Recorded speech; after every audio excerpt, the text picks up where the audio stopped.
morning. We haven't started the meeting yet, but is there anybody else on the phone besides Carol Shining and Grant Kennedy? Okay, thank you.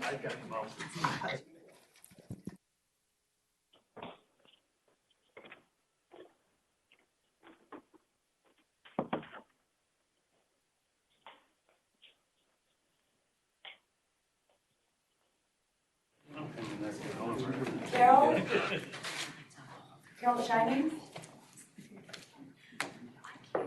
Yes, this is Carolyn. Hi. Putting my phone on mute. Are you wanting to speak during public comment? No, really. Yes, very briefly. Okay, and Grant Kennedy, are you planning on speaking as well? I would love to. Thank you. Okay, no problem. I'll add you to the list. There is something different about it. Yes.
For the people on the phone, just to give you an update, we don't quite have a quorum yet. We're waiting for more task force members to arrive. As soon as we get a quorum, we'll continue.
Is it?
Is anybody else on this conference line? I can't hear anything. Hi, yeah, I am. I think that they're probably just getting organized. Hi, Oh, very good. Thank you. for whoever just joined, we were waiting for a few more members to join us because we're not quite on quorum yet. However, I think we'll start in about 5 minutes or so. Who joined the call? Just now? Hi, Heather Morris. Oh, Heather Morris. Hi, Heather. Okay.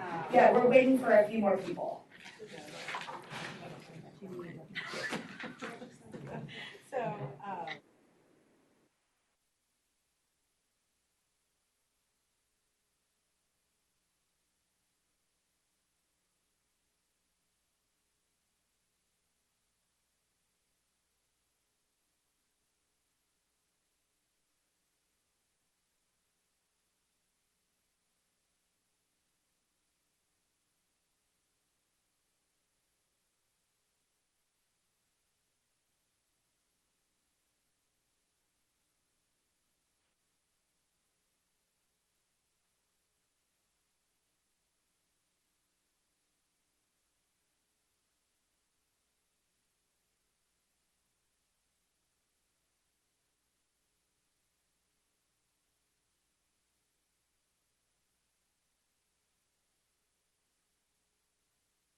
right, I think we're gonna get going. Everyone else. I've seen some of the It's not videos funny. of the It's done CEO. incredible work. Yeah. Which We're are done. done. There you go. Okay, we're gonna get started. Richard. We're getting started. Just a couple of announcements. We don't have a quorum, so we're not gonna be able to vote on anything until later, but we'll get through as much of the agenda as we can. One more in, I think we need one more for a quorum. Morning, Mark. And then we can come back and vote on the minutes and take the roll and those kind of things. But what we can do, a couple of other announcements quickly before we start. First of all, Justice Edmond was unable to travel. She wasn't feeling well. So Joyce and I will be sharing chair duties for today. And be sure, if you do speak, to use your microphone, partly so we can all hear you, but more importantly, so those on the webcast can hear you. And we'll start with public comments. So we have Mr. Solomon.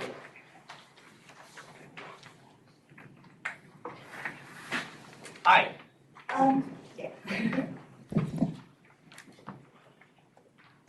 How does that work? Yep. Great. Thank you for allowing me to speak. I'll try to speak quickly and briefly. My name is Jason Solomon. I'm the Executive Director of the Stanford Center on the Legal Profession. Our mission and our work is directly around these issues of how best to regulate the profession and how to increase access to justice. We did submit comments during the comment period, so I'm not going to repeat those. I'm just going to highlight a few points. One general, four more specific, and then one closing thought. So the general point is, thank you. This is awesome. Keep going.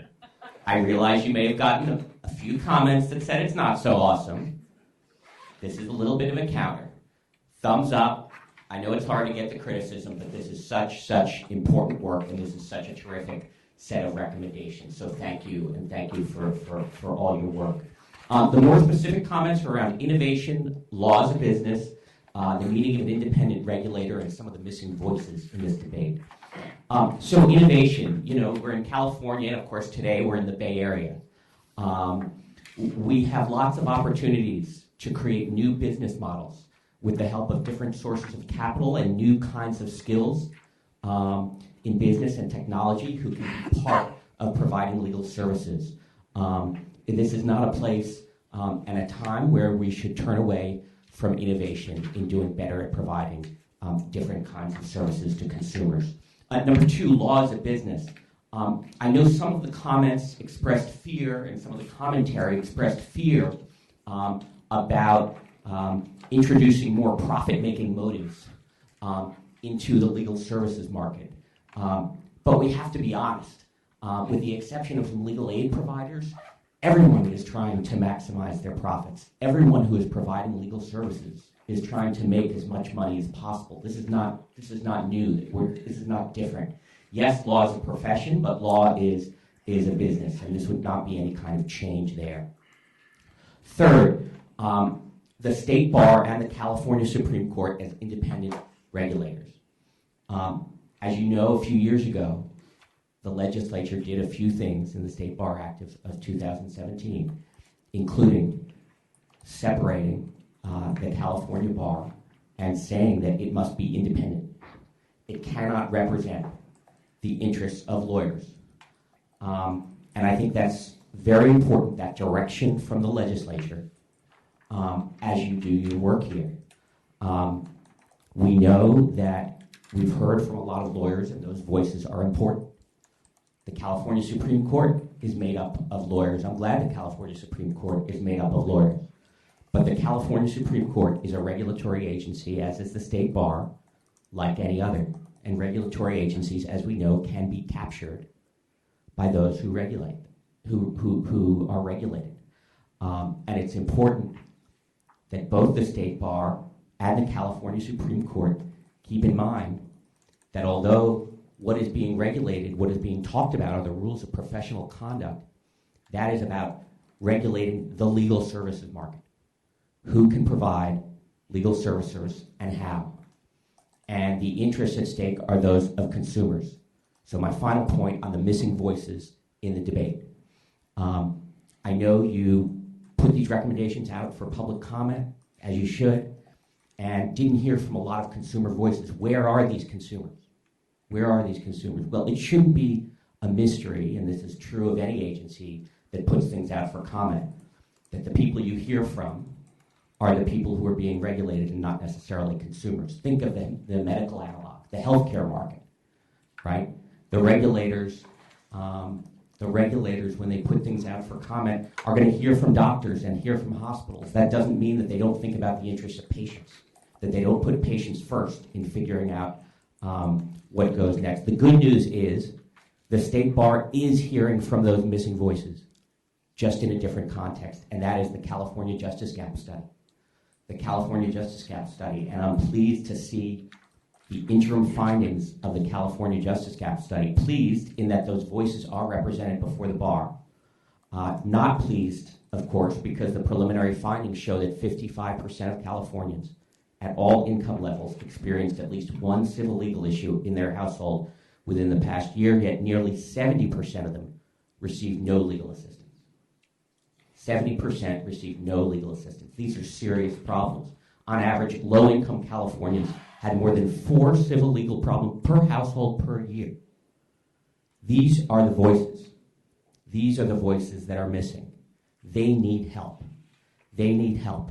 We just had at Stanford, just a few more words and I'll wrap up. We just had at Stanford last week the founder of a nonprofit called Upsolve, which has helped hundreds of thousands of people, low-income people, go through consumer bankruptcy and relieve their debt through use of technology, user-friendly technology. Go to their website and you can see the testimonials. But it's not just low-income people. It's the teacher who's a victim of domestic violence and needs a restraining order. It's the police officer who gets behind in his credit card bill and is now at the mercy of debt collection agencies. It's the immigrant who runs a nail salon and needs to resolve a dispute with one of her employees in a way that's fair. It's the family who owns one of the corner stores you might have passed on the way in this morning, who has a dispute with a supplier who they think is overcharging them.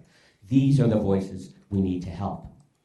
And we can't privilege the loudest voices in this debate over the most vulnerable. One final general point. What the California Justice Gap and other research indicates is that we have a crisis in our legal services market, and we have a crisis in civil justice. And in the face of a crisis, it's not an okay answer to say, we're not sure if this is going to work, right? Because there is some uncertainty, right? You go forward with these regulatory reforms, we're not sure how it's going to play out. I think we can be pretty confident, very confident from England, Australia, and other jurisdictions that it's not going to create harm. But how much is it really going to increase access to justice? That's going to take time to play out. But in the face of a crisis, we can't do nothing. If there's a plan to triple civil legal aid, awesome, let's go for that. If we don't have a realistic alternative plan, we need to go forward to some attempt to address this crisis. Thank you for moving forward boldly in doing so. Thank you.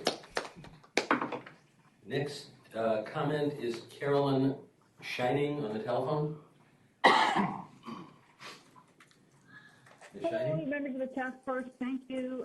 Thank you, Mr. Rothschild, for your time and your service. And my main comment is going to be this, but I just wanted to say, I had a main comment, but just to respond there to what was just said. I think by ignoring fear, if there was fear and there's an acknowledgement that there is fear, I would say that that's concern. And I would hope that we just don't jump ahead with things and say concerns of people are not met, and we're just going to go ahead and hope for the best. So I think there was an acknowledgement in the last speaker's presentation to say, yes, there are uncertainties, yes, there are fears. And so hopefully we'll have more educated examination of what's really going on and a full evaluation of all of the comments that have been provided, and not just summaries, but a response to each and every one of the concerns. They're all different. They're by different people. They're by 17 different bar associations across California, some national associations. I think those need, and I hope and I trust that the task force will, in fact, take the time that's necessary to look at all those things and not jump ahead. My main point was today to let the task force know and let members of the public know that the State Bar has graciously responded to a public records request that I made on August 7th, 2019, for the background information and documents that on which the task force made and created its proposals. I was given over 30,000 pages of documents, and I had to, of course, that was on October 21st, with some other public records compiled for me before the public comment period. And I want to thank the State Bar for giving us all of that and giving me all of that, but it's going to take time to go through those. And I think the public deserves time to evaluate all the basis. These documents, I don't believe, have been made public, the vast majority of them. And we're going to be hopefully together looking to go through those. And it will take me as a sole attorney more than a couple of weeks, I think, to really analyze and evaluate them. But I think these are really important issues, and I think as much as information as we can is really good and should be shared. And, it just is a last and final point. I don't know if many attorneys, and I gather there are over 200,000 of us, really are aware of the substance of these changes. And there were quite a few comments and quite a few responses from attorneys. But I think it really is imperative on the task force and the State Bar, to the extent that it is a regulatory agency, to ensure that every single member of the bar is aware. And also the comment that was just made that the California Supreme Court is merely a regulatory agency, and that its attorneys are merely, or even potentially subject to capture. And I would dispute that. I think the judiciary is an independent body that is important for checks and balances in our society. And I think throwing information out there to suggest to attorneys that is not something, that the profession is not something that is honorable and deserves time and energy for study. That is something far and above mere commercial gain. Is something that is worthy of examination. So thank you, members, for your time. I trust and hope that you will do what's right, and I will finish my comments with that. Thank you. Thank you very much. Next, we have Grant Kennedy, also on the phone. Thank you very much. It's an opportunity to talk to you about this because this is so critical for the practice of law. People can get excited about changing things because of technology. But in reality, the practice of law is not a business, as was stated by a prior speaker. The practice of law is a special, unique relationship between a person and a client. And there have been so many times when I've made decisions practicing as a lawyer that weren't business decisions. Decisions to go forward when it wasn't profitable. Decisions to care for people's rights when there's no money involved. There are so many lawyers out there now who are willing to work for little or less, that instead of making a major change and letting business into our great profession, we should utilize like the bar referral, or better yet, if these businesses are so capable of coming up with a better system, let them build their system and sell it to lawyers. Let them sell it. Let them give it to the State Bar. Let the State Bar buy it if you really care. But when you bring business into law, that's exactly what happened to the doctors. They said, oh, the doctors aren't efficient. We need business to run this. And look what's happened. Business people have a completely different mindset. Business people are law of the jungle. They make money, and they do it any way they can. That is capitalism. That is not being a lawyer. That is not professionalism. So my pitch to you is to say, look, if they are so knowledgeable about them, let them design a system, and then they can do it there. But don't give them authority. Speaking of doctors, no doctors are happy now under the system since they went profit. None of them are. And, my son went in yesterday for an ingrown toenail, and they charged $1,000 for 20 minutes worth of work. You see, business always does this. It's the same pattern. They lie. They say, oh, crisis, crisis, crisis. You need us. We're such good people. All we care about is helping you. We care about helping these poor people. And we'll make a lot of money doing it. A lot of money. They'll squeeze out the lawyers, and they'll be representing these people, and they won't have the heart and the conscience that you're given in your training as lawyers that drove you through 8 years or 7 years of school. These are business people. They are piranhas. You don't want them making legal decisions. You don't want a lawyer being subject to saying, oh, well, okay, they're the money. I got to go through the money stuff. I got to get rid of this case. I don't care what your rights are. I don't care. If we're not making money on it, who says that lawyers are business people? And, you know, that's an interesting thing about who people are. Who people are. Who's in this room voting right now? I would say it's appropriate for anybody. And I think it's incumbent upon the state bar to do a bias check to see who is backed by business, who's taking money from business, who works for people, who are not profit from this, and they should be requested and ordered to recuse themselves. Because what it appears to be is that it's just like our government, and now it's happening at the state bar. Money comes in, they buy it, they bring in the people who will change it, and then there they are. The whole system goes down the tubes. Mr. Kennedy, Mr. Kennedy, if you could bring your comments to a conclusion, please. I will. Yes, please ask for recusal.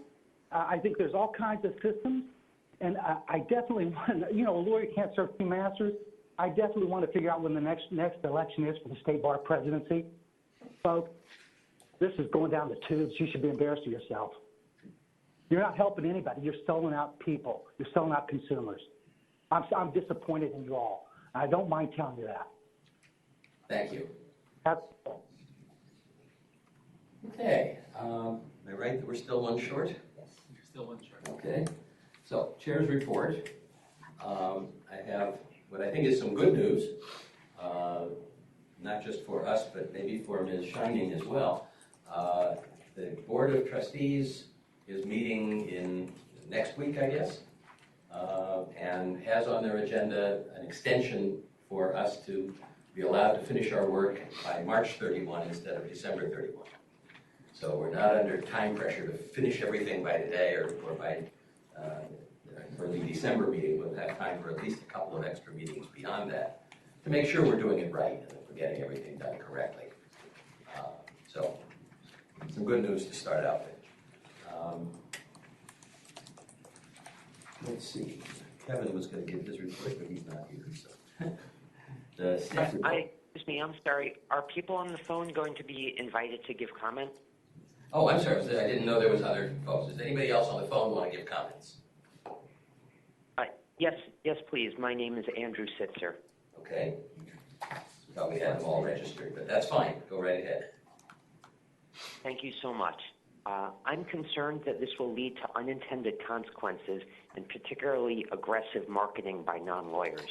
An easy example is Instagram celebrities with millions of followers getting referral fees for directing clients to attorneys. This would not result in more access to justice. This would result in attorneys paying celebrities a shared fee for referrals. I also worry about legal match platforms. If we allow legal match platforms to take a percentage of referral fees, we will see massive advertisements aimed at personal injury. This will include Google AdWords and television and radio and billboards. While we already have lawyers advertising on these platforms, the last thing we need is referral services that get paid a percentage. These referral services, which are experts at search engine optimization and advertising, will be at the top of Google. Every lawyer platform out there, such as Avo and FindLaw, will no longer just charge lawyers for placement. They'll actively take a percentage of fees for every referral. Allowing these services to take a part of our fees means that lawyers will be earning less money for the same work that they already do, which is not a benefit to consumers. This doesn't result in increased access to justice.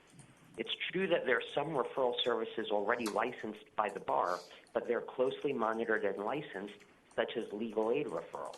The licensed referral services that share fees have a lot to lose if they make improper claims. An Instagram celebrity who refers clients or a referral platform has no such risk. I expect smart people are going to exploit these changes for improper referrals. I don't know if tow truck companies and bail bondsmen and taxis and medical clinics are going to be motivated, but I would expect that they're going to try to figure out ways to share an attorney's fees. It's true that capping remains illegal, but capping is defined as communications targeted at a specific person, not at an audience. If the bail bonds company has a general advertisement in their office or the clinic has a stack of business cards on their desk, I hope they would be capped. This would be considered capping. But if the law firm was co-owned by the medical clinic or the bail bondsman, I'm not sure it would be. Our systems have been tested over decades, and it's been resistant to all these clever non-lawyers who wanted to fee split. I like technology, and I like the idea of artificial intelligence making our lives easier. But I strongly encourage a sandbox approach so that we don't open the floodgates. I would also encourage a sunset provision so that these changes can be tested and observed over time. Finally, I know it was brought up the last time, but if we allow fee splitting, we're going to see capping. Document prep people and notaries and paralegals and notarios currently solicit business on the doorsteps of our courthouse. That is illegal, but they don't care.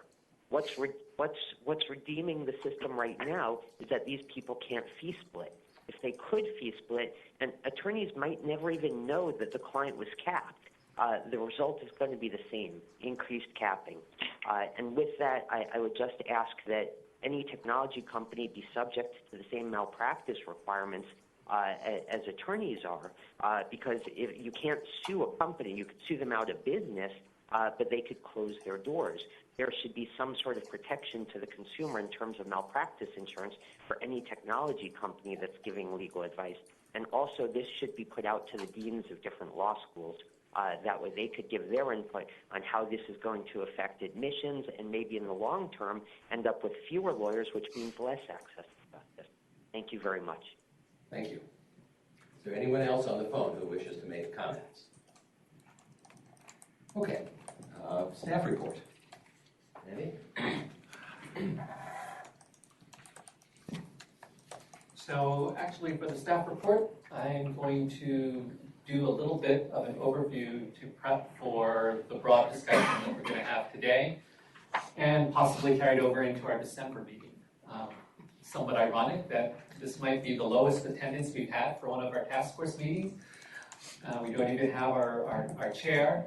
But this, to my mind, is the meeting that all of you all have been waiting for, because this is the opportunity to set aside the subcommittees, the individual recommendations, and the minutiae at that level of detail, and to revisit where we started at the beginning, which is what are the reforms, the regulatory changes that we think will meet the dual goals of increasing access through innovation or technology and also protecting the public. And so we want to start with a very broad discussion of our reform concepts, see if there's any consensus that has survived the public comment process, and then we'll revisit those individual recommendations and conform them to that consensus. I think that is the process that will dictate what will be the final report and recommendation of this task force. We know, because it was a menu of options, that we had some competing, overlapping, even contradictory concepts that we asked the public to provide input on. And now's the time to resolve those differences. If there's overlaps, can things be merged? If things are conflicting, can we modify them so that they don't conflict? This is the chance, again, if something came out of the UPL subcommittee that was slightly different from the rules or the ABS MDP subcommittee, this is where we reconcile that. Last point generally is that we did receive lots of public comment, and in the materials today, we have carried forward the recurring themes table, and we have accepted all of the edits, the changes that were made the last meeting. Some of them were discussed. We ran out of time. We didn't discuss all of them. We also include a table of the comments that each of the assigned members identified as comments that they thought the task force ought to really pay close attention to. Staff added to that as well, and so the table that you actually see for each agenda item tracks the position of those commenters with regard to the particular recommendation. So some of those things might be outright support or opposed, but the others are a little bit more nuanced. They're support if it's a nonprofit proposal, support if it's a sandbox proposal, support if it's both a sandbox and nonprofit. And so we will be looking at those things as we have our general discussion. And in talking with leadership here at State Bar, we did decide to, and we had good input from 3 folks who took up the voluntary assignment to give us some thoughts about how to proceed. And so thank you to Tara, thank you to Johan, thank you to Andrew, who responded and gave us food for thought. Johan has come up with something, and we made copies of all of those things at the back table there, that could be a very good guide for when we start putting together that final report, tying it to the charter and identifying the rationales for everything. And so do take a look at those materials. They did inform how we broke out the broad topics for discussion. And so the first topic are the UPL exceptions, and there are a number of recommendations that all touch and concern the theory that if we create specified exceptions, providing some limited services with regulation, that will meet our dual goals. And the subparts of the UPL exceptions topic are exceptions for individuals, which is essentially we'll call it the triple LT program. And then other exceptions that would be for entities, organizations, or technology. And I think we can talk about those separately. But again, the high 1,000-foot level discussion for the first part of our agenda, part B, are all of the individual recommendations that involve the concept of a UPL exception as a recommendation for reform. And what we're going to do as a matter of process is that the chair will call B1, whatever that recommendation is, that's the first one, but the discussion can be wide-ranging because all of the recommendations involve this topic of UPL. And so we're going to be asking you to give your thoughts about generally the proposal to include an exception to UPL as a reform. Maybe you've been convinced by the public comment that this isn't a good idea. We welcome a discussion of that. Or you have ideas for detailing what is appropriate regulation, which was a big target out there for a lot of the critics of the recommendation. But UPL will be the first broad discussion. The second broad discussion will be fee sharing and non-lawyer ownership. And I mentioned the example before of overlapping or conflicting proposals. We actually have 2 fee sharing illustration drafts that we put out for public comment. And so this will be the discussion where we try to hone in on what we see as the recommendation we would now like to put forward, if any, now that we've considered the public comment. But fee sharing, non-lawyer ownership will come under Part C of our agenda. And again, we'll call the first item under there, but we want to have a very broad discussion. We want to know if there is still a belief that changing the prohibition, a very strict ban on fee sharing, or allowing some sort of non-lawyer ownership paradigm still survives as an option that we ought to consider recommending as a regulatory reform. The last section of the agenda is really sort of an ad hoc collection of some of the other things. We'll talk about definition of AI perhaps, and we do have the technology competence proposal for Rule 1.1 and the advertising rules. And last meeting was intended to be our big tackle the public comment meeting. We spent a lot of the meeting receiving even more public comment in the morning from speakers, so we didn't really get through that. But I just wanted to, before we launch into the discussion, recapture some of those major themes that we received, and we heard it repeated again this morning. No apparent limits on the scope of authorized services by new providers, no clear idea of how competence will be assured. There's a great risk of fraud and harm.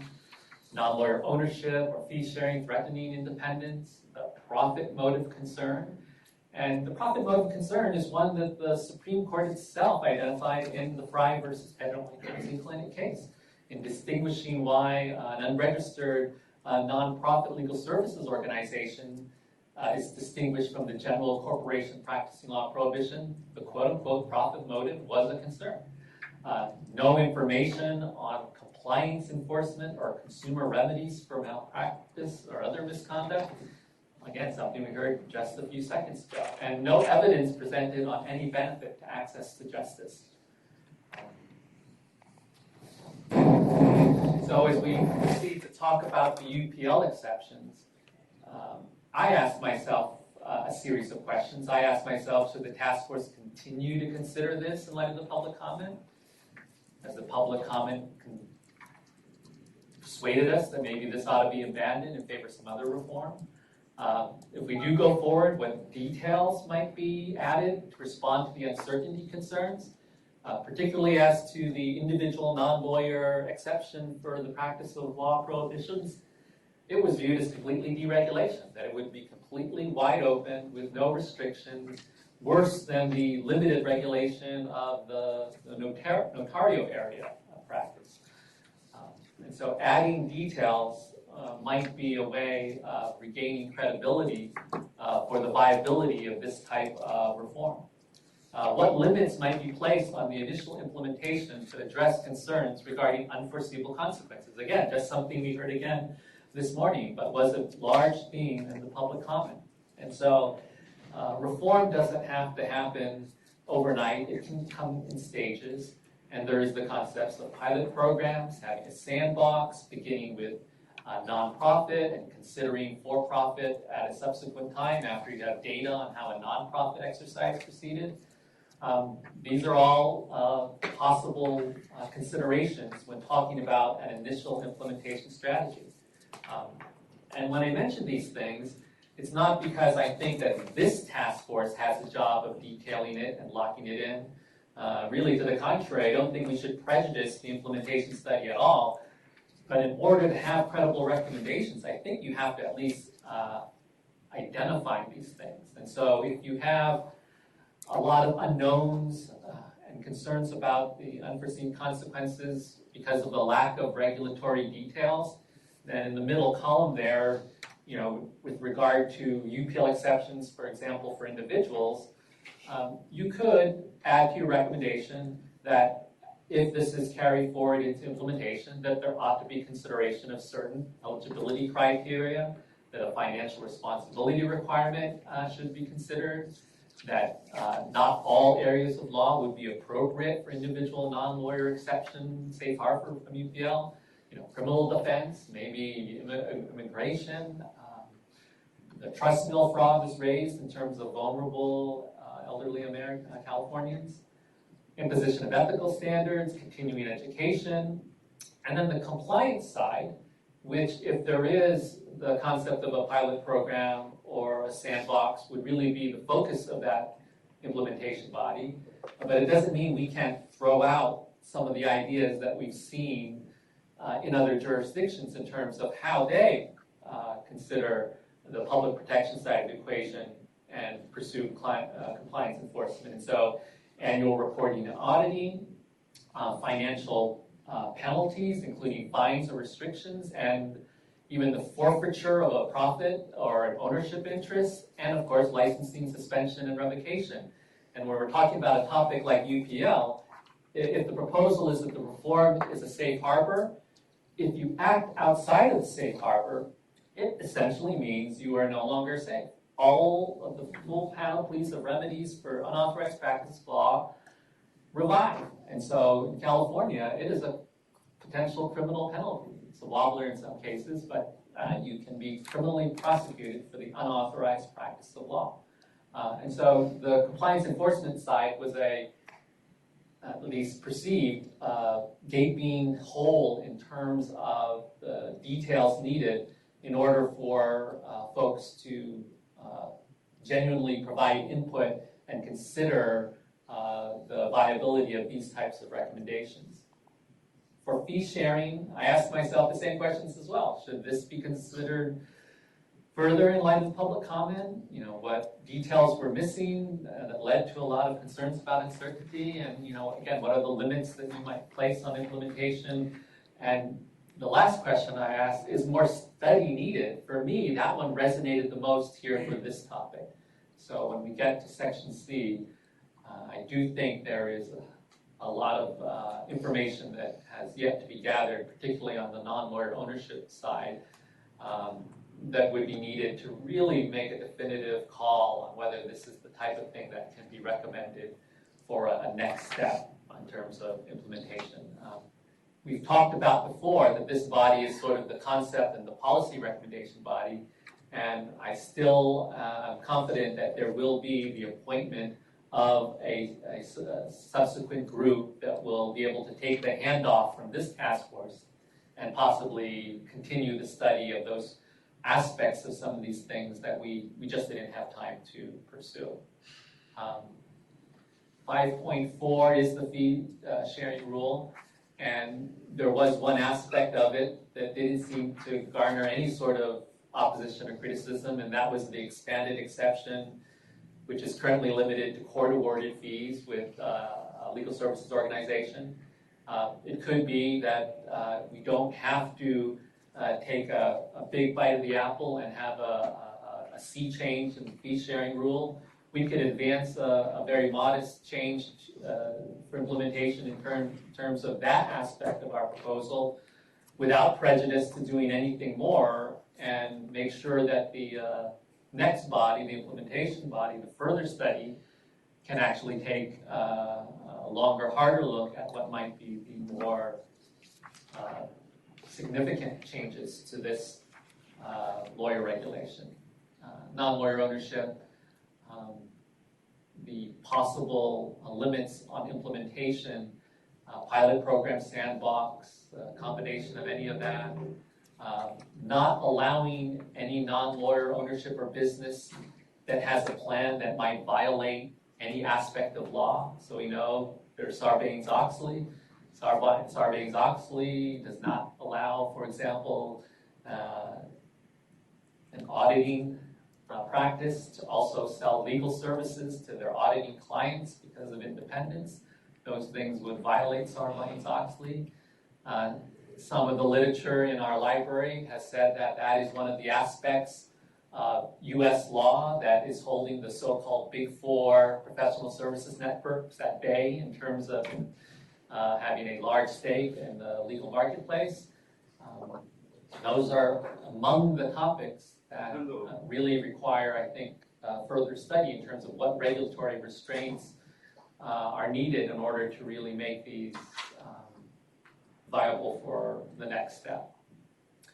And the last section, the other recommendations, I don't know if we'll get to them today, but a lot of them are the kinds of things that might not even be recommendations. So we don't actually have to make a recommendation about not defining the practice of law. It could result in a finding. The things that are sort of discrete one-offers might be the competence rule, the technology comment, and the advertising rules. And of course, if we didn't want to have something articulated as a recommendation, it's always fine to change it into something that is more of a conclusion or finding of the task force. The only reason we were actually looking at something like the definition of the practice of law is because it was in our charge. We were asked to consider the impact of the definition of the practice of law on innovative delivery systems and AI. And so we've addressed that, but it doesn't have to be necessary a recommendation. And that's all I have for the introduction. Again, we want to start with the two broad topics of reform that this task force has put out into the public comment, UPL exceptions, and then fee sharing and non-lawyer ownership. We'll talk about it broadly, and once it's clear, if it is clear that there is a consensus, we can actually start conforming whatever recommendations we have to that consensus.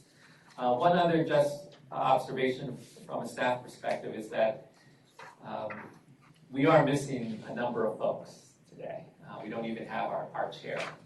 And so if there was an opportunity to consider something for a vote, and maybe I would encourage the chairs to even take straw votes to ascertain consensus before taking formal action. If it doesn't look like we're going to have a strong consensus with a bare, even right now, this moment, we don't have a quorum. If we had a bare quorum and we took a split vote to advance something, I don't think that would represent us that well. I would say we might want to reserve those things for the December meeting and hope for a better attendance so that our recommendations are more strongly supported as they advance. Doesn't mean we shouldn't talk about it, doesn't mean we're not going to have Mimi put up the recommendation on the screen and we're not going to try to revise it. Just means if we're going to take a final vote, it doesn't look like it's going to be a strong consensus. We might want to stand down. We're fortunate that the board is giving us more time, and I don't think there's anyone who's objecting to that, so staff and leadership will advocate to actually lock in that March 31st revised deadline. And so let's not rush something if it is not well supported by a strong consensus. The other thing that I have in the staff materials is the carry forward of Professor Moore's report on the public hearing testimony. That was also something we didn't get to, and if there is time or a particular topic, either the the UPL exceptions or the fee sharing or the non-lawyer ownership, where the public hearing testimony was particularly insightful, I carried forward Kevin's materials under the staff report so that he can address it when he gets here, if it's appropriate. But that's all I have for the staff report. Okay.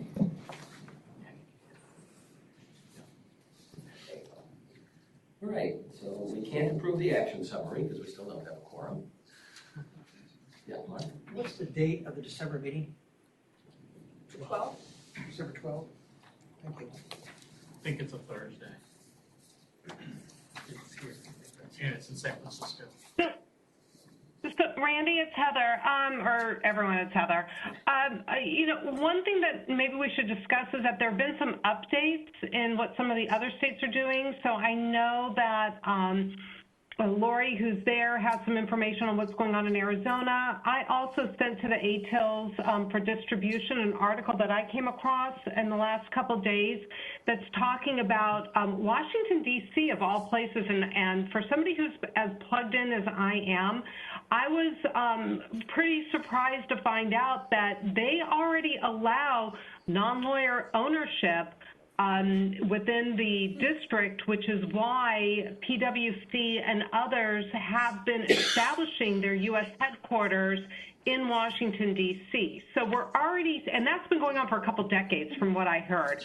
I'm trying to get more information. It was something that was new to me, but this has been going on, and it's forcing, what we've been talking about, which is innovation through, some of the competition out there. So I thought that those were a couple things to add to our conversation, that, one, we are already seeing, a jurisdiction within the United States who has already gone in this direction, and then others who are already in the path to go in that direction. Have copies at lunchtime. Okay, I think that we will be able to discuss that as we go through the individual sections, and if people want to share particular information as we go through the various issues, I think that would be the time to bring those up. So I think what we're going to do now is go on to section B of the agenda. And as Andy indicated, what I'm proposing we do is go around the room and give everybody a chance to give their sort of 30,000-foot look at what are the issues in all of the various subjects. For Magna purposes, we're looking at number one, but I think we're looking at all of B and looking at what are the issues that we want to raise, to address in the UPL exceptions. How do we want to proceed with that? What are your thoughts? And keeping it fairly brief so that we get around to everybody and give everybody a chance to have their say. The one exception on that is that for items 1, 6, and 8, remember at the last meeting we had assignments that were to look at and what are the specific issues, changing some of the language of the general responses, and then what are some of the comments that we thought were of particular interest that might need more discussion. Items 1, 6, and 8 we didn't get to last time, so if whoever was the reporter on those three wants to take a little more time just to share with the group what those key findings were or the key issues that they thought needed discussion, feel free, but otherwise let's focus on the 30,000-foot level for this go-round. Even though as chair I'm not supposed to comment, but let me just start because I was the reporter on recommendation 1.0, but also I'll talk about that one very briefly and then we'll go around. That was the not defining the practice of law, and there were three comments that we pulled out of the maze that we thought looked reasonably worth pursuing. One was it appears confusing that we're not redefining the practice of law, but we're allowing exceptions, and that we ought to, if we're going to expand what is allowed, we ought to redefine the practice of law to make sure that those things are not within it. The question of looking at the UK's approach to reserved services should be considered before we conclude that the practice of law should remain unchanged. That is, that here's the half dozen things that only lawyers can do and everything else is open to anybody.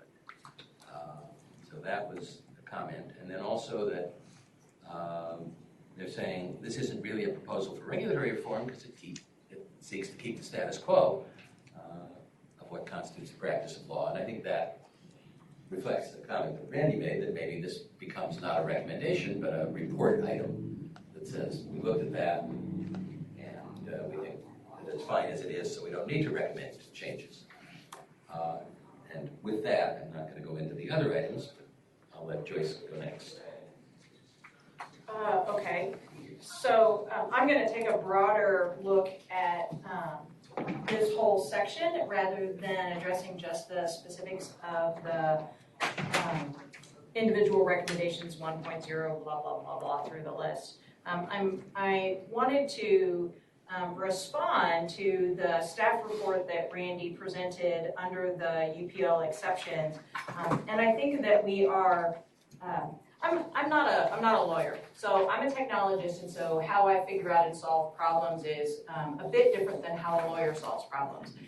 I build something, and then I see how that works and make refinements and tweaks as I go. And so I'm just going to kind of preface my comment here with that perspective, because lawyers are trained and are outstanding at figuring out all of the potential permutations and consequences of a variety of actions, and attempt to often anticipate all of those and sort of account for all of those. And technologists just don't do that. We don't attempt to, or at least I don't. I guess I should say it more like that. So one of the things that I'm struck by, having listened to, again, the comments this morning made by the public regarding the whether or not law is a business. We had somebody say that, and then we had somebody say, well, but it's not a business.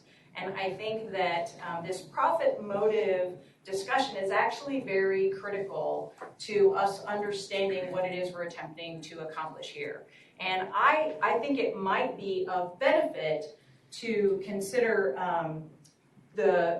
we've got some areas where we have nonprofit only, we have some where we want to have for-profit. As somebody who has run a nonprofit, the ability to sustain yourself without ongoing income that can be relied upon is incredibly challenging. I will offer the Florida Justice Technology Center as being taken over by its primary funder in light of the fact that we were not charging for any of our services, and the only way to secure sustainable long-term funding of the organization was to make us a part of our funder. And so I think, and that is an organization, it's an IOLTA funder, so they have interest on lawyer trust accounts, so they have a dedicated stream of revenue that is independent of any kind of grant requirement or reporting. So I just want to say, while I understand the reluctance on the part of the community to open this up to business, it is, I think, naive and based on my own personal experience and expertise, not sustainable to say that we are going to make all of this a nonprofit. So with those two things in mind, I know that and I'm a technologist, so I'm not going to try to hold myself out as a lawyer, but there is a designation called a B Corp, right? So it is an organization, it is a way of articulating that the mission of a specific organization is to make a profit, but that is weighed and balanced against public good. And I think that perhaps one of the ways we might address the specifics and the details that everyone seems to be, all the unknowns that everyone seems to be struggling with, is maybe to consider either as part of this charge or as a recommendation going forward, that the specifics that are needed is to create a designation in the state of California that would do both things. That would say it is, yes, we understand that you need to charge for your services. We understand that investment of a variety of sources might be needed, but that not to hamper or hinder an organization through the rules of nonprofits for profit, never to be something that is taken into consideration. And I think I just personally, having gone through the creation of a nonprofit, FJTC created 6 brand new software tools that are currently in use in the state of Florida. We did that in a 4-year period while standing up a brand new nonprofit, and we are still facing lack of funding as the reason that we are not going to be in existence anymore. And so I just think very strongly that the ability to make a profit is going to be key to any sort of long-term sustainable solution to the access to justice problem. And that I understand and recognize the for-profit mindset may be somewhat unnerving to, and raises questions that people want to see addressed in a clear and transparent way. I'm not saying that we need to use B Corp, but I think perhaps creating something specific to California, specific to the delivery of legal services, specific and constrained by the State Bar's Justice Gap report, perhaps by practice area, perhaps by the kinds of activities that it can be engaged in. It can be limited, it can be constrained, but instead of attempting to figure out all the things that we can't do, if we could just carve out a place where maybe something that we could do.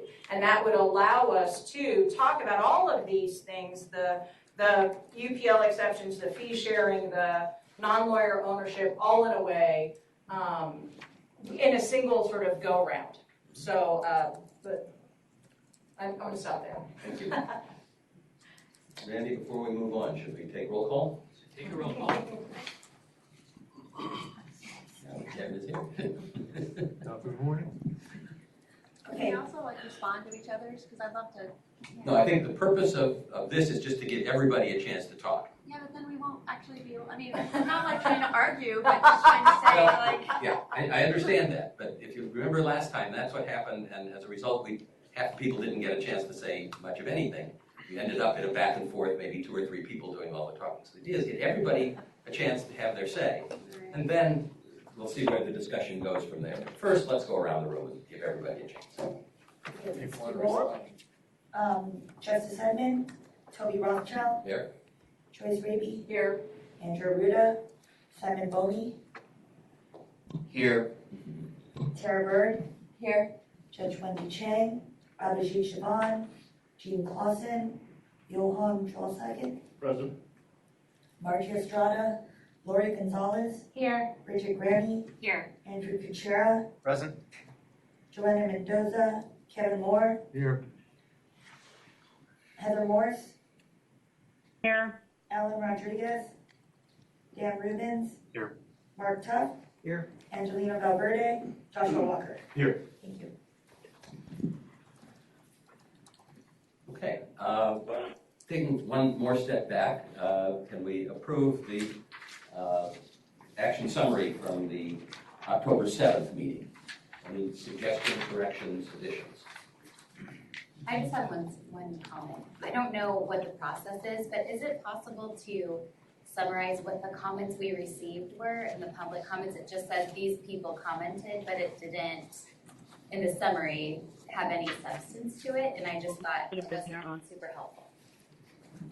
Which document are you talking about? The In the action summary. In the action summary. Oh, we usually typically, typically an action summary just really records action that's taken on proposals, but we will note who actually did appear, but we don't actually get into the substance of it. You can watch the webcast if you wanted to, if you weren't there, if you want to familiarize yourself with what testimony was given, but typically action summaries are pretty brief and are meant to be capturing the action taken. Okay. That's all. That was my comment. Is there a motion to approve? Motion. So moved. Second. A second? All in favor? Is there, Oh, do we is need a there roll call? anybody who's gonna abstain? Let me ask that. No, it's not present. Okay, then in that case, we do have to take a roll call. Okay, Justice Edmond, Andrew Arruda, Simon Boney, Yes. Tara Bird, Yes. Judge Wendy Chang, Abhijit Shaban, Jean Clausen, Johan Trollhegen, Yes. Margie Estrada, Lori Gonzalez, Yes. Bridget Grammy, Yes. Andrew Kuchera, Yes. Joanna Mendoza, Kevin Moore, Yes. Heather Morris. I don't believe I can vote. That's correct, sorry. Joyce Raby, Yes. Toby Rothschild, Yes. Alan Rodriguez, Dan Rubens, Yes. Mark Tuft, Yes. Angelina Valverde, Joshua Walker. Abstain. Thank you.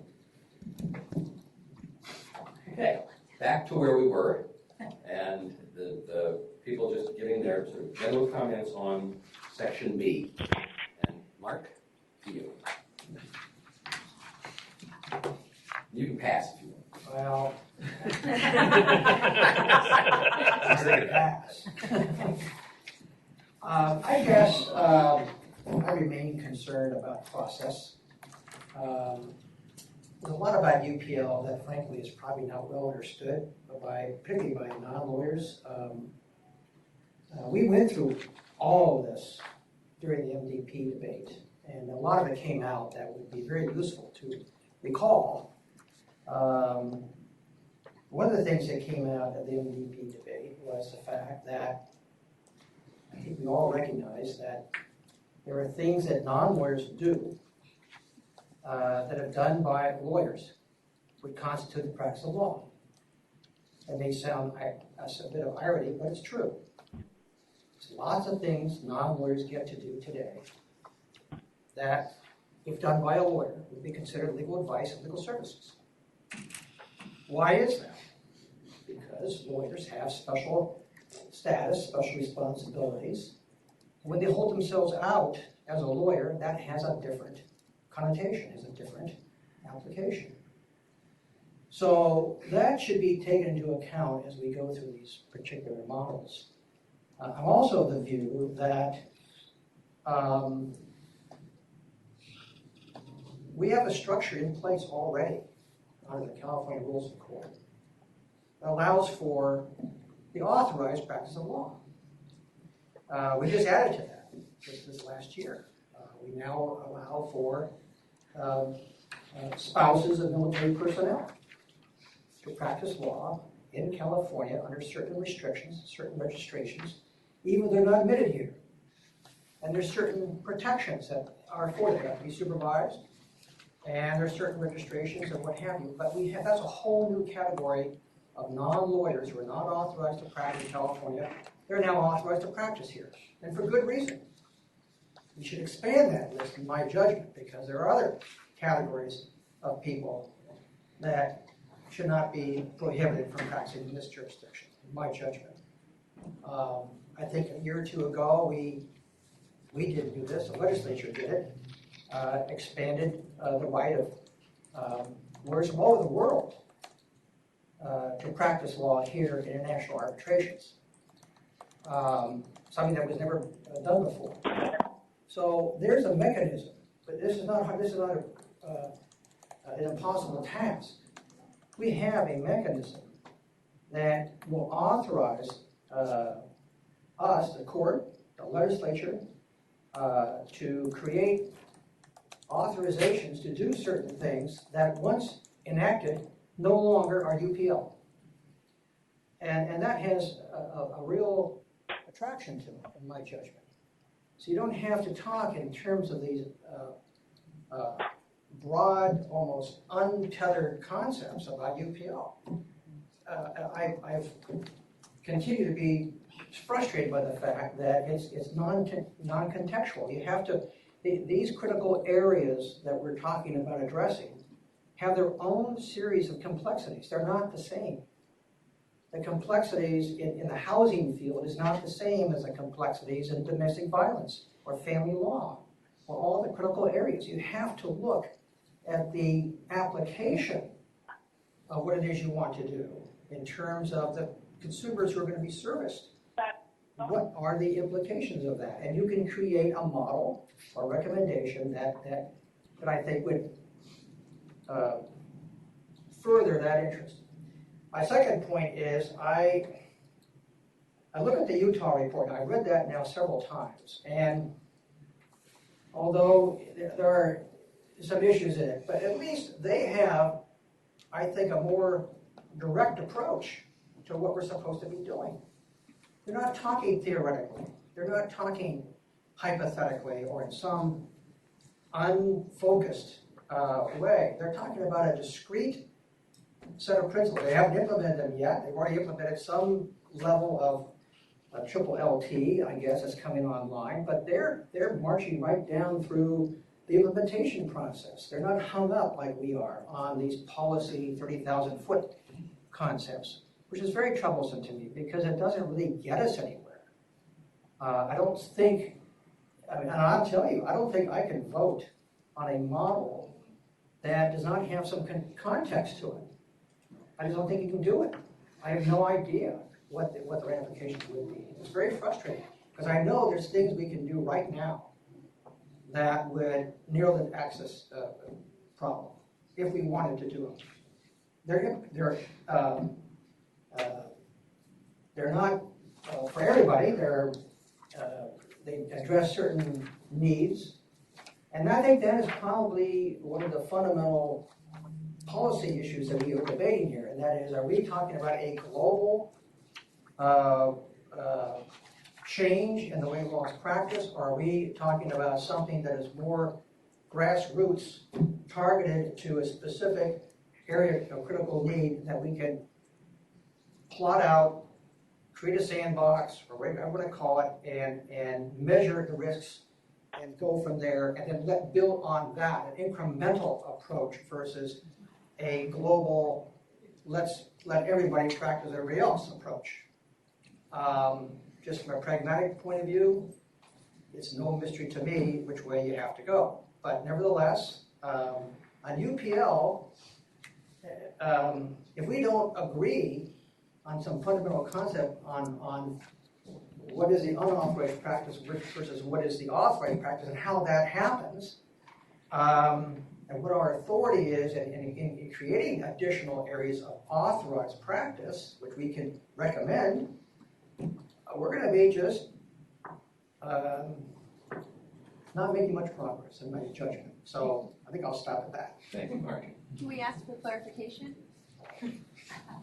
What? Briefly. So you said there's a list of categories of people that can practice. Is this couched within a specific code that we can look up, or is it the categories are in various different places? It's probably in various places, but the most common area is the California Rules of Court 9.40 through whatever it is, 9.48, I guess now. Right. And that's how the Supreme Court chose to do it. It wasn't us, it wasn't the state bar. We can always argue about is that the right place for it or not. I don't know, but that's where you're going to find a number of exceptions to UPL. There may be some others. And I want to say one more thing. I'm sorry to keep going here. Here's one of the, to me, these are not big problems, but what is advice? I mean, there's no, we did a program last week for POI on the ethics and law of new law. And we had some very interesting speakers, including the General Counsel of LegalZoom, we had Sakharov Law, we had all the major players. And there's no question that these entities that are not made up of lawyers are giving advice. There's no doubt about it. So we allow information to be disseminated to consumers, but it doesn't trouble me very much to build on that and in discrete areas allow these entities, either regulated or unregulated, to give further advice. The advice could be, you have a legal problem. Here's what your legal problem is. Here are the solutions to your legal problem. You can do this, you can do this, you can do this, as opposed to some downloadable form and you let the consumer fill it out. That's kind of nutty in today's world. So it's, in terms of defining the practice of law or having some exemption, in a discrete model, allowing someone who's not a licensed lawyer give additional advice to someone should not be a major barrier. But it has to be discrete and has to be focused on that specific need. Some consumers are very sophisticated and know what they want. Some are completely oblivious. And the area of law has so much complexities that maybe the public protection should not allow the giving of advice in certain areas. Perhaps in other areas, the risks are de minimis. That's how you should look at this issue. And so it doesn't trouble me that we would extend the activities of non-lawyers to more than just giving general information. I think we're beyond that now. The question is, how far do you want to push that? That's the kind of discussion I would be having if I were the king of the world here. Anyway, Lori, and I know the first two people got a little extra. If we could try to. Are you gonna have your last word be social? I'm sorry, who's talking? You can ask them to mute. Oh, and how much does you want to say? If somebody's on the phone and you're talking, could you please mute your phone so we don't hear your conversation? Thank you. Lori, we can try to keep it to 5 minutes or thereabouts. I will keep this short because we're just talking about UPL, right? Just talking about the Okay. 1 through 8 there. So I think generally I wanted to suggest a potential recommendation for the implementation committee. I'm both excited to go right after Joyce and Mark because it's sort of two opposite extremes for me. I am an entrepreneur and a business operations expert for small firms. Saying that, Joyce and I probably handle the idea of creation of solutions in similar ways. And it's Mark, sort of, do you dream big or do you worry about all of the consequences? For me, I take this task force as the ability to think big because I know there's an implementation crew after this that focuses more on those risks. And so moving forward, it's no surprise clearly I'm the one who talks in very big general terms, but I understand there's someone who comes after this who should think through those problems. For UPL, I really have just one thought. I think I understand that here in California, lawyers do not practice in I call it small claims court. I'm not sure what you call it here. I think this is a perfect sandbox to play in. Whatever is happening in small claims court, California has already made a decision that lawyers are less of a benefit than a benefit in that court for whatever reason. I suspect to level the playing field. So I think in that space, there is plenty of opportunity to hit on the type of cases and type of problems and type of legal issues where those who are not licensed to practice law could offer additional solutions. So I'd just like to throw that out as a potential place to try. I think we don't have to get as definite as all the types of law for these recommendations. I think we're supposed to dream a little big. But moving forward, I would suggest, we could think in terms of where are the lawyers not versus where should the non-lawyers not be. So I would take that approach. Next. Great. Thank you so much. I'll also be quick to respect time, and I'm sure lunch is around the corner. To me, I really found the LA meeting enlightening for a few different reasons, but I think the biggest was just a lack of miscommunication and education around so many of the issues. To me, I'd be curious also hearing from staff what the decision was made in terms of how we plan to respond to some of the commenters. I know there was a question if we were going to respond to them specifically or if we were just going to have some sort of broad outline. I'm not sure, a broad outline. Okay, excellent, which I think that is very helpful. When people use such charged language, such as a for-profit model, I find that very troubling. It's just incorrect. It's wrong. And there are different models out there, but in the end of the day, everyone needs to find some sort of way to make a living and make money, and also put money back into a law firm or put money back into a corporation. And so no matter how you shake it, some investors may get the money, or individual proprietors of the law firm will end up getting the money at the end of the day. And there are technicalities if it's a B Corp, a C Corp, or if it's a nonprofit. So I'm really excited that there is this broad outline. To me, we want to move at a faster pace, and it's exciting that we get to engage with these citizens and people who obviously care. But I guess going to specifically the questions that Randy was asking about for UPL and the fee sharing, should the task force continue to consider this option in light of the public input? Absolutely, I think we should charge forward with UPL fee sharing and the non-lawyers ownership. I do agree with my colleague in terms of how we, rather than looking at things at such a policy view, how we can look at it more in terms of implementation. I think that's a really pertinent point in how we can move forward. But generally, I say we keep going, we incorporate the comments that we think are important from the feedback that add value and that will ultimately take this to the next level. But I say keep moving forward. Yeah. Okay, I came in late. I'm not sure exactly what everybody is talking about. Well, I know what people are talking about. I don't understand exactly what the charge is. I'd like to pass for now, and if I can maybe speak a little bit later after you go around the table. Sure. The general charge is to take a look at 1 through 8 and sort of look at it from a high level and what are sort of the issues as outlined in. Okay, I'll just make one comment. I don't like looking at these problems from a high level, generally speaking. And I think that was, I'm doing exactly what I said I wasn't going to do in passing. But I think one of the problems we had was in communicating what our discussions were. I understood what each one of our proposals was, the tentative proposals, what went behind them. I had read all the materials associated with them during the course of their development. But you look at these things, and they're really scary.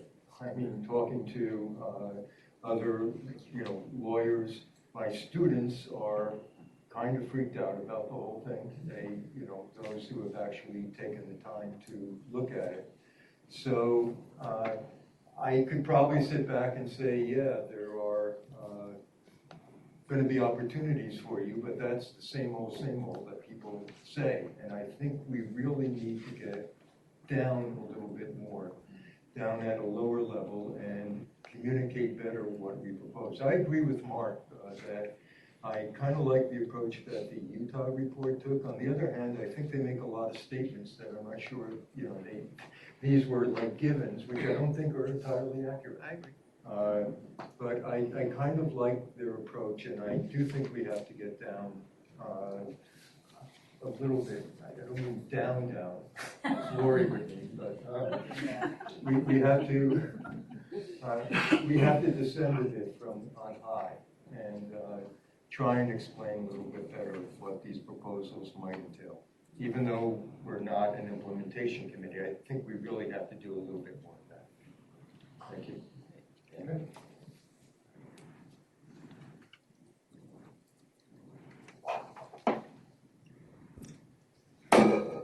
I guess that's on. Okay, I just have a couple of quick things. One is, I think we all knew it before, but it was good to be reminded this morning by the gentleman that spoke that mentioned that really, as a regulatory agency, the state bar doesn't work for lawyers, it works for the public. And I think that's an important thing to be reminded of. And in conjunction with all of the public comments we received, it's important to note that most of those comments were received from lawyers. And those are the people, including myself, that were charged with regulating, or the state bar is charged with regulating. So I don't want to place too much emphasis on the public comment in terms of feeling like we're obligated to respond to each and every comment or even respond to the comments in bulk. I think our work that we're doing on the task force here is pretty important. And it was expected that we would probably receive comments of those, scope and quantity from lawyers. So I'm in favor of moving forward with our recommendations in light of those comments.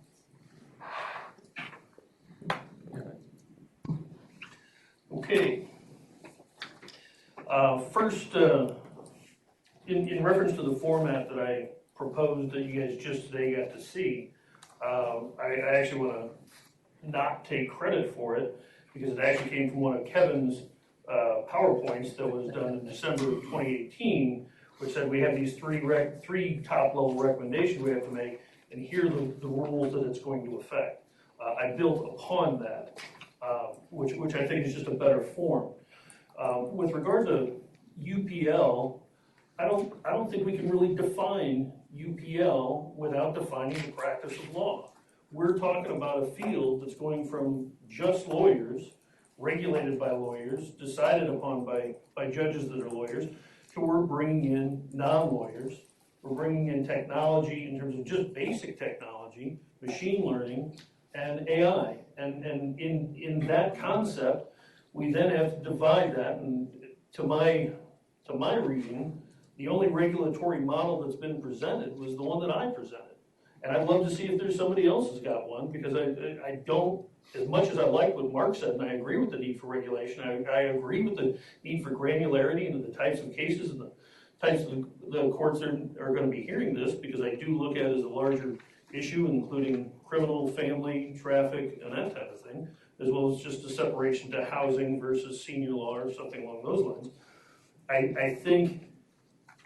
I think we're doing a tremendous injustice if we were to just say no non-lawyers and no technology can come in. I don't think we're there. I don't think we have what it takes to make that decision and then go out in the general public. We'd be stoned. And I don't mean in a good way. So what I'm suggesting here is that's why I put that diagram up there, so that we have to define the practice of law. And if we do it based on the precedent doesn't apply. Doesn't apply at all, okay? In general, I'm not in favor of UPL at all, and it's because we now have Google Assistants, Siri by Apple, we have Amazon's Alexa that's giving legal advice and recommending attorneys. You can't control it. The Bar Association is not going to take a fight with Alphabet and Apple and Amazon. It's just not going to happen, okay? So, while I still think there's a need to practice it, I think if we can define it to what the bar actually has jurisdiction over, which, reminding everybody from my first introduction to you all, you only have jurisdiction over the individuals, okay, which to this point has been the lawyers. So we have so many more opportunities in terms of simple law and that type of thing. I keep going back to the TurboTax, where introducing that type of practice actually falls in under a DIY category, and it does not count as the practice of law, even though it's directly right now by default, and I think this is where I diverge from Mark and Kevin, is that the default is to provide an exception.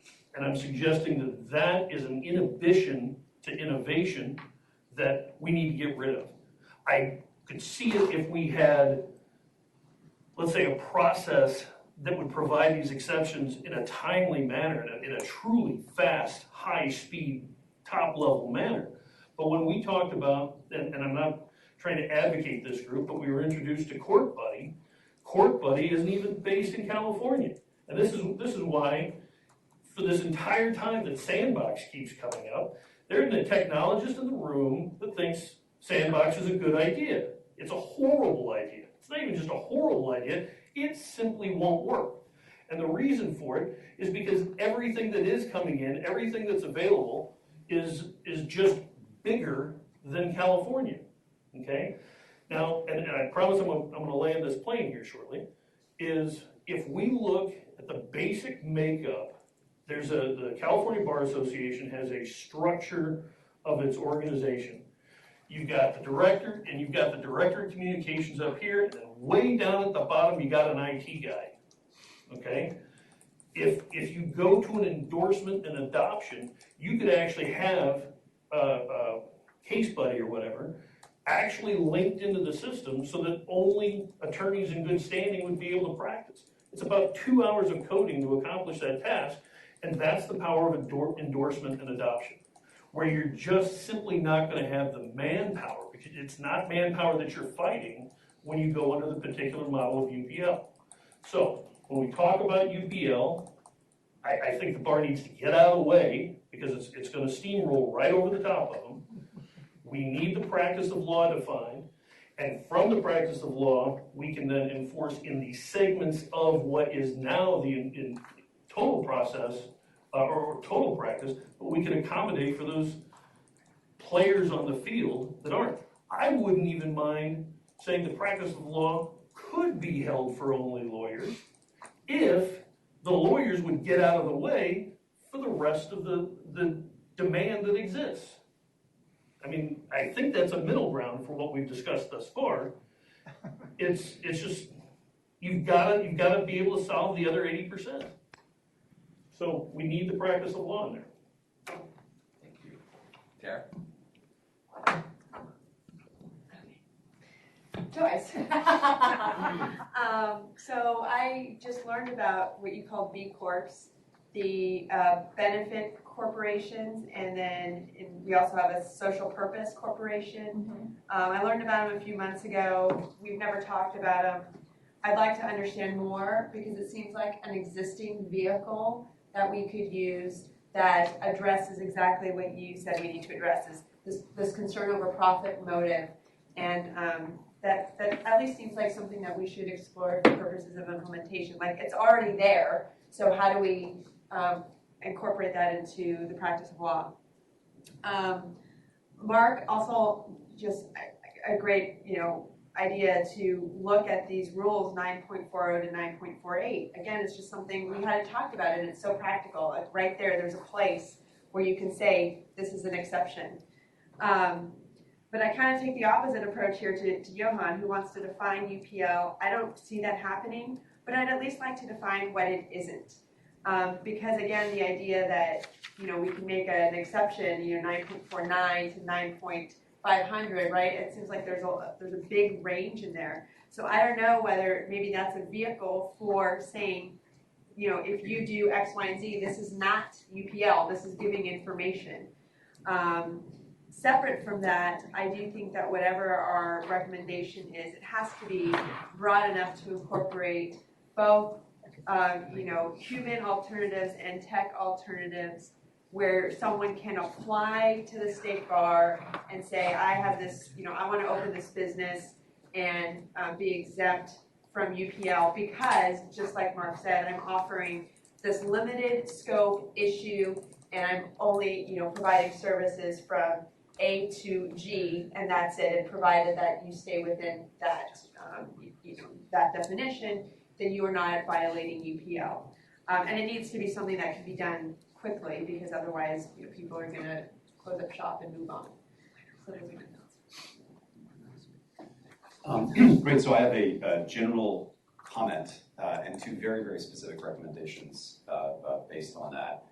And they're based on present fear and present crises. As one of the earlier public commentators stated, we have a massive crisis in unmet consumer demand, badly met consumer demand, and that cannot be unaddressed by attempts to resolve it and urgent attempts to resolve it that we're going to put our resources through. So we have to persevere. The other crisis is in the profession itself. And in my view, that's caused by three things. It's caused by technology existing. It's caused by the absence of access to capital, and it's caused by the fear within the profession of itself. And we've seen massive fear. The vast majority of these public comments are from other attorneys and attorney organizations. Whether there's a silent majority or not, that fear is a real phenomenon. And that fear, in my view, is one of the things that is isolating us as attorneys, as California attorneys, and is preventing us from adopting things. So I think we have to persevere.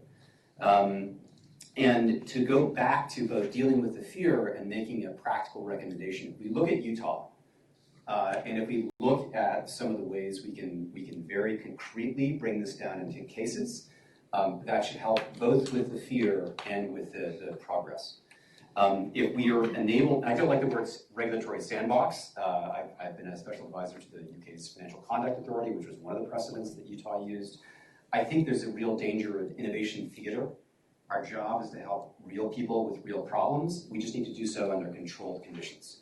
So maybe the metaphor we can use, even if we adopt some of the structure of Utah's implemented statute, is the FDA.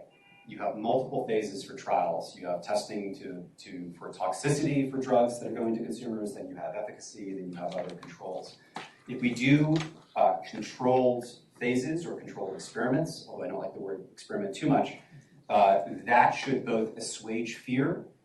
It should enable attorneys to understand this in terms of a case-based, a very tied and very concrete examples, and it will enable us to, again, move forward without this sort of widespread terror on very, very broad issues. As a hypothesis, I would proffer, as I've said 6 months ago, that we should be conservative in some of our recommendations because of this issue. And because if you want to effectuate real change, we have to recognize that.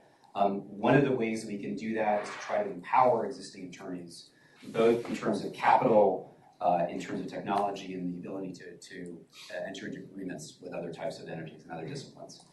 If we do that in a controlled way, I think we have a way forward. Okay, now there's a lot to see. This is hard. Plus, we're responding to like all of these memos, like all the way up to 2.5 right now. Is that what I'm doing? 1 through 8 on the agenda. Oh, 1 through 8 on the agenda. Okay. I responded to more just, but. Okay. Well, I'm going to try to charges. I have a lot of things, but I'm going to try to organize it. Okay. So first, I really agree with Andrew and Randy and others that we need some meat on the bones of these recommendations. I think the biggest problem, as some of Randy's slides are showing, is that people are fearful because they don't know what we're actually proposing. So we have to have something, even if we end up saying, you know, this is generally what we recommend, or maybe we may recommend some options for implementation for somebody else to look at more carefully, but we have to have some kind of recommendation that's concrete, I believe. I also, as I've said before and has been raised, I am concerned that we really have only heard from a very loud group of lawyers, and they're not, people have already talked about, that's really not the State Bar's job, is to do things that are good for lawyers or not anymore. And I think to that point, and to some of the comments, I'd like to try to tease out what are real concerns, because some of the comments made some really good points that we really need to talk about. And so what I would like to see is some kind of, I don't know if they would be mini hearings, or I would almost like a roundtable, like a facilitated roundtable discussion where we could actually talk to people in discrete groups, like a legal services roundtable, where I would like to hear, like they gave us some specific concerns that they have, and I would like to talk to them about really what those concerns are and how might we address that in a regulatory framework that we could actually put in our recommendation, having had that conversation. But so far, I mean, my participation in these, the roadshow or whatever, has just been, you need to sit and then you need to listen to us tell you how wrong you are, and you cannot respond. And I feel like that was very helpful or fruitful for us to actually move forward in this. And it's hard for me to hear that and then try to take anything they say seriously or try to move forward, because I'm automatically on this major defensive. So I feel like some kind of facilitated discussion with some discrete stakeholders, and to me, I think that involves consumer advocates, the people and not, the people that we're trying to be serving here, and maybe specifically immigration people, disability, I thought was very important comments that we heard. I think that's really important to hear. And so I believe that it is important to take the time somehow, if that's a separate subcommittee structure or what, to really identify people. I would also like to hear from people like LegalZoom and Rocket Lawyer that are existing now, and hear more about what it is that they are doing and what might they be able to do or how might they be able to deliver services better to people. I would like to hear about it I feel like we haven't heard a lot from people that are kind of trying to do this around the margins right now. Okay, that's one thing. Joyce, I also really liked your idea about the B Corp or whatever other vehicle. I know the California Lawyers Association comment mentioned that as well. And that to me, it makes me think about this incremental rollout. When I was first thinking about all of these issues, it seems like they're so big. Like, how can you make incremental changes when we're kind of thinking about restructuring the way that you regulate? But I think that would be a way, if we're talking entity regulation, I think that would actually be responsive to a lot of concerns we're hearing when it comes to profit motive, independent judgment, Big Four. I think maybe starting out by limiting the authorization to a specific type of corporation would be great. I also think as part of like an incremental idea, perhaps we should consider some recommendations that have already been made with respect to the percentage of non-lawyer ownership in a corporation, in a whatever entity. I think those are things that we can give on a little bit and, you know, acknowledge that we've heard some of the concerns and roll it out in a more thoughtful way. Okay, that. What else am I looking at? Okay, some of the specific comments on the possible responses gave me some concerns. And I don't know if this is the time to go through them right now or not, but just kind of generally, I was concerned when we got to specific things like, look at Washington LLT. They have a robust thing. They have 45 hours, and you know, you're giving a specific example of Washington that I think we've already all expressed some concerns that was maybe overregulation. I don't know if in responding to public comment we need to give like down to the detail potential options. I think it should just be broader. So Mark and I rewrote that piece of it in our 2.0, and I recommend it just to address broader concepts. So I would recommend anytime we're talking about triple LTs that instead we use the language that Mark and I did. I think that's good for me for right now. All right.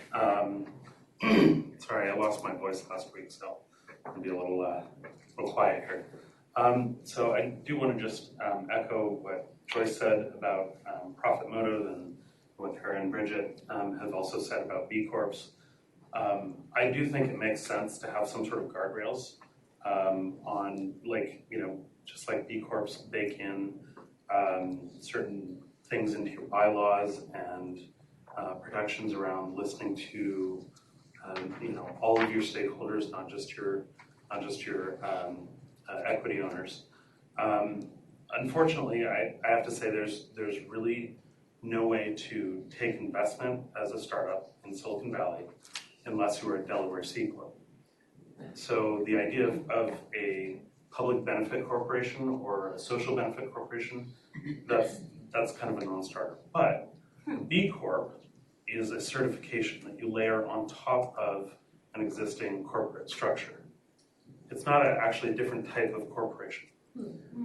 It's a certification that you've put in certain items into your bylaws and you're operating ethically and yada yada yada. To get that certification, you pay like $1,000 minimum, up to like 25 grand a year, based on your revenue. So I think that's a really good option, but it maybe should not be the only option that we consider. But I think it's a really good starting point. And I can say, at least for our part, we're planning on becoming a B corporation. We're doing the sort of initial due diligence right now, and it looks pretty good. It's kind of a nice thing. I think it allows us to spur innovation because profit is still a consideration. You still can return a nice hefty sum to your investors, but you do it in a way that considers the entirety of your stakeholders. So you still can be a very good venture capital investment, but I think it also addresses some of the concerns that we've heard in the comments. And then a different issue, this is sort of rehashing what I said last time about proposing a new recommendation based on information that we got in the comments around like equivalent access and sort of the experience of going to a lawyer. So if you've got a technology tool that's wanting to practice law, you know, that you'd have some of the same protections around like, you know, malpractice insurance, even though that's not an actual requirement right now, but there's an assumption by the public that they will be able to sue if there's a problem. So maybe, you know, limiting how much you can limit your liability, for example. So anyway, I'd like to work with someone else on drafting that recommendation, or if there's more than one other person that wants to work with me on this, we can, you know, notice a full meeting and do all that fun stuff. But if anyone else is interested on drafting that new recommendation, I'm willing to work on that. Great. I think no one wanting to. Okay. Cool. All right. This has been helpful to let everybody. We've heard a lot of different ideas. I think it's been very good. Any suggestions on how we proceed from here? I wanted to put up on the screen really quick. Way back when we had our first meeting, that was sort of an orientation type meeting, I mentioned that the broad strokes approach for considering this massive topic of innovation through technology and online delivery services, that we would try to roughly adapt ourselves to what the Supreme Court did itself the last time it re-regulated the practice of law through multi-jurisdictional practice. And in fact, the Supreme Court did have two groups. They had an initial group that was the original multi-jurisdictional practice of law advisory task force, and then they had an implementation task force. And so if you look at the introduction, show the entire introduction if you can. And so it started with a group that discussed, you know, what are all the different ways that we can advance the initiative of multi-jurisdictional practice. It started with Bierbauer, of course, where it was very clear there are no implied exceptions to UPL, but we had New York licensed lawyers participating in pre-arbitration discussions, and so that set off the whole multi-jurisdictional practice debate, and the Supreme Court created its first advisory task force, and it looked at the policy of what should we do about multi-jurisdictional practice, and one of the things that looked at was, well, you could have a safe harbor approach, which was the approach taken in the APA model rules. There was the idea of complete reciprocity theories. But ultimately, what came out of the policy task force was a proposal for 4 authorized practice of law activities. And this is how it was articulated. The legal services attorneys, the in-house counsel, and if you scroll down, the safe harbor for really temporary practice activities. And that was handed off to the implementation committee, and it says in this introduction to the final report of the implementation committee that that was the group that was actually going to draft the rules of court that would implement it. And so this first go-around was for just talking generally about, do we still think UPL exceptions are viable as an option? We got a lot of negative comment. If you looked at any one of the memos under this section of the agenda, there wasn't a single one where we had no support. But what I heard around the table is that people want to proceed. People want to continue to consider UPL exceptions as a way to meet our charge. So I think the next step, Toby, Joyce, is really to take on that next part of the outline, which was one of the subtopics of UPL exceptions is the authorizing of an individual, not an entity, not a business, not a tech, but an individual like, I'll use triple LT, but it doesn't have to be triple LT. The table we provided for the last meeting had triple LTs, it had court navigators. California, we presently have LDAs, UDAs, they're not really practicing law, but they're in the same category. The LDAs in Utah. Yeah. We have the next step now, I think, is to start looking at our 2.0 recommendation, which I think we should just put up on the screen, which is the individual non-lawyer recommendation. and see if we can, as Bridget characterized it, put meat on the bones of that in a way that it will have parity with what the original multi-jurisdictional practice advisory committee did for the Supreme Court with regard to its proposed 4 categories. And so there has to be some details about what the implementation committee should consider. And so for the in-house practice by lawyers not licensed in California, the policy MJP committee said, well, we're going to restrict the scope of what they do. They can't go to court. And so they didn't detail what the rules should be. They didn't draft the rule, but they put a strict limit on the registered in-house counsel at the policy level. It said, you can give advice to your employer, but you can't go to court. And they also said, well, the company that you work for as in-house counsel can't be a company that's delivering legal services to others. So it can't be a corporation practicing law for consumer setting. It had to be, maybe Disney wanted New York lawyers as opposed to California lawyers. That would be okay because Disney isn't delivering legal service to third parties. And so if we could look at our 2.0 recommendation, put on enough details so that it's, one, something that people better understand, and two, something that gives significant parameters for the implementation committee to take on, I think that's doing our job. Again, our first recommendation was just a menu option that said, well, we think exceptions to UPL might work. I think our next stage is we have an actual 2.0 rec that talks about individuals.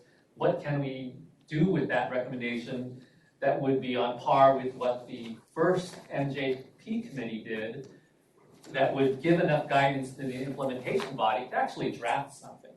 So I think we have a consensus. It sounded like we don't have a full attendance that UPL exceptions is something we want to consider.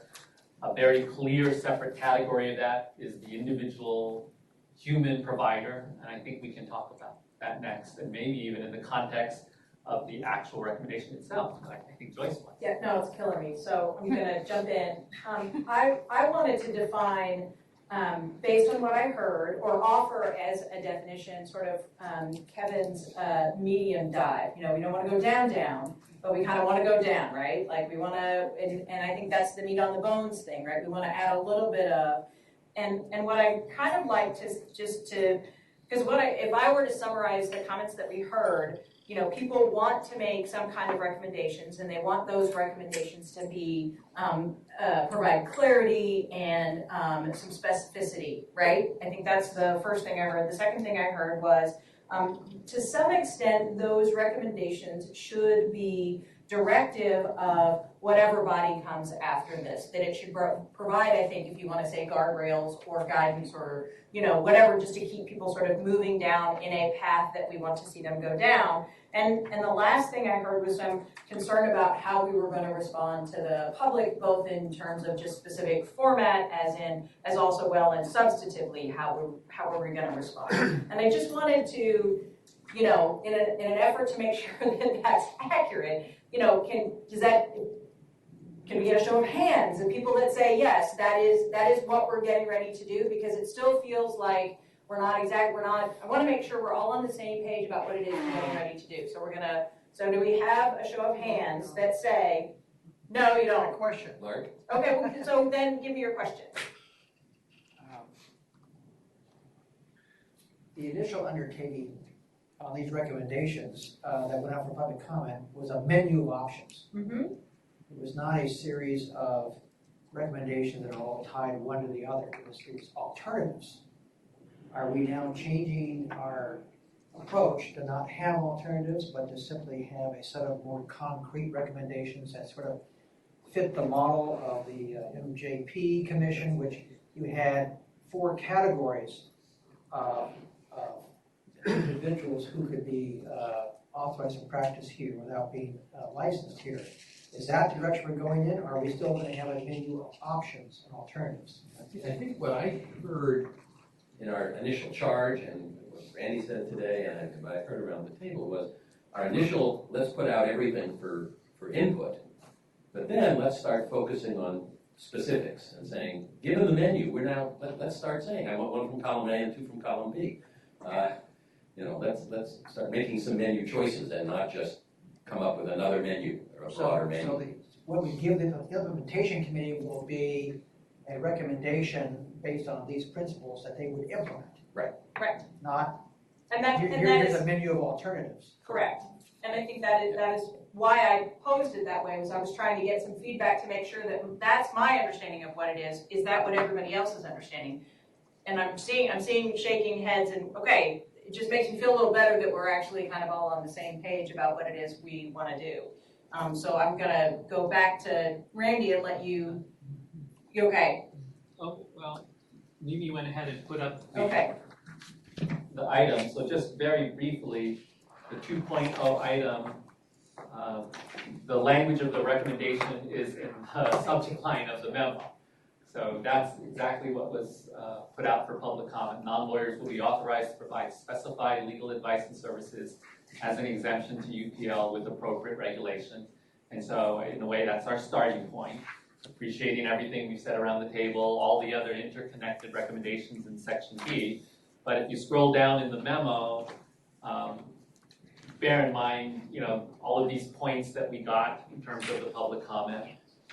If you scroll down even more, there is the breakdown that staff was able to do. Thank you to Mimi for carrying a lot of the laboring oar on this, but the breakdown on this particular recommendation was what you see on the screen there. 67% of the input was from lawyers, and 94% of those lawyers didn't like it. But we did have 3% of persons identified as non-lawyers, and 76% of those actually supported it. And so you can see that bit of disparity. And then below that, in this part of the agenda item itself, the persons assigned to look at the public comment called out some comments for special scrutiny to take a closer look. Staff threw some other things on the barbecue as well in terms of comments that we thought needed a close look, such as LACPA comment, consumer attorneys, divorce enforcer comment. And to give you sort of a snapshot visual, we threw the comments up into this table that sort of gives you a glimpse of just where they stand on in terms of their bottom line. And so the Public Law Center is in the opposed column, while the LACPA, that small firm solo practice group, is in the support, together with COBRAC is in the support. But if you move further along this table, there's a couple of folks who, I guess I'd call it more conservative in what they would support. Crispin Passmore, who's our UK expert, he would support it if it were only a sandbox or pilot baby step, if you will. Los Angeles County Bar Association, which is their broad group, the broad comment, said they'd support it if it was a non-profit sandbox or pilot program. So this is just to, as we go through and we start talking about what changes we're making, we can sort of see the lay of the land in terms of what some of the commenters would view the changes that we're making. And if you go to the very end of the agenda item, this is the responses to the general themes.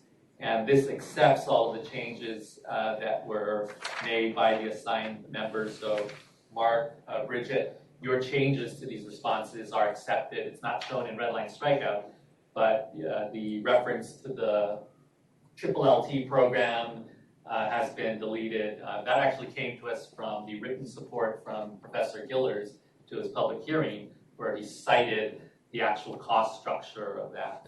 But we've changed that in this draft. So it's the latest up-to-date version of those responses to those points.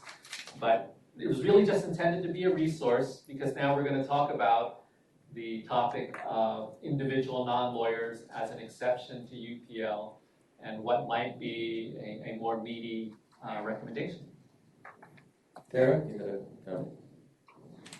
Yeah, so I thought I'd take a stab at what we would want on our list of UPL. And so I was just reading up like what an LDA, a licensed document assistant, can do, and it honestly sounds pretty useless, no offense. It says, for example, in California, in an uncontested divorce, there's 6 different forms which have to be filled out exactly, but the LDA cannot advise you as to which forms to choose, right? That's insane. Why are we paying a human to not tell you like which one you should use? So I think that my first recommendation is like the baby step would be that you have to be able to give people some direction. Are you going to the left or to the right? And I don't know how to word that, but this is again very small baby step. But you should be able to be a human, and maybe it would fit in with the LDAs. Maybe they can get a second little credential, or maybe they need attorney oversight. I don't know the implementation or paralegal oversight, but that they should be able to give actual answers and guidance as to which forms to use and how to fill them out, not just asking the consumer to give them information which may or may not be correct. So I would just second that, and I would also state that again, I wouldn't use this sort of an LDA approach to remove the technological element of what we're considering later on. I think we're just talking about humans, though, right? Right, but I mean, I just want to make sure that we're considering both facets. But I'd second your comments. Yeah. Excuse me, sweetie. Where are you headed? Randy, I have a question. Whoever's on the phone, whoever's on the phone, please mute your phone. So where I'm confused is, if you look at the report that went out for public comment, under 2.0, there's an explanation of it, and then there's the 3 options. And that's what the public is commenting to. I'm wondering how valid. I know you've tabulated the comments and you've got them arranged by those who like them and those who don't like them, but I'm just worried that they're reacting, I think, to the 3 or 4 3 options that are in this report. Only one of which is on the table right this moment, but I'm worried that maybe there's a disconnect between some of the concerns we got based upon how we presented this recommendation 2.0. We're now talking about it in a different way, and I'm just wondering how those comments would be reflected if they heard what we're talking about now. I'm just worried that their comments may not fit in very neatly now, because we're now going to shift a little bit, and we're not talking about options anymore. We're talking about a concrete proposal, and so the tabulation of responses in light of what we're talking about now worries me that it may not be consistent. Well, I mean, people are going to have an opportunity to respond after we put out, before implementation, after our proposals and before implementation. So there'll be. I understand that. I would also say, excuse me, I'm not convinced people dug that deeply to find those 3 options based on my reading of I understand what you're saying in theory, but I think because we presented, like, here's the short version, I don't know how many people actually ever found because I'm just not sure if they actually looked that deeply into what ended up being more of an appendix to a board agenda item where we presented, because a lot of these concerns that we heard, you and I went through all these 2.0 objections, and they were based on a fear that we were just proposing deregulation altogether, I think. And to me, that signals they never looked at these options. Okay. Other comments? No, is it your pleasure? I have a substantive comment too. Okay, sorry. Just from some bigger picture principles that I think maybe we can adopt here, or at least discuss when you're thinking about possibly regulating a new license category. I think we should. I really do like this risk-based approach that we've mentioned a little bit in the comments, and thinking about what is the harm that we're trying to protect people from by not allowing non-lawyers to practice right now, and trying to focus on what could happen and then establish a regulatory framework around the potential harm instead of being so prescriptive around you're allowed to give them the form, you're not allowed to tell them how to fill it out. I don't think we should get into those details, and I know that's not what Tara was suggesting, but I think we can maybe recommend more broad principles, like identify what are the regulatory objectives that we're trying to achieve. And then also, I think, just kind of as a broad theory of regulation, how might we ensure competence? And this goes back to your point, Mark. This is very complex because, are they practicing in, are they in the guardianship? Are they in family law? Like, where are they? There could be different definitions of what competence means. And then also, I think, how are we holding them accountable? What is our system of accountability? And to me, I think that gets to the heart of many of the concerns that we heard, especially from legal services and people who were giving us examples of real people who cause real harm to people. And how do we address that through a system of accountability? So those are just my big picture comments on how we can move forward with this recommendation. Just trying to crystallize that, what I heard from you was balancing is important. So yes, so balancing the current harm to consumers, the empirically supported empirical harm to consumers for lack of access to justice, against potential harms or actual harms we identify in some cases. We have to balance those harms because otherwise it's impossible to recommend anything. There will always be a reason why something might be risky. It's a balancing. Second, and it comes from Mark's comments as well as, I believe, Professor Moore's comments, context specificity is incredibly important as well. So, and that will help us with this. And then third, it's regulated. If something happens, right, if there's an issue, we have a control mechanism that picks that up and deals with it and loops back around. Is that a fair kind of summary? Absolutely, and I do think, that's part of the reason that we're having trouble with notarios and some of the other examples is that they're not appropriately regulated right now, and there is not a system to control that. So the other thing, though, is I heard this analogy recently that your comments reminded me of, which is we're not really trying to go for a zero failure proposal here. So for an example I heard is we could have a speed limit if we want to avoid any car crashes or any fatalities because of cars. We could have a speed limit that says you can't go more than 4 miles an hour. But we don't do that because there are other benefits to being able to travel at a faster pace. So you know what I mean? I mean, we're not trying to. I just thought that was a good analogy to me, and so it's something to think about. Yeah, and the last comment I think your point teased out, which is I think essential to LEA and to the State Bar, is that new enforcement has to be better financed. Mm-hmm. We have to find a way to finance enforcement, not just for any new thing, but also for existing UPL where there are no problems, right? So that should also not just assuage some of the fear that we've seen from the bar, but help address some of the current issues we have. They're not sufficiently funded right now in terms of enforcement. Absolutely. So this is a place where I'm very confused quite often as someone who's been in the space for 20 years, but I'm never quite sure what legal information versus legal advice is. And I think it would be really helpful for us to consider as part of this proposal actually defining legal information as not UPL. And I think, Mark, that goes back to your suggestion where you would be comfortable with individuals and entities providing better access to legal information. I think that's a step we can take as this committee and suggest, how can we describe that in a way that lets people who are familiar with the space help people choose forms. I think, Tara, I think you guys are on the same page, and I think that's a really brilliant, easy, kind of less risky thing we can do because that's already happening. So people are already giving legal information who aren't qualified to give legal information. We're never, ever going to stop that. But can we encourage innovation in that space by actually taking away the fear or the potential risk to investors who want to get into that space? So maybe we can really think hard about what is legal information and can we define that as something that will be, will be allowed without UPL consideration. So conceptually, I agree. The problem is the context, because if we're going to say that it is not UPL for a non-lawyer to provide more information in the form of advice in family law,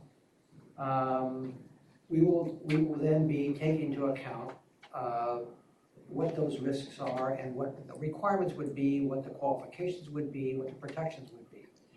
If we're talking about someone who's going to be a non-lawyer giving advice on civil commitments or conservatorship or parent rights, that's a whole different story.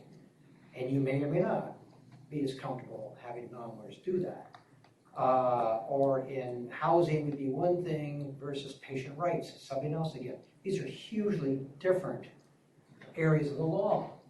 And you cannot come up with a one-size-fits-all, saying, well, advice will not be considered a practice of law, no matter what that practice area is. It does going to make a difference. And there's certain areas of the law that you're not going to be as comfortable allowing the non-lawyer to give the specific advice. Depends on what it is. That's why it has to be tied to a concrete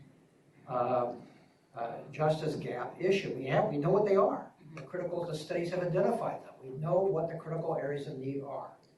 And so maybe we don't get to do this. Maybe it's the implementation committee, but someone's going to have to take a look at what we're saying in the context of what is that service? Who are those consumers? And what is the specific risks in that field that will drive the regulation or non-regulation? There's some that might not need much regulation at all. We already know that LegalZoom is doing a heck of a lot in certain areas. It doesn't seem to be a lot of public harm.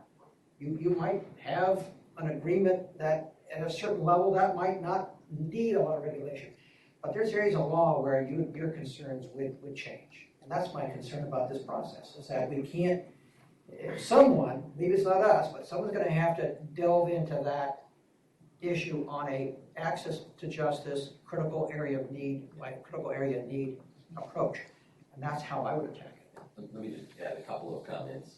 I know we heard several people in our public comments, or at least in the verbal comments that we got at the Bar Association meetings and some of the other places, of lawyers saying, boy, I spent a lot of time fixing what LegalZoom screwed up. So yeah, there is harm there. But the harm, as you point out, may not be worth legal regulation, whereas there might be a big harm over here. When I do lectures on the difference between advice and information, I would say, well, it's applying the law to the specific facts of this client becomes advice rather than information. And the ridiculous example I use is you can tell a client when they receive a summons for an unlawful detainer that they have 5 days to respond. You can't tell them your answer is due Tuesday. Even though clearly that's the kind of thing you should be able to. Right. And the question is how you can draw the line that says the next step is, well, should you file an answer? Should you not file an answer? Because that could increase attorney's fees if you don't have a good defense. There's all sorts of other factors that then apply. But there's a point at which the harm may not be as severe. Great. I just add that from a sort of technological perspective, sort of user-oriented design, that echoes what you said, Mark, in that sense that you want to look at what is the specific goal of a specific statute or rule or piece of common law, element of common law, and is it achieving that goal? Is it not? So we should be empirically analyzing not only whatever potential innovation we're dealing with, but also the goals of the statute itself. I think that it's helpful. We've debated a lot on the other side of that as well, I know. But I think that context specificity can help from a design perspective, not merely us, but for the regulators. Lori? I don't know if this is helpful, but I'm just going to point out as a consumer, hearing your answer is due 5 days, but I know from my own experience in calculating days in a law firm that sometimes it matters when you received it versus when it was filed, blah, blah, blah, versus your answer is due on Tuesday. Perhaps this is why 80% or 70% of our consumers aren't coming to us for help. The answer is Tuesday, and it doesn't change when you give them less information on how to figure that out on their own. And I think that's why I'm sort of advocating for this idea. I don't disagree at all, Mark, with what you're suggesting about digging in and context matters, but right now there is zero help, and unless you're hiring a lawyer, and we know majority of people are not in those instances. So I do think we can tie it back to the access to justice gap and look for those places, but I want to encourage us to think through your ridiculous suggestion means on one side, consumers might get it wrong because they don't fully understand the answers. or the full amount. And there are plenty of people who could dig through to help them with that answer, and technology would give them the Tuesday answer with very little intervention.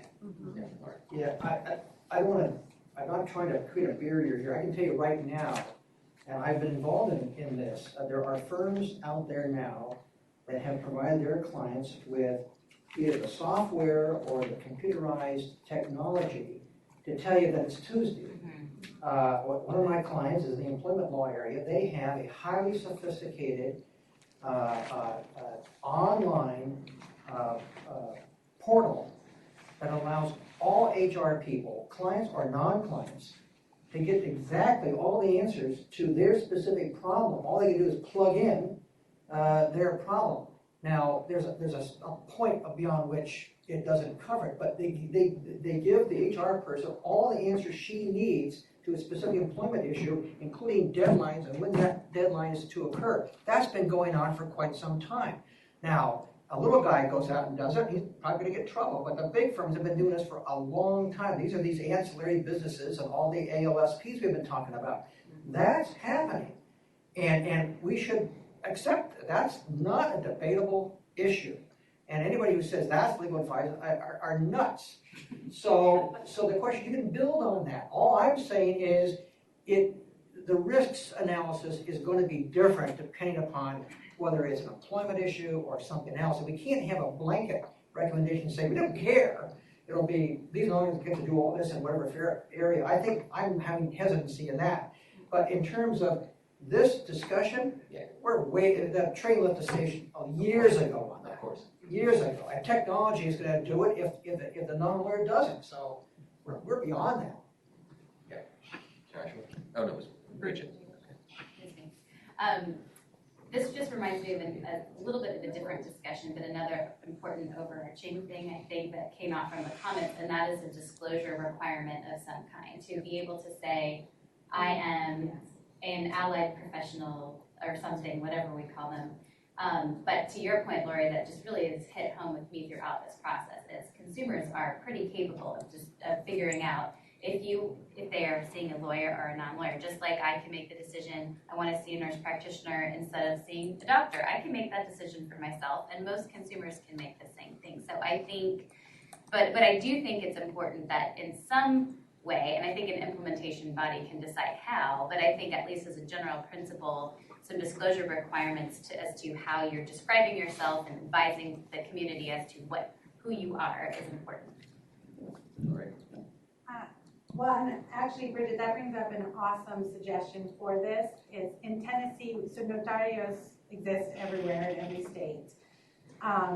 One of the things Tennessee did to help fight that issue is we actually have advertising regulations around becoming a notary that specifically makes you say, I am not a lawyer, because the term notario in many Central American countries actually means a higher designation than a lawyer. So that's where a lot of that confusion comes from. What if we, Mark, this, I don't know if this helps with some of the kind of opening it up a little broader, because I think the more we have to define categories, the harder it gets and the more risk is involved to those investors, which we're trying to encourage to come in those different types of services. What if we approach from a disclosure idea that anybody who is providing legal information has to either provide some, I'm not a lawyer, and you should know this kind of thing, some warning label. Something that identifies who they are. We could have categories. If you're an allied professional, legal professional, you have to say, I'm not a lawyer, but I have this experience maybe. I think we could build in a disclosure that says you can get legal information from anyone you want. I can go and ask Dan to look at my mole and decide if I need to go to a doctor or not. Dan, don't look at my mole. But we keep. Wow, Dan. Yeah. we that. The same is true of legal services. People are going, the data definitely says people are going to others outside of the legal profession for those answers. So if we empower people to really create innovative new ideas and partner with people, all kinds of people to do that, and simply allow our consumers to know who they're dealing with, then it's back to their choice. They are protected. They do get the opportunity to say, well, if my mole really should have been seen by a doctor, I know Dan wasn't a doctor, or even, he has zero training. That's my choice. So I'm with Bridget. I really like the idea of disclosure, and we make it an advertising role. If you're going to provide legal information, you are safe from UPL, but you must provide this level of disclosure in order to advertise those services. Kevin? Okay, I'm going to disagree. Shocking. Okay, yes, you're shocked. All right, I'm not sure that the medicine lawyer comparison really works, because when you have something seriously wrong, you have a pretty good idea, and you're going to go in. You're not going to be satisfied with a nurse practitioner or WebMD. You want to go see someone who needs to look at you, take some tests, and get some sense of what's going on. If you're, say, repeatedly passing out and everything, that's not where you log on and possibly pass out and start hitting the keyboard and stuff like that. You're going to want to go in and see someone who's actually going to be able to do it. I'm not sure that people who have a legal problem, they need to go to some people sometime who are going to be able to identify with that legal problem. I think that at least at its inception, we should have what Mark was suggesting, identify the areas in which people can practice, where it is relatively, it's landlord-tenant, I mean, whether it's certain divorce proceedings, simple wills, or whatever. Those are the areas where there is this great, lack of access to justice. And I think that's what we should be. What about just legal information? Can you talk to the microphone so we can hear you? Just to back up, I was actually just suggesting for legal information, to provide legal information. So I'm curious, Professor Martin, do you believe legal information should be, I'm not actually talking about practicing law for certain categories. I actually agree with the idea of certain categories for practicing law by non-lawyers. Those should be developed. I'm really suggesting legal information should be something that is never subject to UPL, provided the right disclosures are made. Do you have the same concern about people who provide legal information versus practicing law, legal services? I guess I'm not sure what, well, first you can call me Kevin. Not that you agree with me, Professor Moore.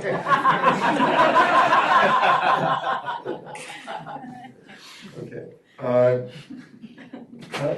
My view on that is I'm not sure necessarily how helpful legal information is, other than you're pointing the person to the area of law that they should be consulting. So legal information outside of the context of the person's particular problem, I don't necessarily get. That's sort of the value of lawyers. What lawyers are trained to do is to apply the law to the facts, or if you prefer, turn it around and apply the facts, the specific facts to the law.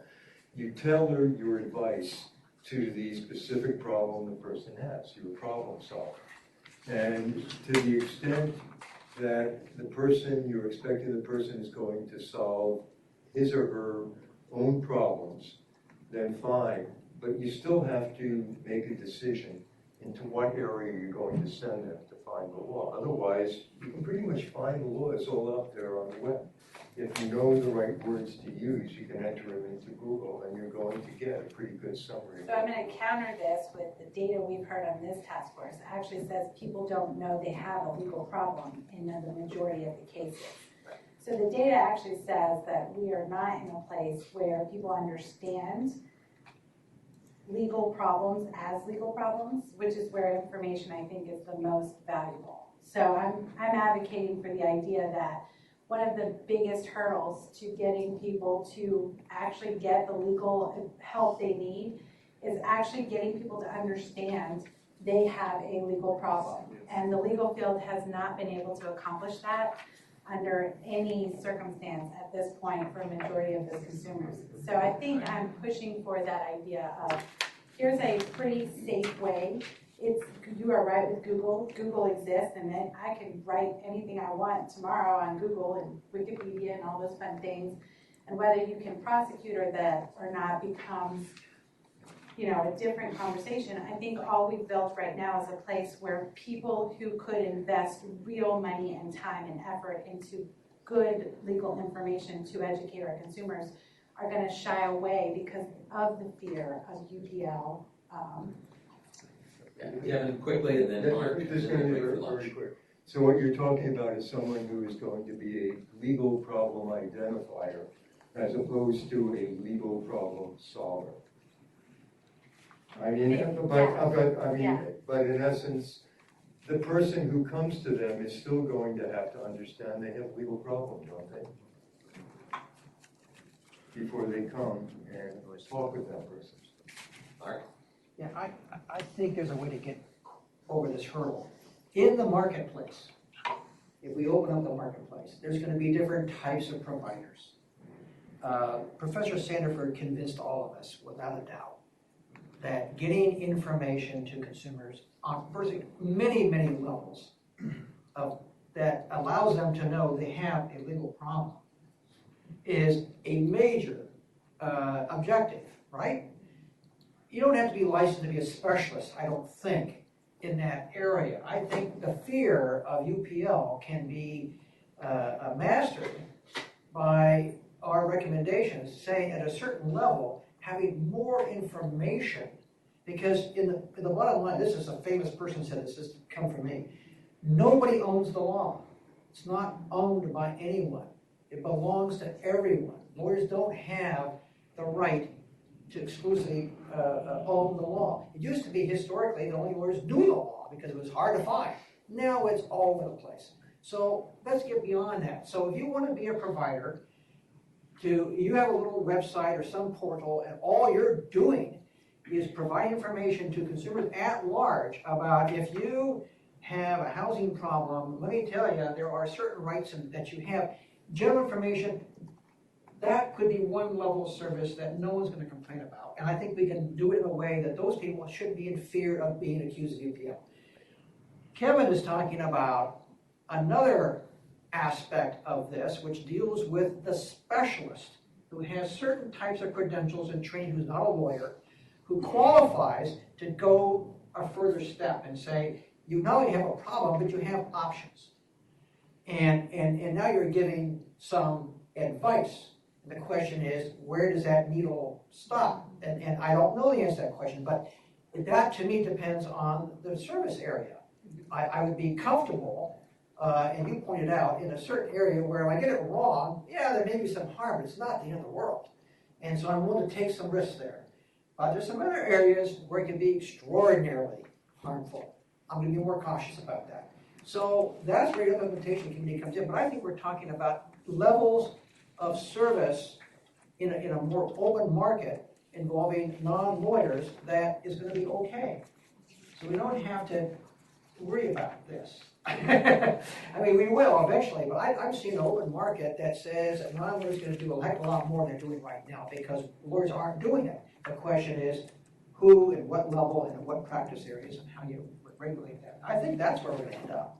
Well, I think Kevin did that really well, is to identifiers. Yeah, I don't know how you say that on paper, but it just seems to me that just makes sense. We're beyond the day of only lawyers can give any advice whatsoever. That'd be absurd, because it's not happening. On that note, why don't we break for lunch? Lunch is down in the next room down, 2 rooms down in the next room. And it's 12:33. Why don't we try to come back at 1 and get started again? Hi, Mr. Racha, Toby, this is Carolyn signing on the phone. Can we dial out and dial back in again? Yes. Okay, great. Thank you so much.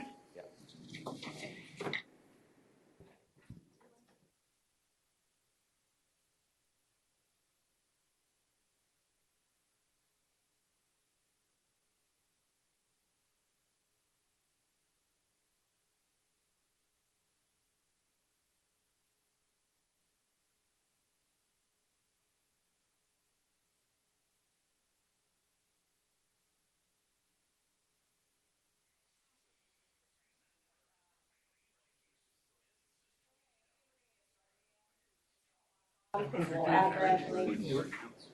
So we're gonna take a little bit of a different tack this afternoon. Toby and I agreed to share sort of the chair responsibilities. He took the morning, and I'm gonna do the afternoon. So I've got a couple of different things that I'd like to get accomplished this afternoon. The first thing I'm gonna do is actually ask Neil, as a representative here from the Supreme Court. A couple of you had asked me questions about the position of the Supreme Court.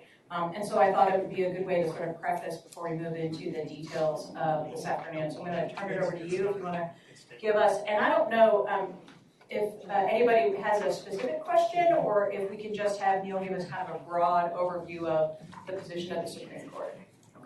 Sorry, go ahead. Are there any specific questions? No? I'd like the broad. Well, the broad view is that the court is open. And the court is waiting to see what the ultimate recommendations are out of this group and then what the board of trustees sends the court's way. That's still the court's position as far as I can tell. And so the court won't actually figure out where its position is until it sees that arrive, in physical form at the court. I can say that because the issue has come up before in past years, that there's probably a lot of broad supports for some kind of triple LT group being created. Because again, that in a previous few years back, that was actually circling the agenda, and so the court was a little bit chimed in there. So I can definitely say that there's probably strong support for that. As to what the rest of this, I'm just waiting like the rest of you folks to see what this group comes up with. So. Go ahead. Yeah. What was it about the triple LT that the court liked? Increasing access to justice and hopefully creating a new profession that would provide legal services at a lower price point. So I think that was it was the court's, in full recognition of the fact that there is a major justice gap, right? And then what stopped it? Was there something the court didn't like? It was internal administrative issues that was going on with the bar executive staff during that time, I believe. I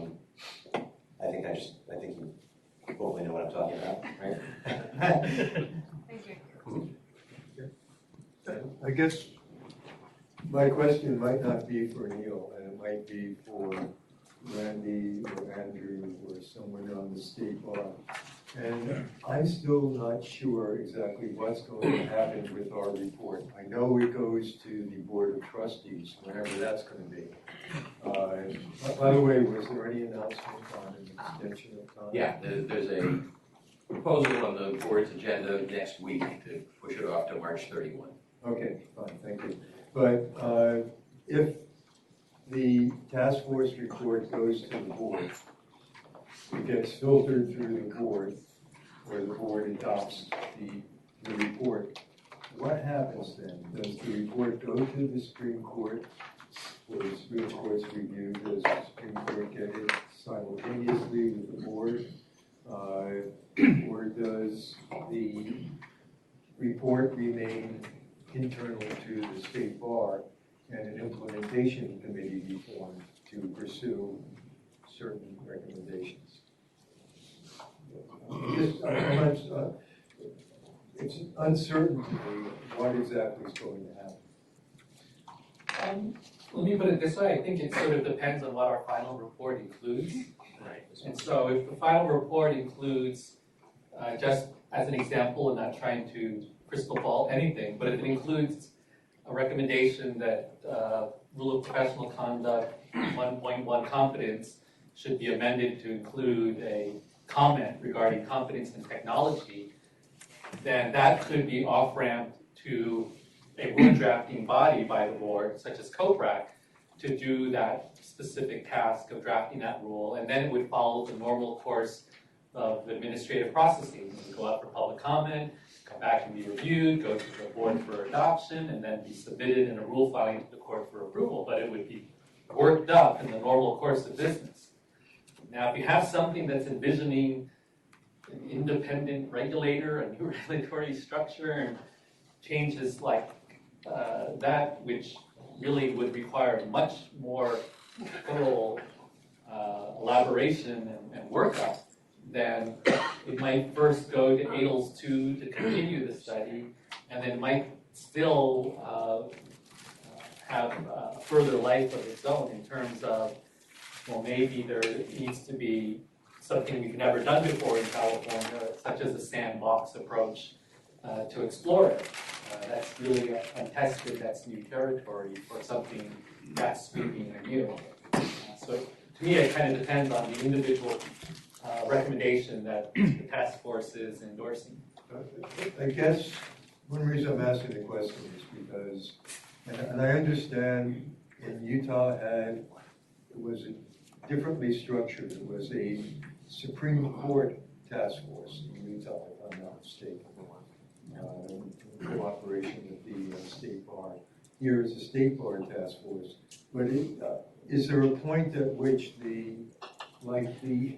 Utah Supreme Court signed off and essentially said, go full speed ahead with the implementation? That was my understanding. You know, keep pursuing it. They didn't say, we're going to approve everything, but they just said, keep going in the direction. We like the direction you're going, essentially, in their order. Is there going to be any phase that's contemplated for our Supreme Court to review the work of this task force before it gets to anyone, the implementation committee, where any decisions are made as to rules, so that they can get a better sense of what's going on and give some feedback to the bar before the bar proceeds?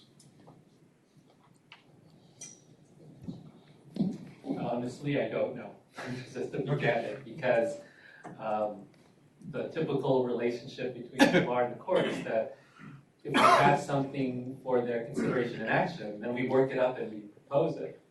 But some of the things coming out of this task force might not be at the stage of development that it fits that mold in terms.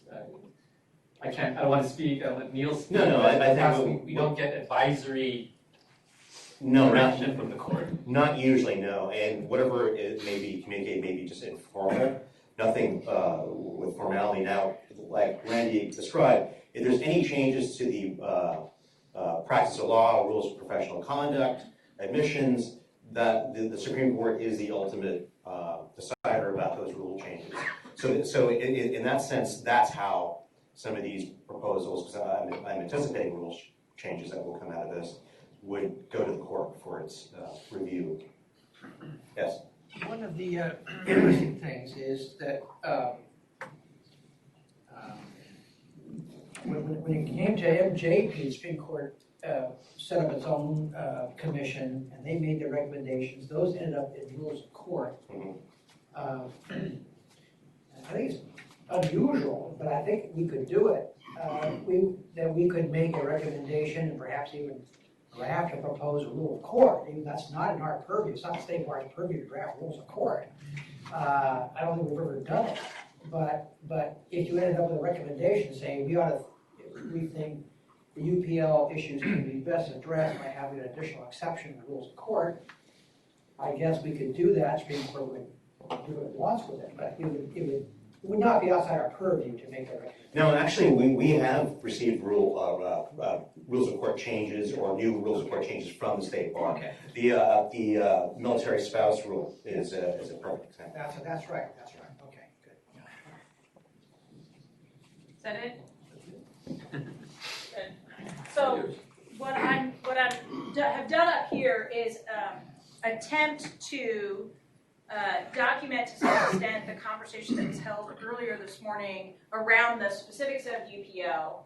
We're dealing with UPL for individuals only. We haven't gotten to doing anything with entities. Basically, there were some overarching things, and then I kind of created some categories. And what I would like us to do is to spend the next, say, quarter of two, so the next 35 minutes, kind of going through, are there other things that we think that should just fall within this category? So first, I think one of the things that Bridget said was weigh the potential harm against a harm caused by no help. So we're going to manage risk. We don't have to figure out exactly what that means, but I think we should generally all agree. And I think that to some extent that speaks to things like what area of law we're talking about, and we're talking about what kind of problem that somebody might have. And so I think there's all of that is kind of managed perhaps under there. So we're going to manage risk. So we've got practice area, right? And area and type of problem. And I know that not everybody's going to be able to see, so just yell at me if you want me to read it out loud. The second thing was to sort of overall ensure competence, accountability, and disclosure. I think disclosure really spoke to Lori's thing about we have to, people have to be forthright about the fact that they're not lawyers. Competence, there's some sort of, they have to pass an exam, they have to do something to indicate that they are sufficiently competent in whatever area that might mean, and then that they're accountable, that if there is, and by accountable, that means there is some sort of recourse should they screw it all up, right? So maybe accountable and recourse is a better way to,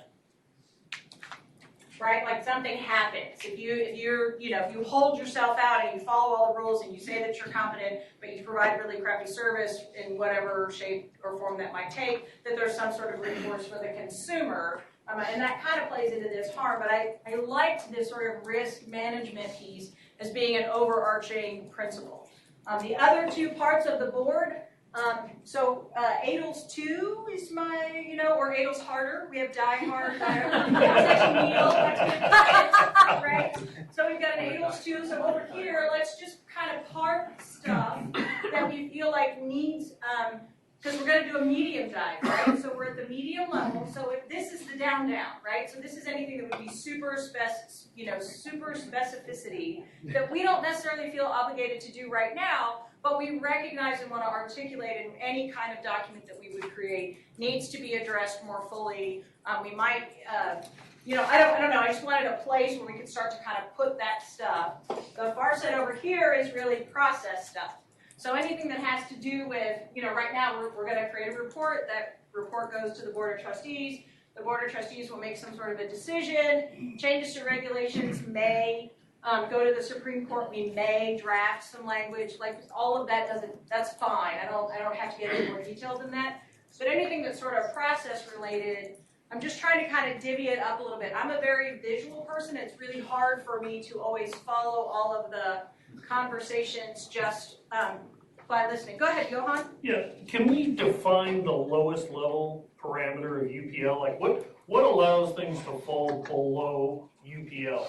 Meaning, to use the concept of the forms, when do we allow, either provide an exception for the form preparers, or we provide the form online with possible advice, or we provide the form online in PDF form with no advice? Well, so I think that because we're dealing with individuals only and not entities, I'd like you to give me a different example, because the example you just gave me was an entity example. Well, actually, it was an exception based on the form preparers.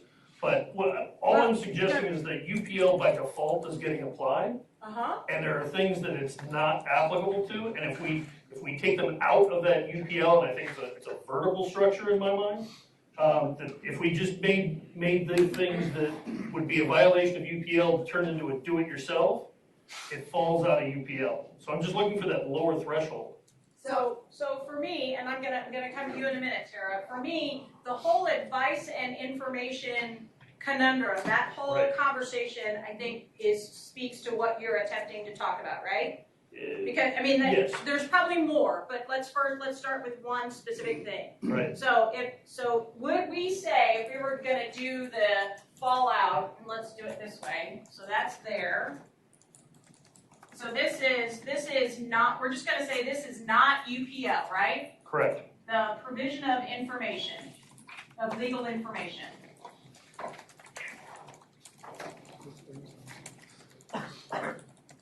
In between the two. More complicated than that. Say it again? It's more complicated than that. Right. I said this morning, the ironic principle that there's certain things that if they're not done by a lawyer and done by a non-lawyer, it may not constitute the practice of law at all. But we're starting at the bottom, so that would Okay, be the well, next level. Okay, here's the bottom. One of the bottom is real estate agents. Real estate agents. They negotiate, fill out, advise, and represent homeowners in the sale and purchase of their That's property. not bottom because they require a license. So I think No, agents don't. The broker does. what the agent does. No, we didn't.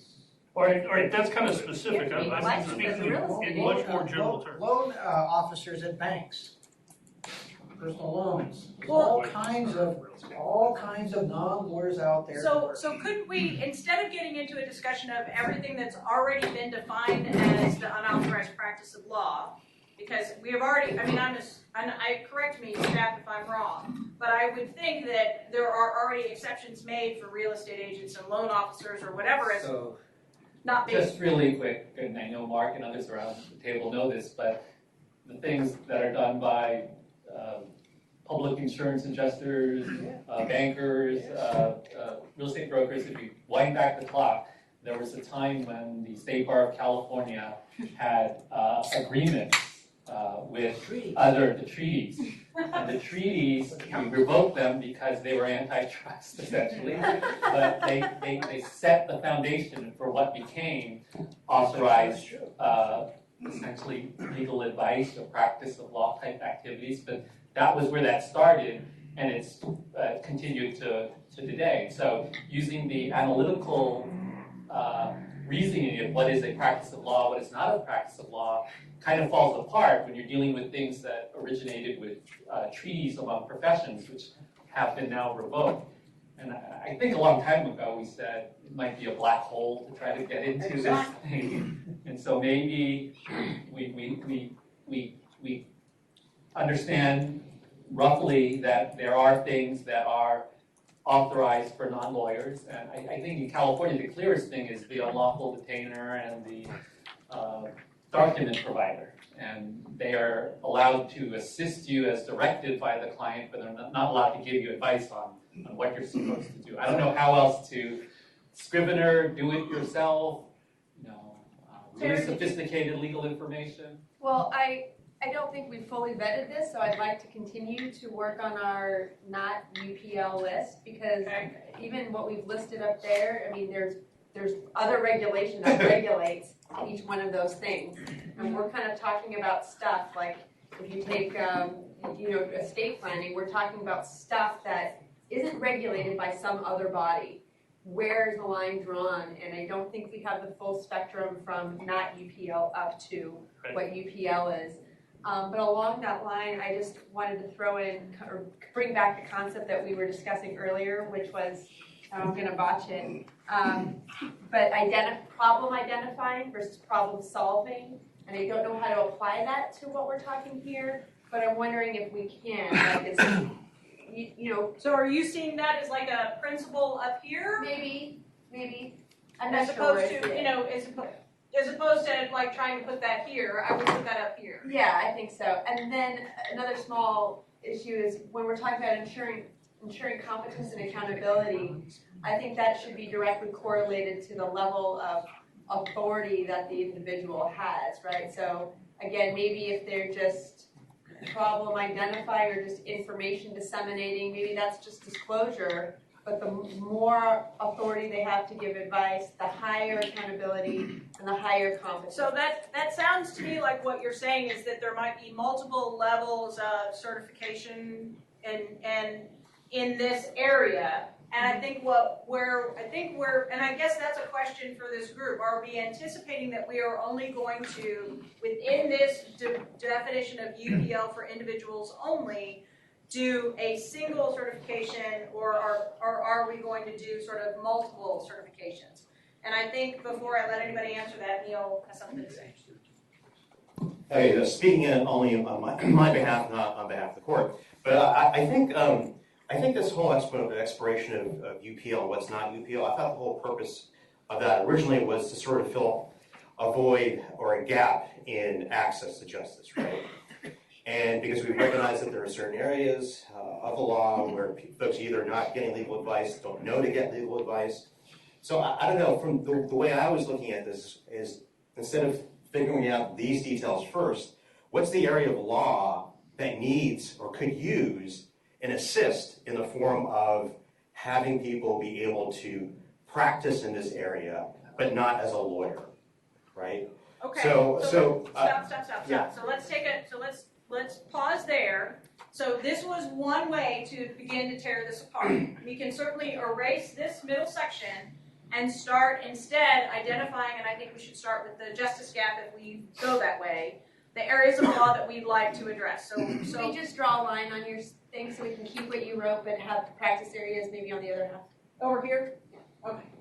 All right, well, people just tell you what to do everything. So I want to take a vote before I allow any more comment. So do we want to continue down the path that we are currently on, or do we want to continue? Do we want to do the by practice area kind of division? So everybody raise your hand. I want to go where I am now. Oh. No. Or do you want to do it the way we're doing it now? Nobody does. Do you want to do it by practice area? Yes.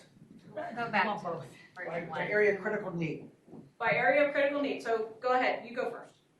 Well, I was just going to say, I think we can have this conversation in tandem in a way, because if you're going to the first point, which is what is the potential harm, and also what is our goal. So to me, that's where I think the practice areas come in, and I think they overlap in one sense. Because so you want to do both together? That's what I think. Yeah. I think we can have this conversation as a more conceptual level. Shaking hands. All right. Joyce's desire for clarity gets thrown out the door. That's okay. So these are going to be the practice areas. That's what you were talking about putting in here? Yeah. And then within that, I mean, there may be some, I think we should think about what practice area, or what are we really the most concerned about a non-lawyer doing? What kind of harm could they do? And is that... Well, let's start with what's the biggest benefit. Let's start from benefit instead of harm, because I think that allows us to work in a positive, constructive way. Sorry, it's really hard for me to start from all the bad stuff that can happen. No. Let's start from the concrete things of good that we think. Landlord-tenant. Landlord-tenant. So before we go, staff of the bar, I'm just going to generally open it up to you guys. Do we have the areas of law most experienced in the state of California as a result of the Justice Gap Study? Because before we just have, I mean, everybody's got an idea, but we want to be driven by data. And I know you guys just did this, and I know that there's a list somewhere.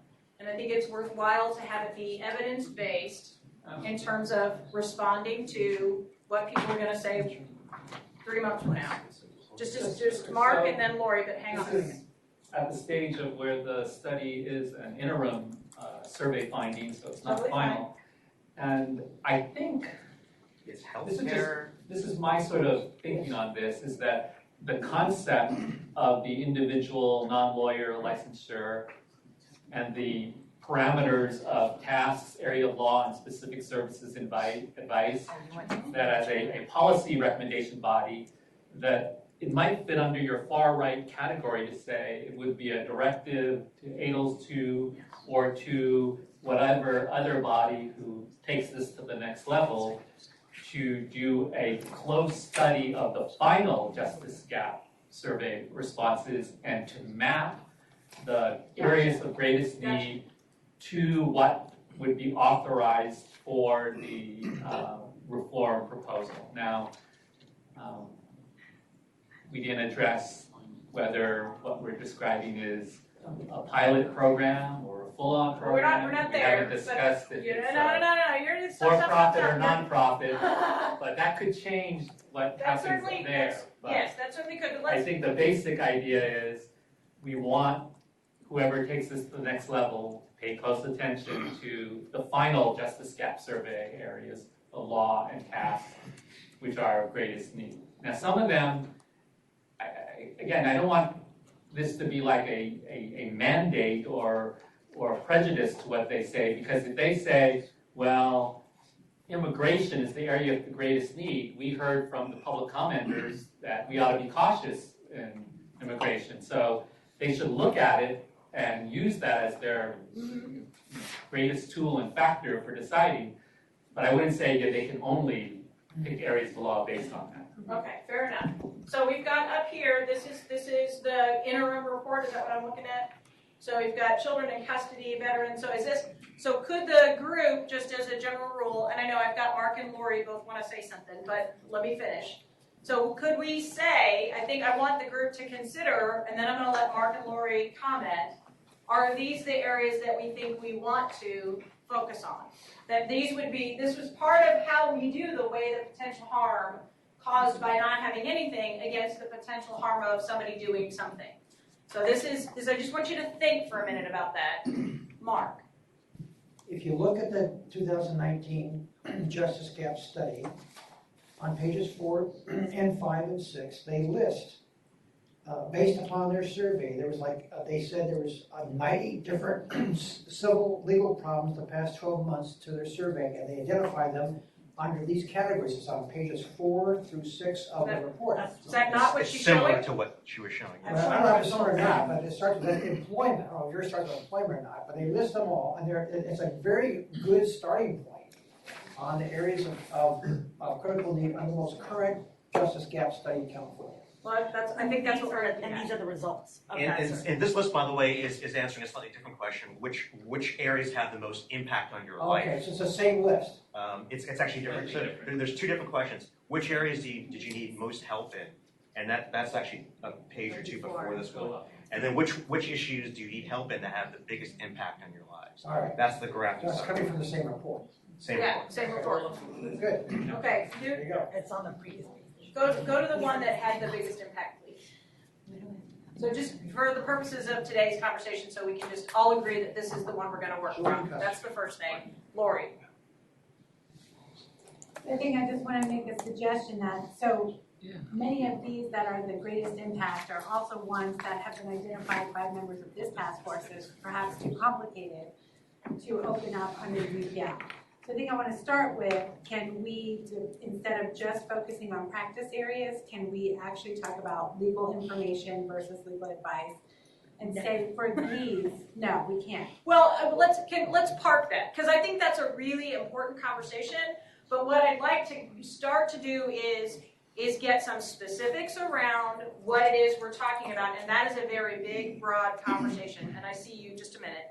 So I'd like to try to avoid that conversation, because I feel like once we have some of these defined and we have some practice areas defined, then the conversation around advice versus information can be specific to a practice area. Because as soon as I say we can do that, Mark is going to come to me and say, yeah, but that's different based on which kind of problem that you have. So we need to figure out the kind of problems that we're willing to talk about before we talk about the specifics of what you can and cannot do. So I think I'm feeling a little overwhelmed. I don't mind telling you. Totally go. Joyce. I'm overwhelmed. Just for a minute. I'm in. Overwhelmed. One, I want to go back to the idea of disclosure should be the first, I think in my opinion, the first step, and it applies to everything. I'm back on the page of accountability. So it can be number one. Should totally be, fine. Yeah, should be dependent on what we're allowing them to do. Totally fine. Because I don't have to be confident. Okay. Kevin. Okay. I'm not criticizing what we're doing. No, it's okay. Okay. But we have to start somewhere, and I think that going to the Justice Gap Study is a great place to start. Yep. To identify where the problems are. But it's I look at all of these tables, and they refer to low-income Californians. And we're not just talking this task force. We haven't just been addressing the issue of low-income people. We're also talking about middle income. I'm just asking that we keep that in the back of our minds as we are putting together and identifying these problems. I would second it, and secondly, it's also pretty universal, like child in custody. Sure. Even well-off Californians can have severe justice gap for the human craziness. So is it reasonable to say that we can all agree that if we can come up with the model on the left, which Mimi, if you can bring that up, I'd appreciate it. The model that I asked for on page 13 of the proposed model for recommendations. Which recommendation was that again? It wasn't. It's a client consent model under principles of doctrine. Which recommendation did you write the report for? I did on 3.3, but actually the proposed format is the image I'm looking for. Right. No, I sent it in a separate email. Separate email. Yes. She's just trying to find it. So the significance is that we can say all of these, all right, this is sort of it, but I've got bifurcated lines to the top. Let me come up and actually show you what I'm talking about. Oh, I don't have that one. Do I have this one? Where do I find it? Tables box. Page 13 of this email. Yeah. Oh, it's different. I can't read. I can't access Ada's box. Oh, okay. Okay, so I'll do it on this. So we can agree that all of those topics may be different, but we can still establish a model. So when we talk about these layers, what I'm talking about is what is the practice of law, what's law related, what's non-legal but still related. So this is where we can actually have people from outside the practice of law actually providing do-it-yourself options. Okay, so this, we can actually say, and you can divide this into 3 categories, which are individuals, technology, AI, that kind of thing, or individuals, entities, and technology. This regulation of the practice of law can stay the same. There's no need for it to change, and you just need to establish the jurisdiction, passing on to entities. We're not getting into entities right now because we're on individuals, but when does an issue fall out of this and into this, and further, when does it fall into this? So I actually like the model. I still feel like, based on some of the comments made earlier, that some of that model is going to be specific to a specific area of practice. And I'm suggesting that you can apply that model to every one of those independently, and it can fluctuate, it can change relative to that topic. Okay, so hang on. So let's park. We're going to park that in a garage. Just give me a minute. But I understand. I like that. But I can't do that just yet. I really want us to say, we are going to, the stuff that we're attempting to do here is going to be applied to specific areas of practice. Bridget.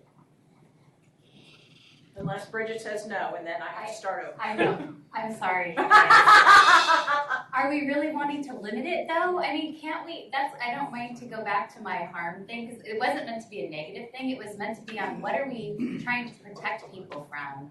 And starting there as a point of regulatory discussion, as opposed to this, I feel like we're getting into the weeds as far as like what is legal information, what is not, and where, I want to know, like, what are we worried about? Why, and I know there are real reasons why we don't want non-lawyers to do things. So what are those things? Like, someone might end up getting deported. Like, that's a real risk. Someone could lose their home. Like, I'm talking about that.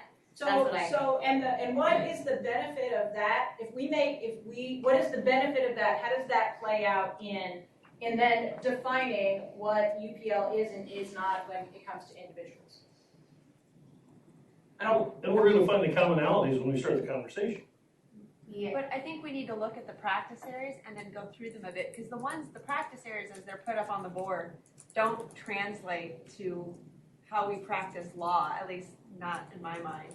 So I'd like to, maybe go just take a look at them real quick. Some of them is like, what does homeownership mean? Is that like lending? Is foreclosure? Is that what homeownership problems are? I don't know what. That's not a practice area, right? And can we get the list of the health? Like, I'm sorry, Mimi. I know you're trying to do something. Health isn't a practice area. It's really, I don't get that a lot. Probably billing, right? But that's not a legal practice area. That's so. Unless I'm wrong, but Oh, sure, senior resident. Yeah, the problems don't map one-to-one with practice areas. Right.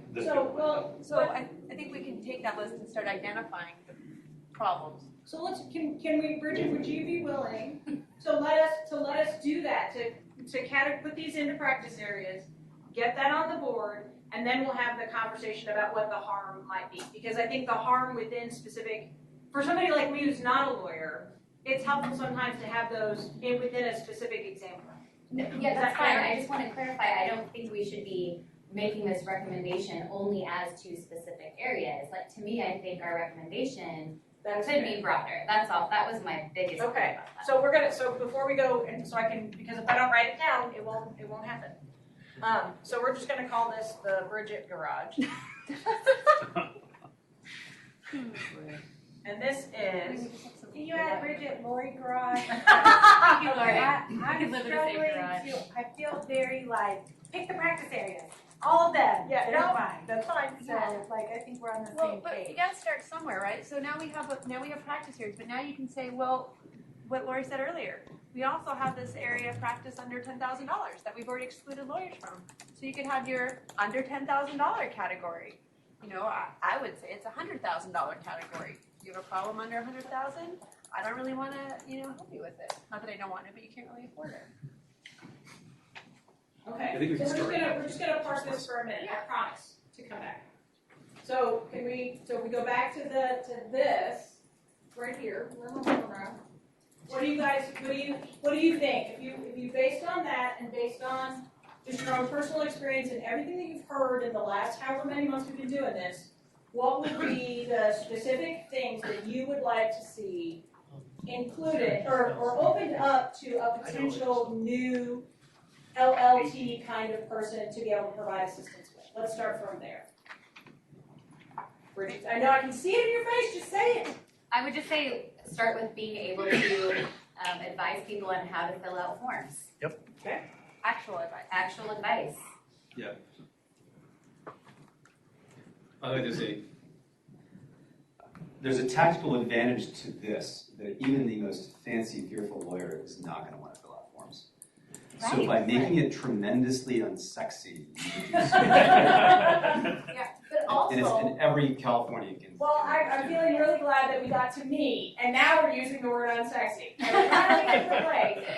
No, but actual advice on how to fill out forms, And right? also, not only is it unsexy for lawyers, but there's already harm, and I think most lawyers will say, you know, they are often fixing the problems of the document preparers, but some of that might be because their only charge is to take the poor data that's likely given to them and to say, put that in the box, versus how can I actually help you? Yes. So what other kinds of things, Lori? Isn't part of that choice of form and how to fill it out? Yeah.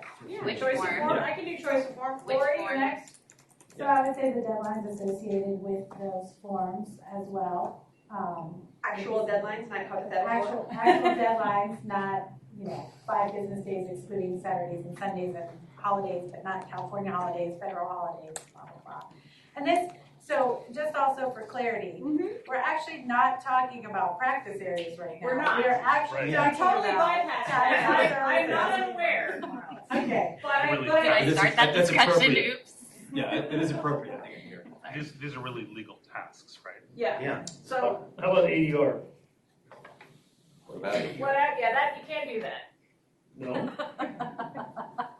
Well, because ADR is not a legal task. So if now we're going to talk about legal tasks, then we have to talk about legal tasks. You guys have got to stay on focus, people.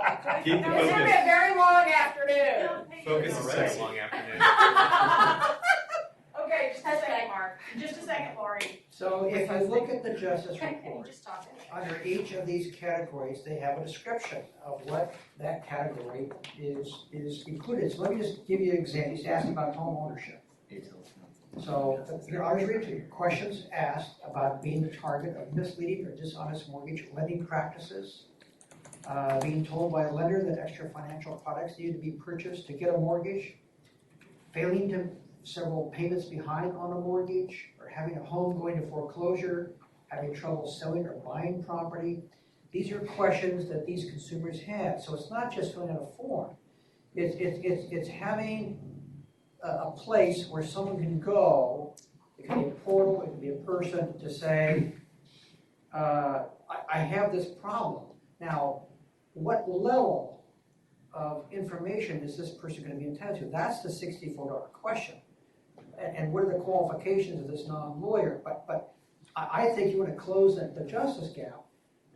You're going to have some person, some licensed person available to at least answer, maybe be a gatekeeper for these people, the massive amount of people come in and say, well, look, I'm trying to get a new mortgage, I'm trying to refinance my house, I'm getting all this stuff, what does it mean, and is this okay or not okay?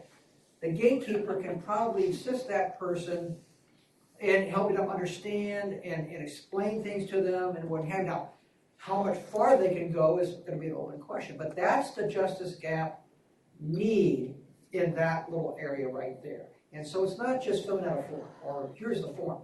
It's more dynamic. So the question now, if you go to a different topic, it's going to be different.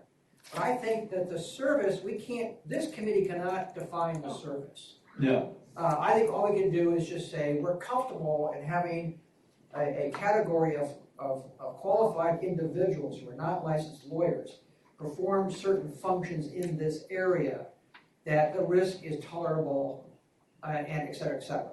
I think that's all we can do as a policy committee. But if you look at the definitions, they're very helpful in telling you what the consumer is worried about. That's what you care about. I think it's a great point, and we should, again, keep focusing on what we're doing right now. But you need a router, you need, going to Lori's comments in the debate you were having earlier, there's going to be a handoff for certain things.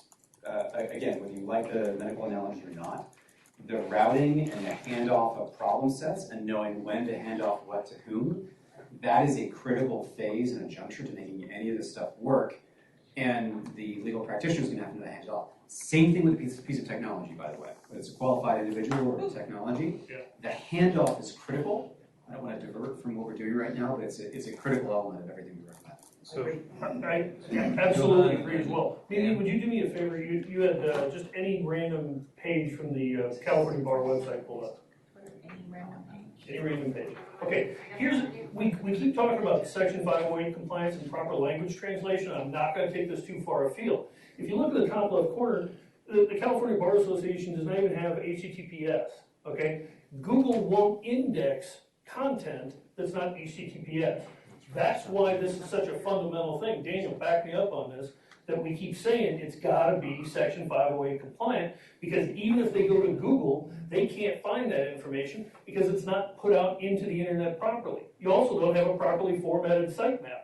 And even though I keep seeing things on LinkedIn, and God bless you guys for doing it, when you put out a form that's in multiple languages, if you're not properly using what we call href lang tags, then Google's not indexing it with that language. So somebody that's searching in that, go ahead. I think this is probably an example of where we're getting a little more into This the is weeds. down now. Yes. I realize that, but I want you, all right, so all I'm trying to suggest is know that that's why we keep bringing that up, because we've got these resources that are presumed to be out there, but it's a tree falling in the woods with no one there to hear it because nobody can find it.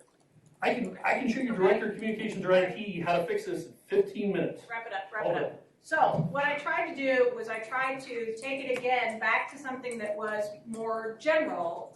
And what I heard was we had things about identify the problem type, articulate what your options are, that's the router, my back is turned, I don't know who said that word, and then help these people get connected to what resources might be available, and then navigate the system. And in my mind, navigating the system included things like identifying the proper form, helping them complete that form, and submitting that form, and understanding the process and procedures associated with that form, including things like deadlines. So is this something we can get a little more comment? To pass off, I think a critical function is going to be steering this person to the next level. So identifying complexity. So there's a complexity threshold at which the person is supposed to say, okay, no, now you really do. You got to help. Well, I think the pass off is a better term. You've done this much for them. It goes, okay, now this is your next step. This is where you need to go. I'm going to refer you to. Yeah. So we've got referral and we've got DIY. We've got two. Those are two different things. You meant that? You meant that? Okay, fair. That's okay. And then so we've got referral, which raises all kinds of issues. Okay, we're not going to go there just yet. I just am looking for a little consensus. Referral to other. Right. Sort of based on an assessment of need, right? Yeah.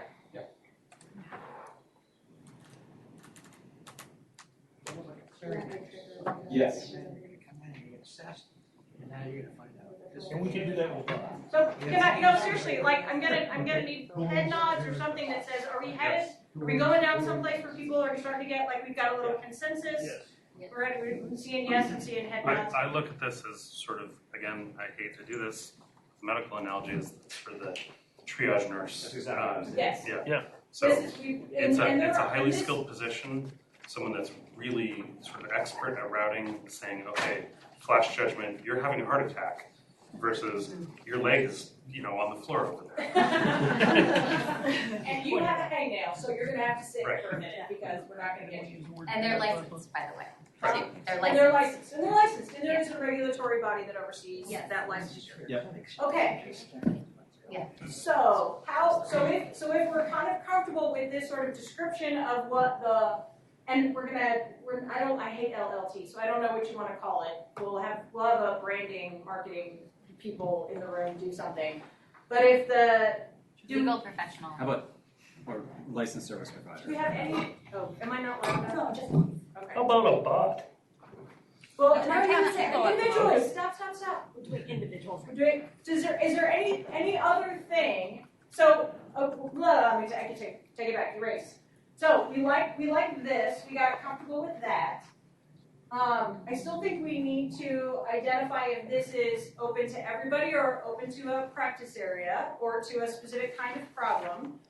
We can do that. Or the other thing I'd kind of like to do is I would sort of like to walk past all of this stuff. I'd like to be able to erase this off the board. Is there any reason why I can't erase this off the board? None. This is the non-UPL stuff. I think. Okay, Laura, now you've already got a garage. I know I've got a garage, but I think I don't think this is that far off. I think in role, if we also are identifying what's DIY, just parking something in there. I guess what I'm a little curious or worried about is referral to other resources, navigating the system. I'm still back to making sure we open this up to allow more innovation around getting information that people can actually find through Google to those. Okay, so it's not a person. It's not a person. We're still on people. That's an entity issue. Oh, you're right. Sorry. Fair So enough. Person. Fair Yes. enough. Okay. So I am willing to put over here in what may just become the Lori garage because we're talking. So we've got the harms we need to protect people from, and we've got 508 compliant. And then you're concerned here. Say it again. Let's just put legal info because I think that's Okay. where I'm Fair probably enough. just keep getting stuck there. So sorry. And I do not mean to say that we won't talk about it. I just am trying to structure the conversation in a way that we get some decisions made. Okay, sir, go ahead. I guess, and maybe it fits into that piece of Lori's garage. Yes, sir. When you're saying, let's take that off. Yes. I'm concerned about when you have something that says provision of legal information. I don't know what legal information means anymore. Right, I think that does go. And it does vary from category to category. Absolutely. What is legal information and what becomes And I'm going to advice. say versus advice. Because I think, and I would point to, and I don't know if the staff can bring it up, there is an article on srln.org written by John Grecian in 2001 that is kind of the seminal article about the distinction between legal information and legal advice. It's been around forever. It was written, he was a court administrator who wrote it specifically for clerks of court to provide a structured safe harbor for clerks to be able to help people actually who come to the courthouse and do something other than saying, well, you need to pick one of these 6 forms for your divorce, right? So I think that might, if we could get that pulled up and maybe printed out or shared somehow, I think that might be a... There's a lot of things. Can you give us the site to that? Grecian? Can you John? give us the site to that article? This one? Grecian? John Grecian? I'm not a lawyer. I don't know what you mean when you say cite. That sounds really complicated. Is it called the Grecian formula? CITE. Okay, the old guy laughed. We'll copy. As long as I make it laugh, right? Maybe send a URL. Can you send that around? I'm looking for it. She's trying. Thank you. Joyce, I'm just asking clarifying questions. Okay, cool. Okay. Role, are we thinking this is all of the things an individual who we allow some form of safe harbor from UPL, these are the things that These are the type, these different levels. Okay, let's change. I used the word, so let's change it because I'm not sure. Okay. How about activities? These are, I'm just trying to get some way to get specific about what it is we're going to allow people to do.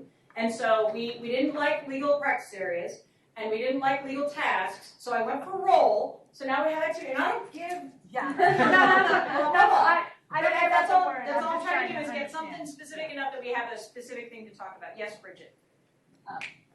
This is up for discussion of whether it's another activity to add or not, and I realize this may be controversial, but I will just say this anyway. When I'm thinking about people who don't have lawyers, yes, I mean, what do we think about allowing a licensed person to be with them in the court? Do we want to include that as a, in what we've got so far, court representation? I would wait. If you do that though, if you let them come into court, they're gonna have to be a lot more educated than some of the things I know, here. we haven't I mean, talked about what I would wait, even if that were a good idea. I think tactically it's explosive. Yeah, I think I that's agree with true. you. That's I true. just am throwing it out there. That's the way you do. Tony and then Mark. Tony and then Mark. I think it depends on how you define what they can do in court. So that New York has their navigators. Yeah, that's what I'm talking about, Accompany the the gallery person and hang out. and can, help them navigate the system. They're not representing them, the Right. person presents their own case. I think in the New York model, the lawyer, or at least in some of the models, the judge can ask the navigator factual questions. But they're not advocating, they're not arguing. That may be perfectly appropriate in some areas, and it's very effective in some places that are using it. Okay, let's hold that thought. Mark and then Lori. One thing we've been trying to avoid is the very difficult issue of representational conduct, because there is this attorney-client relationship that carries with it a whole ton of consequences and duties and the like. There's a level of service that does not amount to a representational relationship. As soon as you cross that line, you're going to be into it can be done, I suppose. I don't think we should go there at this point, because it's very complicated, and you're going to get a huge pushback, bigger than you ever wanted to hear about. So it's not just in court, I mean, it's transactional too. You start to get into the one-on-one versus the one-to-many, which is what Toby keeps selling to us. Right. And it gets down to the one-on-one representation, you're into a whole realm of some very difficult issues. I suggest we don't go there at this point. Okay, so One quick response to that, and that is, there are a number of areas where, in fact, non-lawyers can represent people one-on-one, and don't even have to, it can be your next-door neighbor. It doesn't have to be any training to represent somebody in a welfare hearing, or in a food stamp hearing, or a Social Security hearing, under federal law. Yeah, and So, I'll point out. no. So I'd like for the purposes of just Robert's rules, because we just had somebody say that, you know, do we want to even go down the path of and we'll just call it hand holders, because we're not representation, but somebody that would just be there. Does the group generally, I'm gonna do, and how many people would want us to include that in this list? Got 2, 3, 4, 5. What do you mean by handholds? The non-representational Navigator. stuff, just like you described. The navigator. The navigator. Navigator. 6. Yeah, okay. 7. I'm So- just thinking the difference between having a lawyer and being alone. Right. There's some room there. Yes.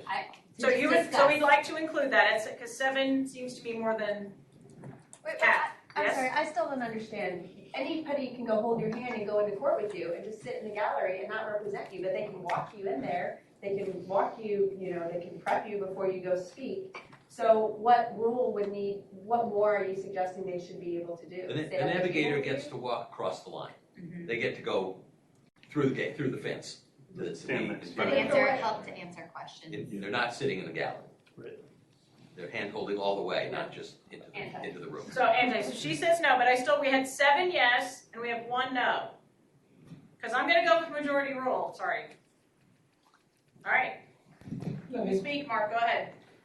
So there is this whole other area of concern of consultants. There are a lot of consultants out there that are not lawyers that cause good results and some awfully bad results.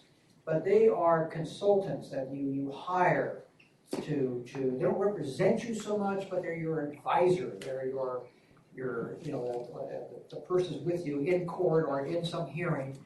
And that opens another body of issues. And I'm not sure we want to go there either. I like the gatekeeper thing. I like the where we are at the moment. And we want to go beyond that, we'll have to talk. But at the moment, I think you're trying to narrow that justice gap. So under Professor Sandefur's paradigm, these people are learning they have a legal problem and they're getting some advice as to how to handle it. That, we're in a very pretty, I think, a safe area that's not going to upset the apple cart too much. You go above that, and you're going to add some complexity. I'm not saying you don't, I'm just saying that when you do, you open the door to a lot of stuff. So based on based on Mark's comment, do we want to reopen the floor for another vote? I would just say, and potentially accompany the person in court. I would just bracket it. I just think it's a trigger. All right, so we'll do it with that. So what I hear is that is a yes. We'd like to open it up for another vote. So how many people would like to see us include in the activities list this New York City Navigator Assistance in Court? Go ahead. I'm wondering if we have to sort of lump them together, because in other jurisdictions they're treated separately. They might have a triple LT and a court navigator.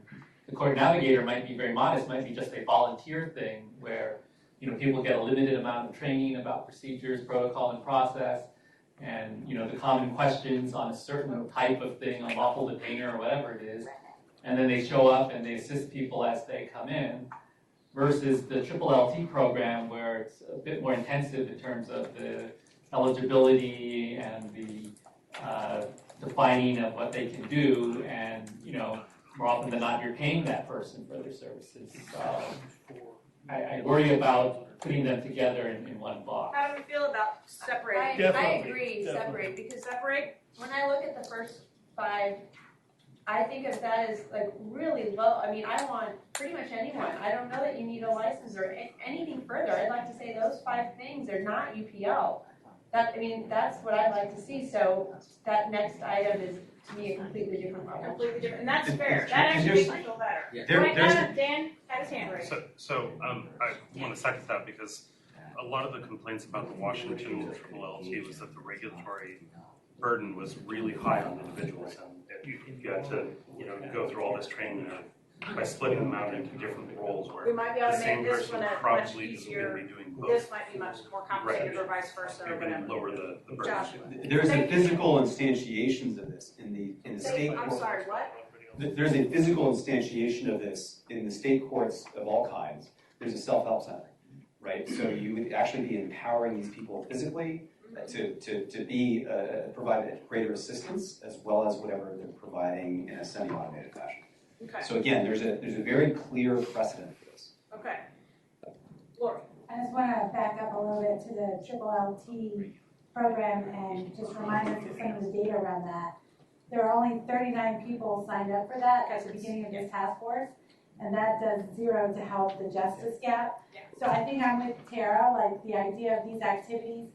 This is why this is getting a little confusing for me. We're talking about empowering individuals, and I think taking away the threat of UPL. So I'm with the idea of the top 5 don't require licensing or registration or anything like that. Isn't that basically an Notario then? Now we're legalizing Notario? So we're gonna make it a document preparer. I used LLT, so I will own that terrible person.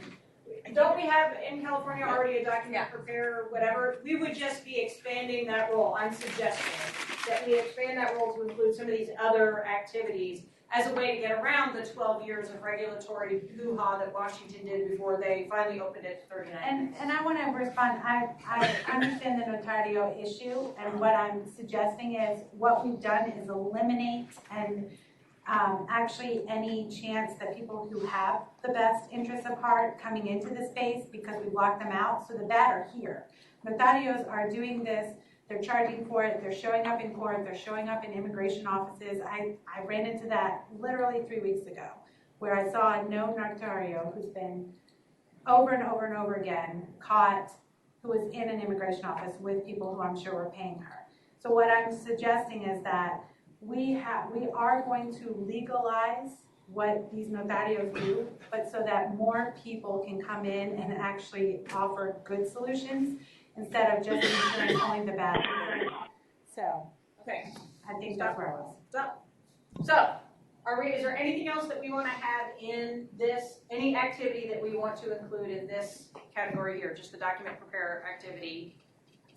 Right? Yep. I knew it. I knew it. Bridget, I'm so close. I know it. I will just say really quickly that Yes, what ma'am. concerns me about the direction we're headed here is that I think the document preparers, we're hearing concerns about them already, and so I'm just wondering about the level of regulation of them. I keep coming up with words you guys don't like. No, but it's not. I guess my concern is, I feel like if what we're saying some different things that I think are important to clarify. So if we're saying these 5 things really don't require even a license, you can just be registered and that's it, I'm not sure I would be on that page. No.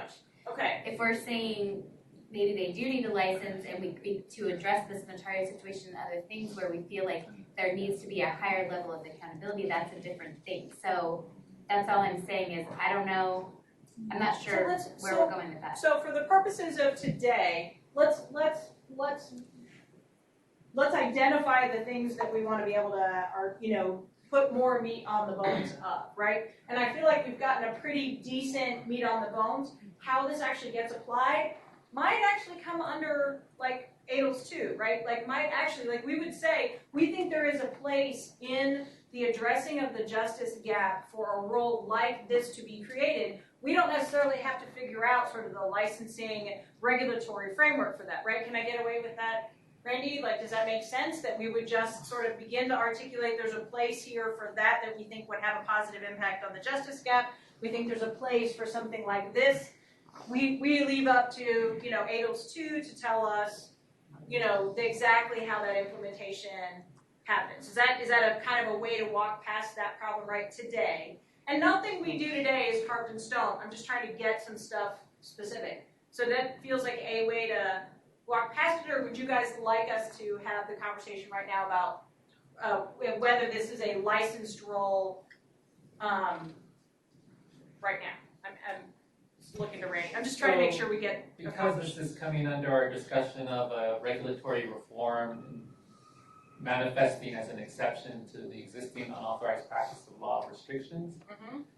It's kind of a disconnect if we're just saying, don't worry about these activities because they don't trigger the UPL prohibition. So if they don't trigger the UPL prohibition, then you don't need a regulatory reform necessarily. Bingo. That is correct, yes. I think, could we still table it? Microphone, please. Couldn't we sort of still table it for later and say, okay, we've identified this as maybe our first tier.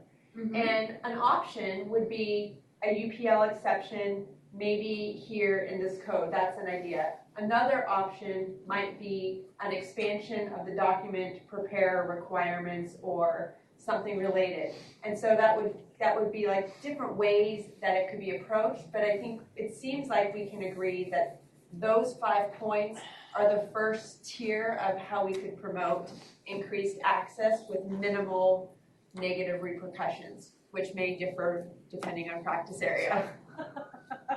Tier 1. So what is the decision to make this a role as opposed to make those not trigger UPL? I don't know. Because it solves the regulatory issue, takes it off the table. Yeah, I don't. Mark or Kevin or We Bridget. we started with the areas of critical need. Right. And they're gonna be different depending upon the area of critical need. I'm looking down the description of these, and the concerns of the consumer are different in various areas of critical need. So it's not a one size fits all. I am against saying here are 5 things you can do right now without any registration. I think you have to have protection for those people who want to go into this business by having some statute or rule saying you're authorized to do these things. It's not UPL. Well, I'm saying and that's part of where we got to that the disclosure, driver, accountability, and competence. I mean, I do think. Yeah, but the driver to me is still, which particular area are we talking about? Employment is going to have a different level of services that are more easily handled than others. So is healthcare, so is wills and trusts, so is child custody. I don't think you can globalize this. I think at the moment we're talking concepts only, but when you implement this, if I'm going to be in child custody, I think I'm going to have a certain regulatory structure that's different if I'm doing home mortgages. So that's there's no argument with that. I agree with that entirely. But when you talk about articulate options, the thing is, I said it earlier, it's all those things can be done by a bot. All those things can be done by a form with conditionals on. All those things can be done immediately at a much lower level that doesn't need to be anthropomorphized into somebody that needs to be regulated. So I'm suggesting that the solutions aren't a human being necessarily, and they identify a problem type. I can give you a questionnaire and we can go through and we can narrow it down to whether it's family law or whatever. So I think people would be very open to that, but what I would say is we don't want to be here a year from now and we've wasted a year of our lives, right, because we just failed, right, for whatever reason. I would suggest that we could start with the individual and then as a second review say, well, if an individual can do it, why can't I agree. We haven't talked about it. There's an because then you can have data. You can have data from the individuals. Again, it's not because you're not right. You're dead right. It may be that a bot is better, but they terrify people more. I get that, but why would anybody go into business to compete with a bot that can do it for free or can do it for whatever. Let's just try to make progress. Okay, make progress, go. There you go. Okay, so we have, we have the activities, and part of what I think Mark was saying was this ability to then identify which kinds of problems can make use of this tier 1 person. Right? So we looked at the justice gap, and we have things like, we know landlord-tenant, we know bankruptcy, we know foreclosure, we know contested divorce, family law, like come on lawyers, this is time to shine. I think all of these. If you look at the other wills and estates, that's going to be far different than some of these gatekeeping things you're talking about. Okay, well then, so we don't include that one. So what's But one that we we would? don't have to decide that here. I don't think you have to make that decision. So, I don't know, I'm gonna maybe sort of go back to what Johan said, that, as far as all these these tier 1s, maybe our proposal is that there is a easy way to get a stamp of approval and by a company or a person or an entity, and these are the types of solutions that we want to see them proposing, whether it's the B Corp or whatever else, that if they come and they can solve one of these problems and they can apply it to one of these areas of need, or maybe they have their own idea of an area of need, it could be a non-exclusive list, then they would get, stamp of approval, and they could be then exempt from UPL. What does the bar staff think of that idea? That we stop there, we don't do the types of legal problems, we don't specify, we just say these are the kinds of activities, and they may be applied in a variety of ways that the person who would be applying for tier 1 status would articulate? Yeah, so like they would say, I want to have this tech company and I'm going to help people identify problems in these practice areas, and this is the extent of what I'm going to be offering them. This is how it works, and then they'd say, okay, you meet the UPL exemption or whatever it is. Go forth and do good. Yes. Okay. So bar staff. What do you? I mean, if we're out, I will. If you're leaving it to the applicant, I think you still need some parameters. Well, yeah, we just gave But parameters. it should go to, I think, ADLS 2 to inform the selection of the area of law, the specific legal service. Okay. And then among those things that are identified as appropriate, whether it's on a pilot basis or whatever, the applicant can choose which ones and can make their showing as to why they qualify. Okay, I'm going to hang on to that, Simon. Oh, wait. Seriously. But Jump in. if we're following Robert's Rules of Order, and I Kind raised of. my hand first, Kind of have. I'm sorry. My apologies. My I've apologies. said nothing at all today. Yeah. So you have the floor. I'll wait. But I was trying to get some feedback from the staff so that I could understand the goals that I need to be able to accomplish this afternoon at their request. So I apologize if I was No, rude. it's fine. I'll wait. No. But It's your turn. now you have the floor. Oh! I don't. But at what point would you like to speak then? If not now. Mark. Two different concepts on the table. One is registration, and whether the person is going to apply for something, and then regulation. So those are they're not the same things.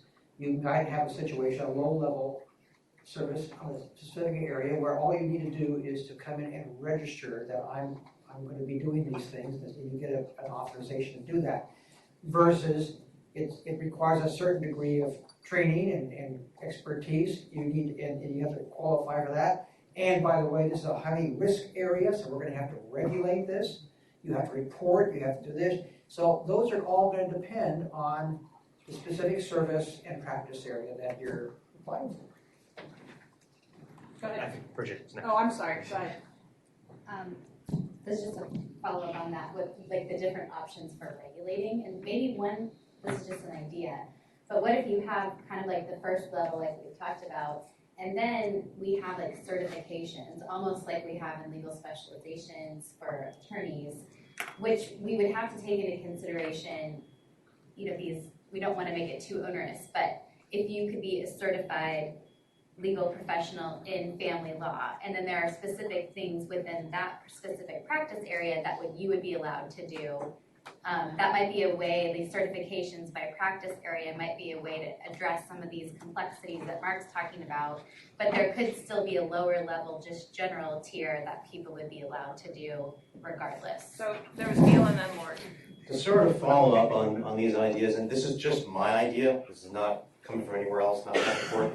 So California is unique in that it has something like 40 non-ABA approved law schools, because California law allows graduates for these non-ABA approved law schools, or California accredited, California registered schools, allows them to sit to take the bar exam. Their passage rates aren't the best. But what if, as part of the certification idea, we allowed people that did score within a certain range but didn't pass, allowed them to become this category of folks, whether you call them triple LTs or whatever. That therefore sort of builds in some sort of competence level. It gets around the idea that the problem in Washington State where you've got to go through all this vigorous regulation and all these hoops, where you already have gone to law school and you may not have passed the bar exam to become a lawyer, but you've passed within a certain range that allows you to become a triple LT. And then that can then also then govern about what we permit these folks to do. Lori. Okay, I'm gonna ask a question and then ask for just a couple minutes.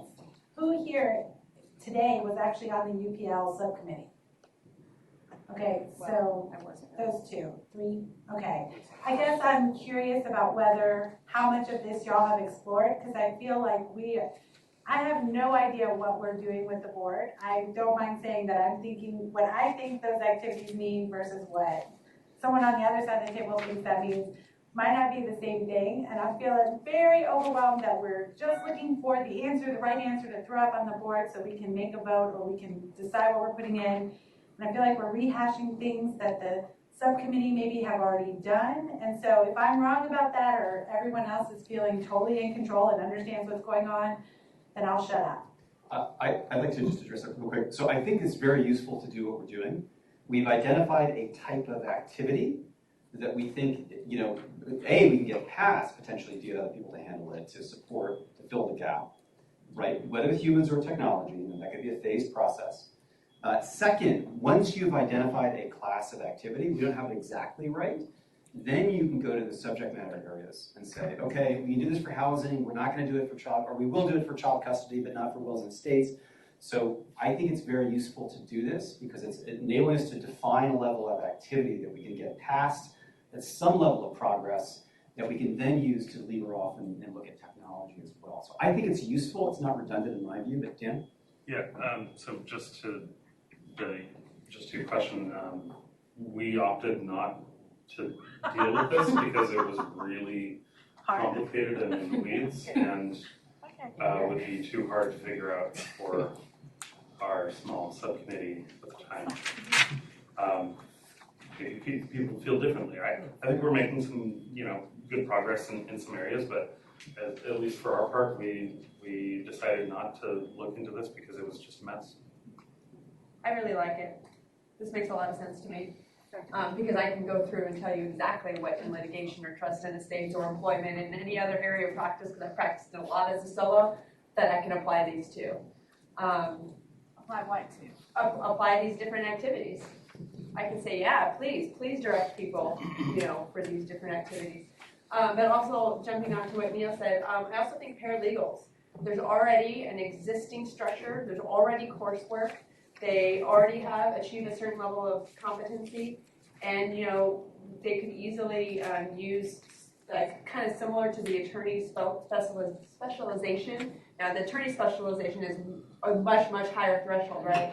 But it's not to say they couldn't take additional MCLE courses as well in the area where they want to be giving this increased legal advice. So I think that we already have all this education built in, and part of the directives to ATOS 2, in my opinion, would be not to recreate the wheel.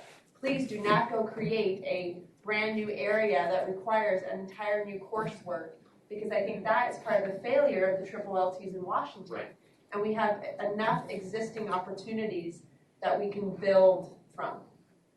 John, I think you were next. Yeah, is it fair to call these activities law-related services? I'm sorry, what? Is it fair to call these activities, or at least the top 5, law-related services? I don't think so. Because we're talking about applying law to specific facts and giving advice. I think if done by a lawyer, it would be the practice of law. If a lawyer was doing this, it would be the practice of law. Right.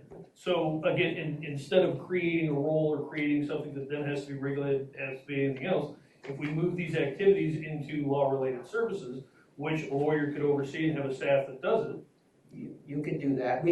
At lunch, I mentioned another big problem we're going to face down the road is, must a lawyer be involved or not? That would be another issue, but we haven't got there yet. Well, I see that. I'm trying to help us get there because that's the second tier in the diagram that I put. If a lawyer is involved, then that helps answer your question about whether it's law related or not. I mean, that's a whole, you go down that road. Right, so this is where we bring in You may not want to go down 5.7. that road. This is where we brought in 5.7 though, to give that safe harbor for the attorney to come down into those services. So if we move the activities, we don't have to create anything new. We can turn it on anytime. We don't need an additional role. We don't need additional regulation. I'm all for the LLTs being separate. I'm just saying that the connect the access resources. people would complain that we're narrowing the access. I think you would have a problem with that because we're now closing the gap, or we're closing the door. You've got to have a lawyer involved. Well, that's going to be hard in some circumstances. So I think this is suggesting so far no lawyers, right? Right.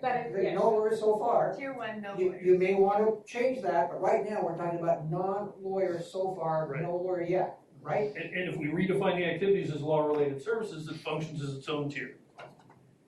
I just don't think you get to do that, because if you're taking a specific legal problem and you are providing advice on that problem, it's pretty hard to say it's a law-related service. That's. And it's, again, we just fell back in the black hole of advice versus information. Okay, so let's stop, because now we're not getting anywhere. So do we want to or not talk about the types of legal problems that can use a tier 1 kind of person? Do we want to get into practice areas? Because we've heard both yes and no, and I'm still kind of confused about what the next step would be. Okay, well, Lori, and then Mark, and then Tara. I'll throw out, I would definitely not have, I think it makes the most common sense to use the justice gap categories if we are going to do that for categories. I think that makes the most sense. And if that's where we're leaning to, those using all of the questions and definitions, maybe just referring to that would make sense in my brain if we're going to do it. Mark? It sounds like an ATLS 2 project to me. I think we have to give advice and raise our concerns and explain why we think this is not going to fit every single category. But I think that requires a deep dive into specific areas. That's not our function. We're at a policy level. I agree with that. Tara? But I think that what we could do is go through some of the ways that this could be implemented, which I think is what we've talked about. Yeah. You know, and I think we should now maybe say, do we want tech to also be able to do all these things? I think it's an easy yes, but that might be something we want consensus on. And then, you know, and then what are some ways that we've discussed that it could be implemented? So do people want to do that? Do they want to just articulate? So what that sounds like to me is like a user scenario, right? Like you're just going to sort of describe a way in which this plays out in real life by describing a person and the kind of problem that they might have and how this person might help. I was thinking more implementation, but that might also work. Joshua, you were going to? I was just saying we can describe without being prescriptive about which. In other words, we can describe a family law implementation of this and how it would work, or a wills and trusts implementation, but we don't have to be prescriptive about it, to Mark's point. I agree. Okay. So does somebody want to start that? And I'll take notes. Pick one and go. And I'm going to call on you, Tara, if you don't raise your hand. So, okay. There you go. Thank you. Well, you know, in estate planning, a problem with the document preparers is that when a person comes in and says, I want a will, they get a will, even if a will is not what they need because they have an estate that's too big, they own a property, they really need a trust. And so that's an example of where tier 1, whether it's by tech or by a human, should say, I've now gone through this list of criteria and you actually are not a good candidate for a will. This is what I suggest that you need. And also this is the point where they say, in fact, because you own 2 properties, you really should go see an attorney for your resources, or at least give the big red warning that, you know, this would be a good value for what you're trying to achieve. And so that's something I see as a tier 1. By the way, I think that's a very easy to promote this idea, because if you have this kind of tier 1 router, if you will, that's going to create more business for trusted states. Right, they really. So Good it's- business, it's right? good Not bad business. business. Right. Okay. And I'm just trying to. I have a quick question. You mentioned go through the criteria. What criteria? Well, I mean. Who, this person who isn't legally trained is going through what criteria? Well, that's we're what not I'm saying that this person, you know, is dumb, like just came in off the street, right? We're saying that there's some bare lower level entry, but anybody can consult with an attorney. And I mean, that's what the document preparers are doing. They're apparently giving checklists that an attorney wrote. There's no reason you can't do that, but not say, here, take this checklist. A human can actually, or a tech can go through that checklist and give much better guidance than just handing the list over to somebody. No, I understand, but who prepares the checklist? Well, that's up for that's up to the entity, that, right? I mean, we're trying not to over-regulate and control. That's up to Johan to say, hey, you know, State Bar, I have this idea, I'm gonna have this company, and we're gonna, you know, this is how it works. People are gonna answer questions, and then we're gonna direct them to what they need. We're gonna solve the problem. Now we're talking entity. I think we're kind of smushing stuff together, which may be a good thing. Maybe that's what we should have been doing for. Well, I smushed them together because I said I'm gonna also apply all of these activities to a tech. So I smushed them together. But I'm saying it doesn't matter whether you come to a person, like, you know, again, that's part of implementation. Implementation can say, this is what you can do. I mean, again, we're not assuming that you're just like pulling the guy off the street and he's gonna tell you whether you need a will or a trust, but. I agree with the direction we're going in, because I've asked that we come down from on high and at least get to the level of like flying taxis whenever we get going.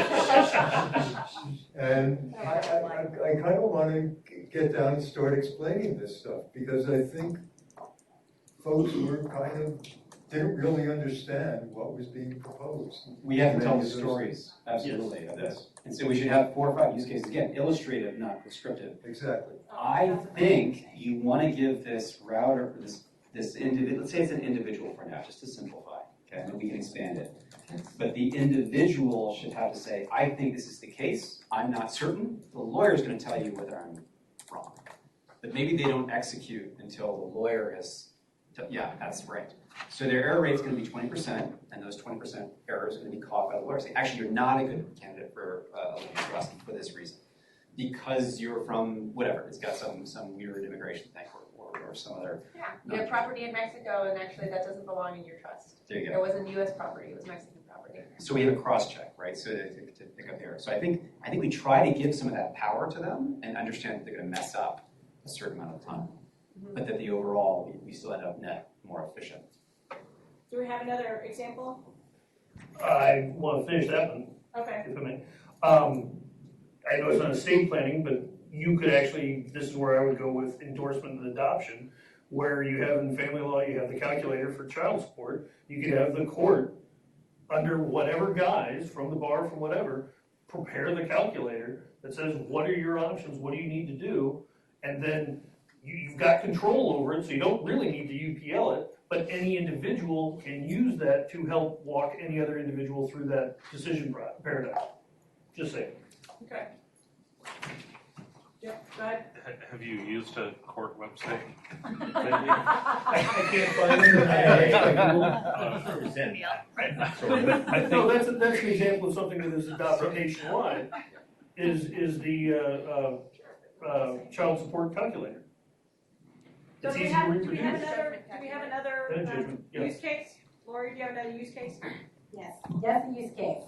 Family law, going through the process of child support modification, is a huge need in everywhere. Understanding how to use a court calculator or some other form of calculator and understanding how to fill out different scenarios of those parenting plans and modifications and all those things. Actually having someone who has enough knowledge to understand what those words and some of those documents really mean and interpret those and help them build something that's more likely to get them through the system. Yeah, and you could make it applicable to certain employees of, say, CASDU or state employees to have some limited power to sort of make designations under, again, limited. Any other use cases? Guardianship.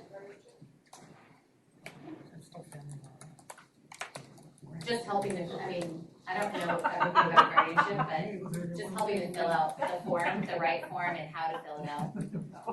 Especially with like uncontested guardianships in particular, and also uncontested conservatorships, contested being an entirely different universe. I was going to say conservatorship of adult children. Or elderly. Yeah, or elderly. Yeah, but drawing that line between contested and uncontested. And then similarly, landlord-tenant issues. I know that legal aid deals with that a lot. I have my own feelings on this that I won't share right now. But there's still a whole other level, like we cannot just. Do we have a good kind of cross section here? Do we need any other use cases? Well, I'd say with landlord tenant that it's really the place that's missing is really not the litigation, that's something separate, but also just that guidance, like when you're not being evicted but you're stuck with like a problem landlord or a problem tenant and you're like, I don't know how to resolve this. Like I used to get a lot of calls on marijuana. I'm being accused of smoking, but I don't smoke. I eat brownies. What do I do? And so just giving people that kind of guidance and information, what the law is. One of the themes in here, in addition to sort of the court navigator, is almost social work. Kind of, there's an element of this that we're probably over litigating in our current system. So I would think it's a common theme in all these cases. Yeah. What? I got to pull Bill Clinton. What's the definition of individual? I know it's a human being. Does it have to mean in person? What about like chat and that type of thing? Person right now. No, I know it's a person, but is it in person? Meaning if you're filling out a form. That's too far down the weeds, dude. Okay. Too far down the weeds. I mean, I hear you. That's cool. You're just saying can you do it by video It's conference? brought up from her description of it. Yeah. No, I get you. I hear you. We can put that on your garage. I think that's a fine model. I think web is going to be Web is a way to Infinitely more efficient, but I mean, yeah. I don't think it needs to be in person now. So I would like to stop here. Hang on a second. Okay, I'd like to, well, number one, the board is full, right? So I gotta stop. I think if Mimi has captured this, then are there other things that the bar would like us to, can you just hang on a second? Are there other things the bar would like us to, I mean, how are we getting close to it? We're making progress, I think, but I think we have this twist of a person rendering these tier 1 activities, implying that we're going to now next to a person doing tier 2, and that tier 1 might be a lower level of regulation like a registration, and a tier 2 might be a higher level regulation such as some sort of licensing. And I think those would be maybe 2 separate recommendations. Yes, I think that's fair. I don't know that the group, I mean, that's kind of the sense I got from the group.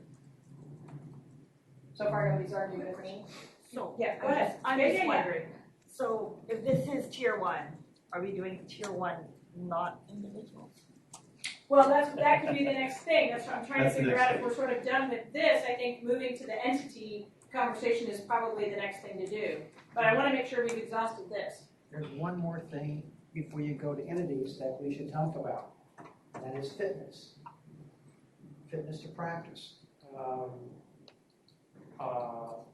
we have in California a lot of what I would call deep fraud lawyers, people who are disbarred. We have people with criminal convictions. We have people that are. Here, under this ensure confidence, accountability, recourse, and disclosure, we should add fitness.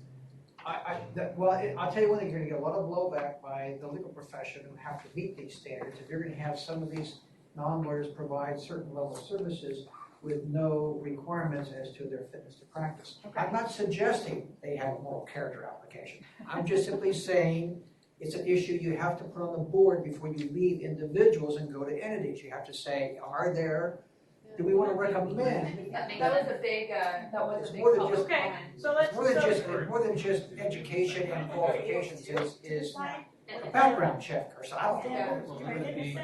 So I've got two things on the table. So one is, strong suggestion that we include a fitness component and that we articulate what that is, and that is our next step.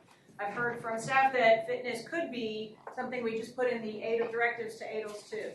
Do we have a, do you want to take a vote? Yes, Lori? I think this one maybe isn't that hard. Would anybody disagree that disbarred attorneys should be exempt from these type of activities? Like, I'm can sorry, we just? I would. What? Okay. I would. Jailhouse attorneys. Yep. Disbarred attorneys. Why should they be? Because they've been disbarred for a reason. Yes. I know. I think that answers your question. Okay. That's, Okay. I just So wondered if maybe we not disbarred agree. attorneys, but. They got disbarred because they really messed up. Oh yeah. Okay. I mean, But- if you but start maybe- reading State Bar Twitter these days. Yeah. I'm not putting Twitter on the board. I'm just saying. So the question remains: do we want to do? We don't have to go so far to say what the fitness is. Okay. I think the recommendation is from our group is that there ought to be some fitness to So let's put practice it. requirements. So maybe we put it. Does it work for you if we put it in with this? Yeah, this as long as it's group? flagged and Tills number 2 addresses it. Okay. Yeah. Is that fair? Yeah. Yes. All right. All right. Then what I'd like to do now. Well, if you're getting that specific in the Damn, so. fitness Don't erase it. financial responsibility, not that we decide any sort of financial responsibility, but that they consider it when they do it. Okay. Because you're staff. That's a good recommendation. We should do that. All right. So we're gonna go to entities. I hope, Johan, you're very happy. Arg. So my question is, and the reason I did it this way is does anything change? So we're not talking about tech though, right? Or are we talking about tech? No. We could be talking about tech. It could be a tech company, it could be a law firm, it could be a group of paralegals get together and decide to party. I mean, I don't know. Well, I don't think it changes for tier 1. I think it might change when we start talking about tier 2, which we haven't really identified. Which is fair. Mark, do you have something to say? When you say entities, are you talking about entities that are performing these services through artificial intelligence? No, that's technology. Entities, just companies. Entities, because that makes a difference to me. It is. I don't care if 2 or more of these individuals team up as an entity, that doesn't do much for me. But if we're going to start doing these services through technology, which I think we are, then that should be the next category. Well, all right, then let's blow through entities quickly though. Let's say that I become a tier 1 and I hire 5 people. Do they need to be tier 1s? Oh, that's a good question. Or can I keep them siloed in one way or another? I think it's a supervision issue. Yeah, I agree, and hence we need jurisdiction over entities. Randy? Okay, so for me, the difference between individuals and entity is what the legal profession confronted when we first considered professional law corporations, which is the limited liability, other consequences of it being an artificial person as opposed to a natural person. And so if it is an entity, some of the list of the recourse, accountability, and all of those other things might need to be adapted to the fact that the individuals who create the entity are behind that corporate shield, basically. And they may just disband the entity and then reform again. Those are some of the criticisms of when you get into the entity regulation aspect of a provider. You don't want a provider to be, the trust mill harm recites the idea that they just go away and they open up with a new name in another community. And so if it's an individual, you know who they are, they've been. It's a lot easier to keep tabs on. Yes, exactly, but the companies become that more tricky. So what do we think, group? With that, I mean, what do we modify, what do we change, do we not change anything? Do we? You have to define the question. Are we asking ourselves, can the entity be the registry, or are we talking about individuals forming an entity to do these services? There's two different things. Right. Are we talking about the entity being the one that has the license and not the individuals? That is my question to you. I think Randy's made the That's case what I'm that posing. raises If it's that, it's different. a whole bunch of risks that we haven't talked about. I would table it. I would table it for. Sorry, you can raise your hand. Yeah, I was gonna say, we got Kevin, and then we have Tara, and then we have Josh. Yeah, I just wanted, Johan threw a bit of a wrench into our previous discussion by talking about siloing people. Right. He has the entity, he registers the entity, hires 5 people who may or may not be qualified. What that suggests to me is, especially when I hear the word supervision, you're going to need some sort of rules of conduct regulating these folks. If you have entities, there's going to have to be some duty imposed on a supervisor. If they're going to just hire employees and then provide some sort of guidance, they're going to have to be responsible for the employees who come in. As long as those activities are still under UPL. Well, no, even they're gonna have to be regulated. In other words, you say it's gonna be certified. Where is the accountability? Right. That's what I'm saying. There has to be accountability someplace. The other option is what Mark raised as the alternative, which Out of is. order, Toby. He's acting chair. Go. Okay. Was that Mark's kind of other alternative, which is anybody who is doing this has to be registered or whatever the regulation form is. They can work as a group, but it is not the group that's providing the service, it's the individual. So the top level entity does not need to be licensed. Right, because it's the just an individual. aggregation of people who are providing the services. The people providing the service that have to be registered, regulated, whatever the term is. And that works until we get to artificial intelligence. Right. We're getting to it later. Right. Okay. Well, So yeah. no AI, right? Correct. And all providers must be licensed, right? Or Is that what- registered or I- whatever. Registered or I'm whatever. not sure about that, because how can we not talk about I want a program to be able to do these things, that gives us access. So how can we not also allow an entity to be regulated? Well, we create a set of rules of conduct for entities that do use tech. And that just is that's a different category. So we have a UPL for entities that are not using technology, that are just groups of people doing, groups of providers. And then we change it and we call it entities tech. And then we create rules of conduct for that. Okay. It's just an idea. I mean, we don't have to do it that way. I'm just trying to. Because we definitely want to be able to have entities. I mean, again, when we're talking about a product, a tech product, we want that to be an entity that's offering the service. It's not going to be individual. It won't exist otherwise. Right, it won't exist otherwise. But if you're talking about a room full of humans and they're coming and speaking to the humans, yeah, I want each of the humans to have met these criteria. Right. Okay. So you got this, all providers. So let's do the tech. So let's say we're now talking about entities that use technology. So how do we do that? For tier 1. for tier one, for just tier one, just this set of activities that we've outlined as tier one. Go ahead. I think they need to be able to identify individuals in the entity that are responsible for meeting criteria, right? Because maybe not everybody, maybe the coder is not going to meet the criteria, but somebody in the entity needs to be responsible for.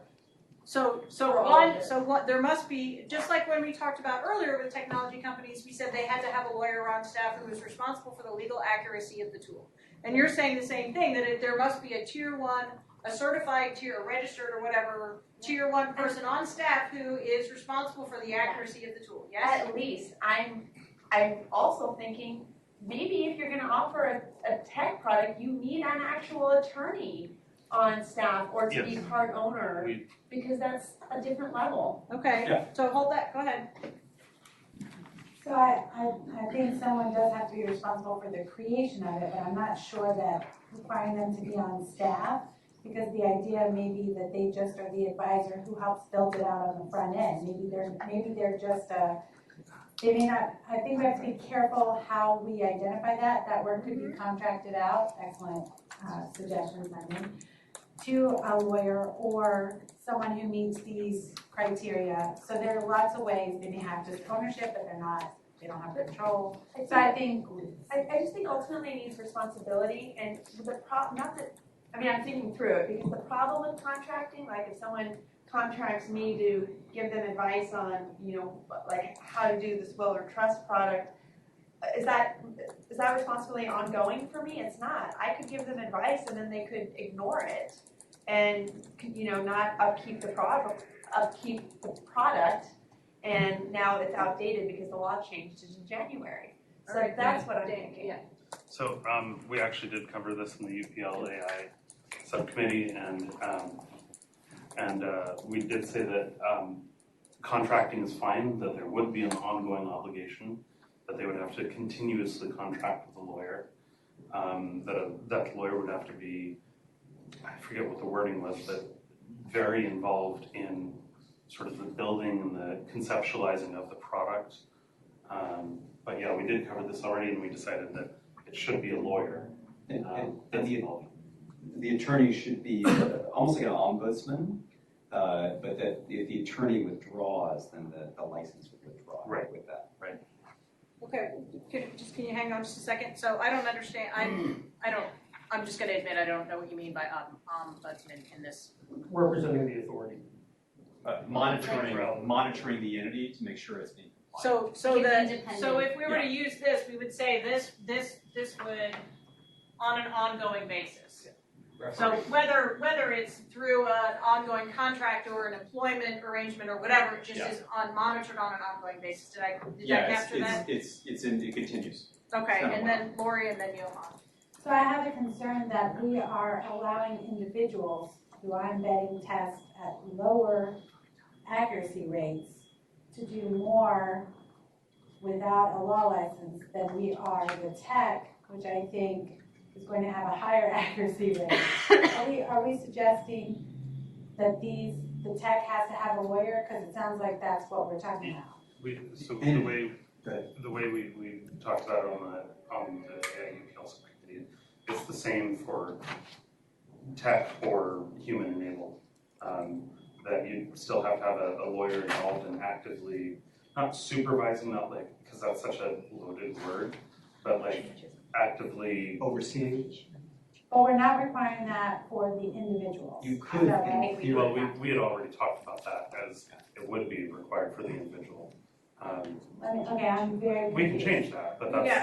Yeah, I'm actually with Lori on this one. I'm sort of confused about what just happened. So Jane and Bridget, say something clear. Well, I've been wanting to say, I think we should, I hate to go back, but I would say to add to this purple directives or something, the supervision issue as to individual licensees or whatever these individuals end up being.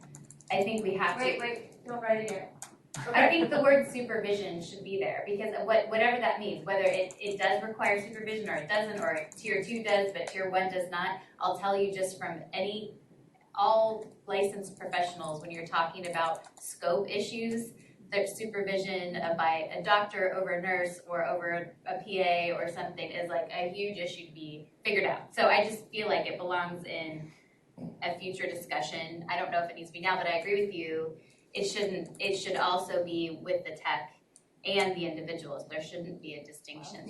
So can I jump in just real quickly? Yeah. So I had written lawyer or tier 1 was sufficient for the technology entity to build something that would engage in these tier 1 activities. Lawyers, oh. So that's how I got around what you're saying, which was, why are we saying a technology company has to hire a lawyer to build a system that does tier 1 activities when we've said tier 1 activities can be done by a person who is certified? And I'm going to get to you, Tara. So I think that's it's not the supervision thing, it's the do we have to have a lawyer or a tier 1 or do we care? Well, I guess my argument to that would be because of the scalability of tech, there's greater risk.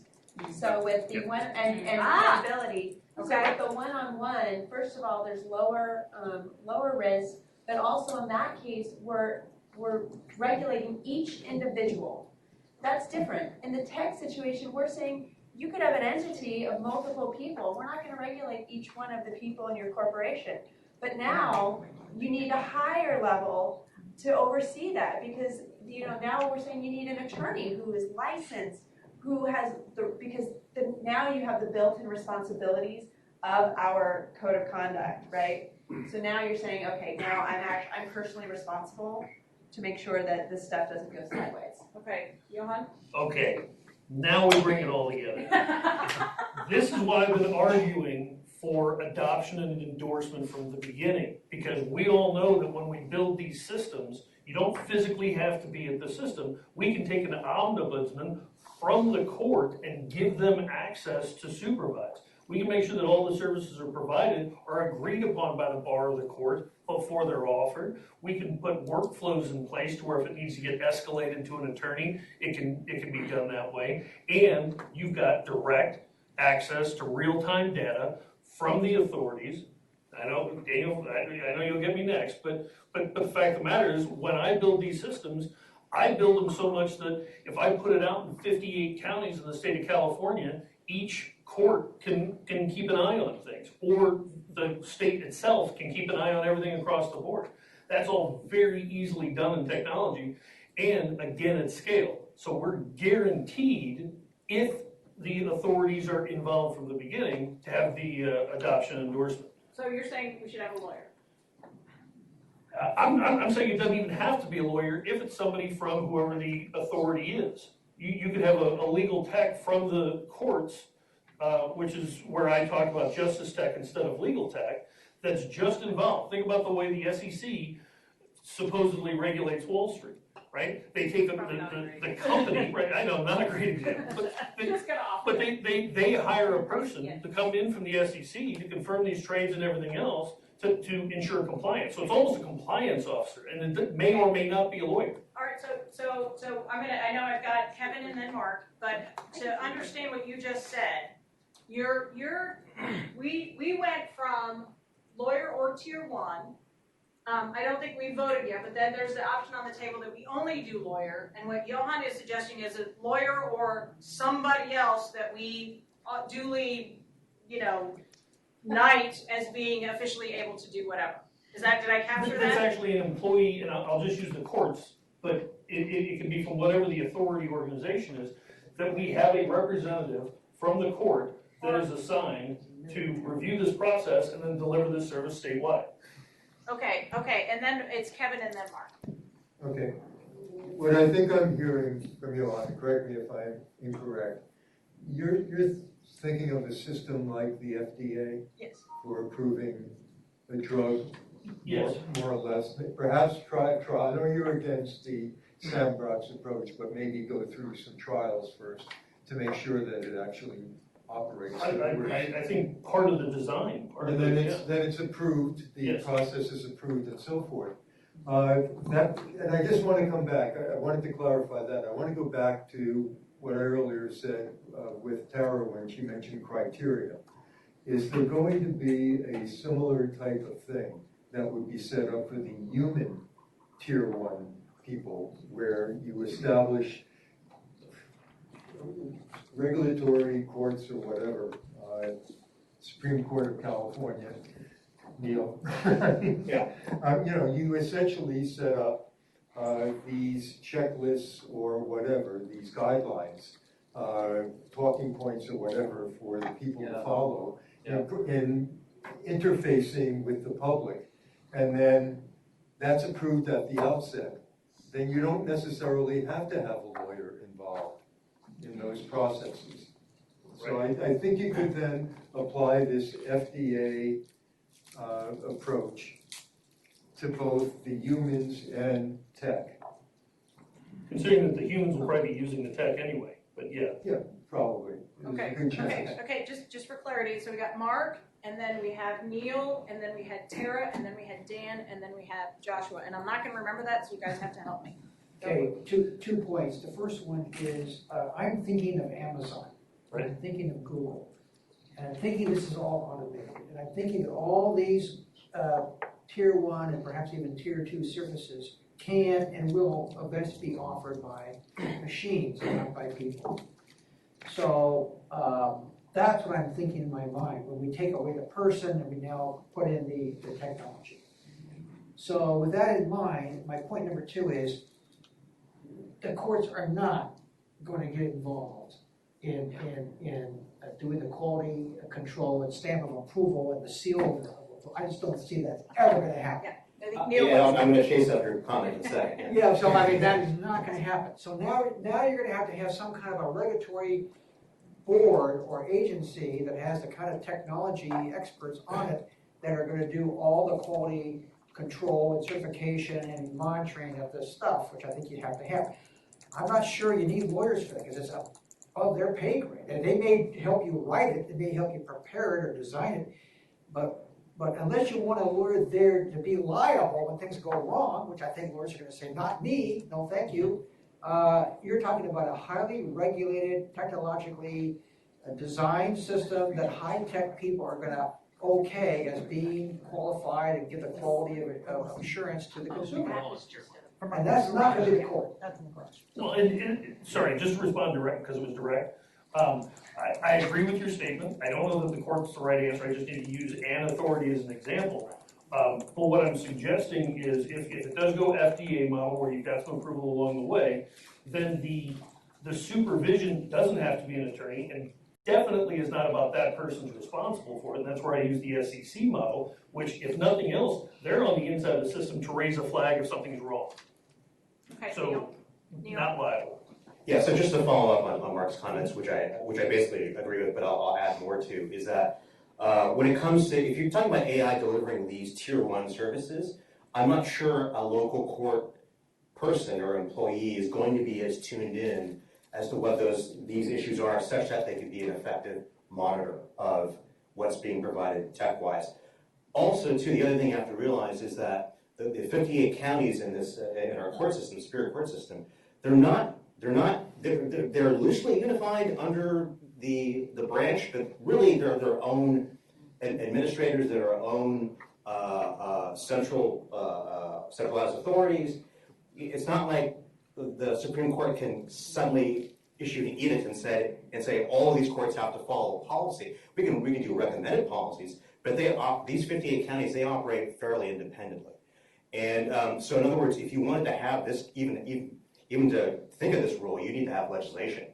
It wouldn't be something that the court can necessarily impose top down. So I know that's not an intuitive thing, but that is the reality of our judicial system in this state, is that they're really, the 58 counties are quite independent. So and we had, I think it was Dan, Tara, Josh? Tara, and then Tara. Oh, Tara, Dan, Josh. Tara, Dan, Josh.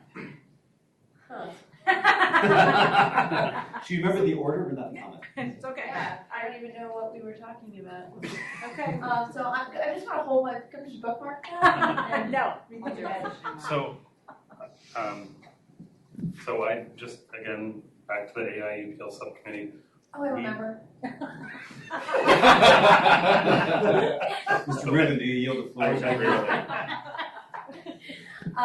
that a discussion that I thought that I said we wanted earlier, you kind of went down this other example. I'd also like to talk about examples of implementation because that is what I feel like we discussed a lot. So like my committee went through the rules, and I'd like to revisit those rules that we discussed, some of which directly correlate to today's discussion, some of which don't, or maybe they all do in different ways, like advertising, and take a look at those very specifically and say, this is how we could adjust the advertising rule. You know, this is why we should adjust Rule 1.0, recompetence, or not adjust it. And to, you know, the extent these concepts fit in with those ideas for implementation, I think then we can give some more concrete directives to ATOS 2. Okay. But maybe that's next month. Yeah, we're here. Go. Okay, so back to the UI, or thank you. AIUPL, thank you, subcommittee. So we actually covered a lot of this already, hashed a lot of this stuff out and wrote 16 plus pages on it. Gosh, I'm sorry. I should do that. So yeah, we already decided that, and again, this can be changed by the greater committee, but so we talked about the lawyer being contracted or on staff with the tech firm, or in this case, the entity, that they're an officer of the court, and that they can provide an assurance to the authorities that the bar would set up a panel of 3 experts. At least one is a lawyer licensed in California, at least one is an expert with some technical expertise in the relevant area. So if it's a machine learning product, you have a machine learning person that knows about that. If it's you know, a general sort of workflow tool, you have someone that's worked on those sorts of things, and we do conflict checks and all that stuff. Gosh, it's like we already wrote all this stuff down. So I would encourage everyone to go read that because I took a long time writing that. And So how would you, if you, and how would you summarize that? How a tech company gets certified? Yep. Just, I mean, I think that just to sort of have a capsule here to say, you know, that is, I think, something that warrants further discussion. It is clearly not going to get done today, but I don't want to lose. And thank you for drawing to our attention the fact that none of us, you know, remember what you said in 16 pages. You're welcome. All right, I think it's Josh, and then Bridget, and then Bridget, do you want to Yolanda. No, after you. Okay. Well, I was just gonna, you might want to go, because I was just gonna say for my subcommittee, the ABS subcommittee, we also talked about a regulatory framework. So, but maybe you want to follow up on this, because I think I'm going to go in a different strand. Yeah, I mean, I think, again, to crystallize the recommendation, you would have a certification regime. The fees from that certification regime would also help police people that were outside of it or failing it, testing it. So you can have individuals that can pretend to be a consumer user and they can go through it and then see if someone is lying, you know, if someone is sending them in the wrong direction, or they're, you know, they're practicing law in a way that's not authorized to, or they're advertising in a way that can be checked and tested. I do like the idea from Kevin that you can have a defined ambit of authority or what someone could navigate. And that standard, even if it's not promulgated by the Supreme Court, it can be promulgated by the legislature. And that text, in a way, as long as they're following that text, can act as the scope of the safe harbor. So, yeah, that was just the main point. So this is where I think our different recommendations are merging. So with ours, I think ours was 2.1, I remember, but we're talking about entity regulation on a broader level. So again, because we were operating in separate subcommittees, so we didn't have the certification. We talked about it more from a regulatory, I guess, entity licensing standpoint, and we were talking about, you know, you would have a regulator, and then the regulator, whoever that would be, whether it be the court or the bar or another entity altogether, I think just kind of in the way of regulatory world, would adopt regulations that are these specific things that we're talking about. You know, the prescribed standards, the standard setting would be done by rulemaking. That's what I was thinking. Okay. And then also same idea though, we're funded by licensing fees, so that you're ensuring that the enforcement is, and you know, the whole operation is properly funded and resourced. But along those lines, and I feel like this is maybe like a level above what we're talking about, but I just think it's also important to go back to the concerns that we heard with the public comment. Like, what were people worried about with this, all of this? And do you want me to stop? Yeah, and if you could Okay. just pause, because what I feel like this has been exhausted for now, and we've got an hour left. And so we did park a couple of things that could warrant some additional conversation. You know, we've got the what are the harms that we're trying to protect people from, which is I think where you're headed, which is fair enough.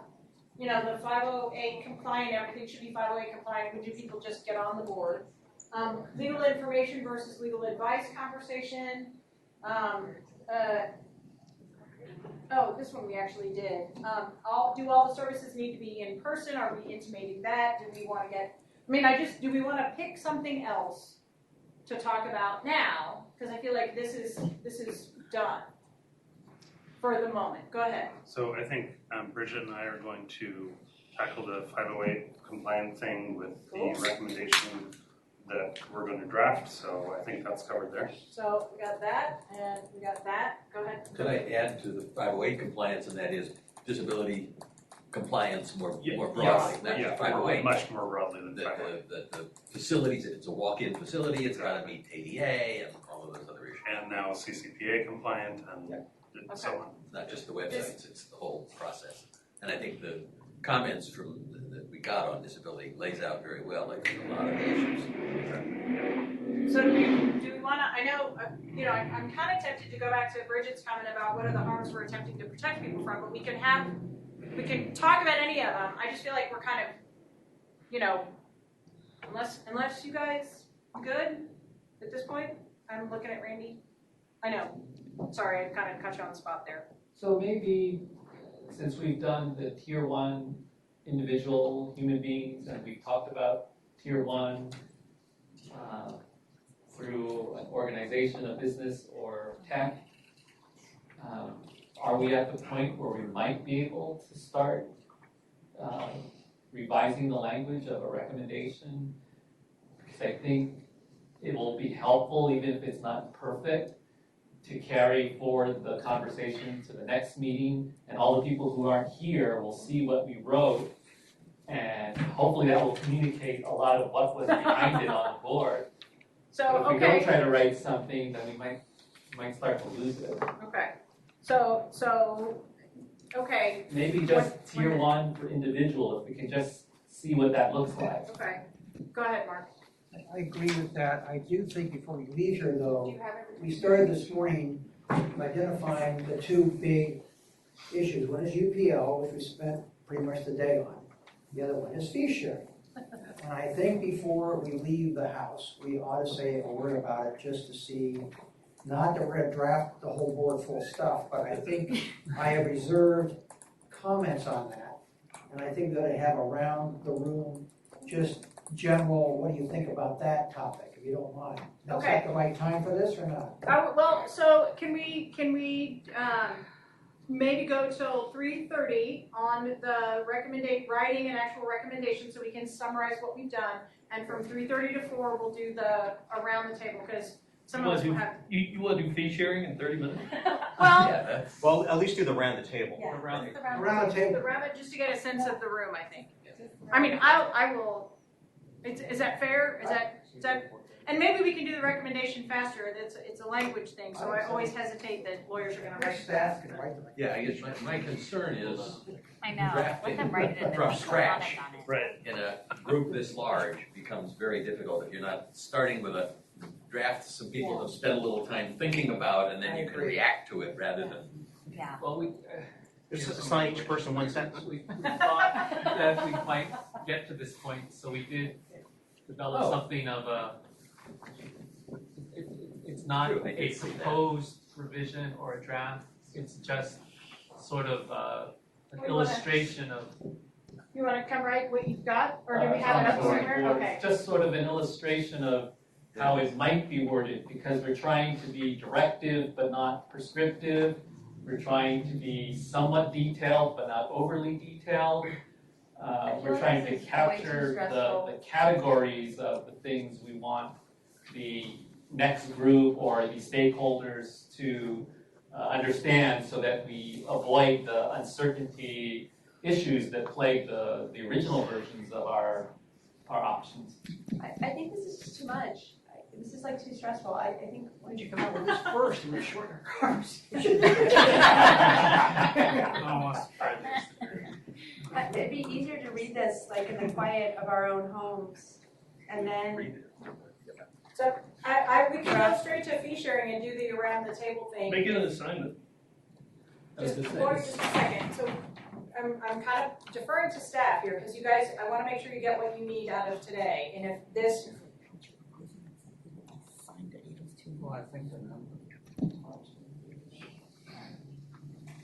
So Also, you use big words and it's. if we're not comfortable doing any drafting, I'm okay with that. I just don't want to lose what seems to be a consensus around what we've talked about this whole day.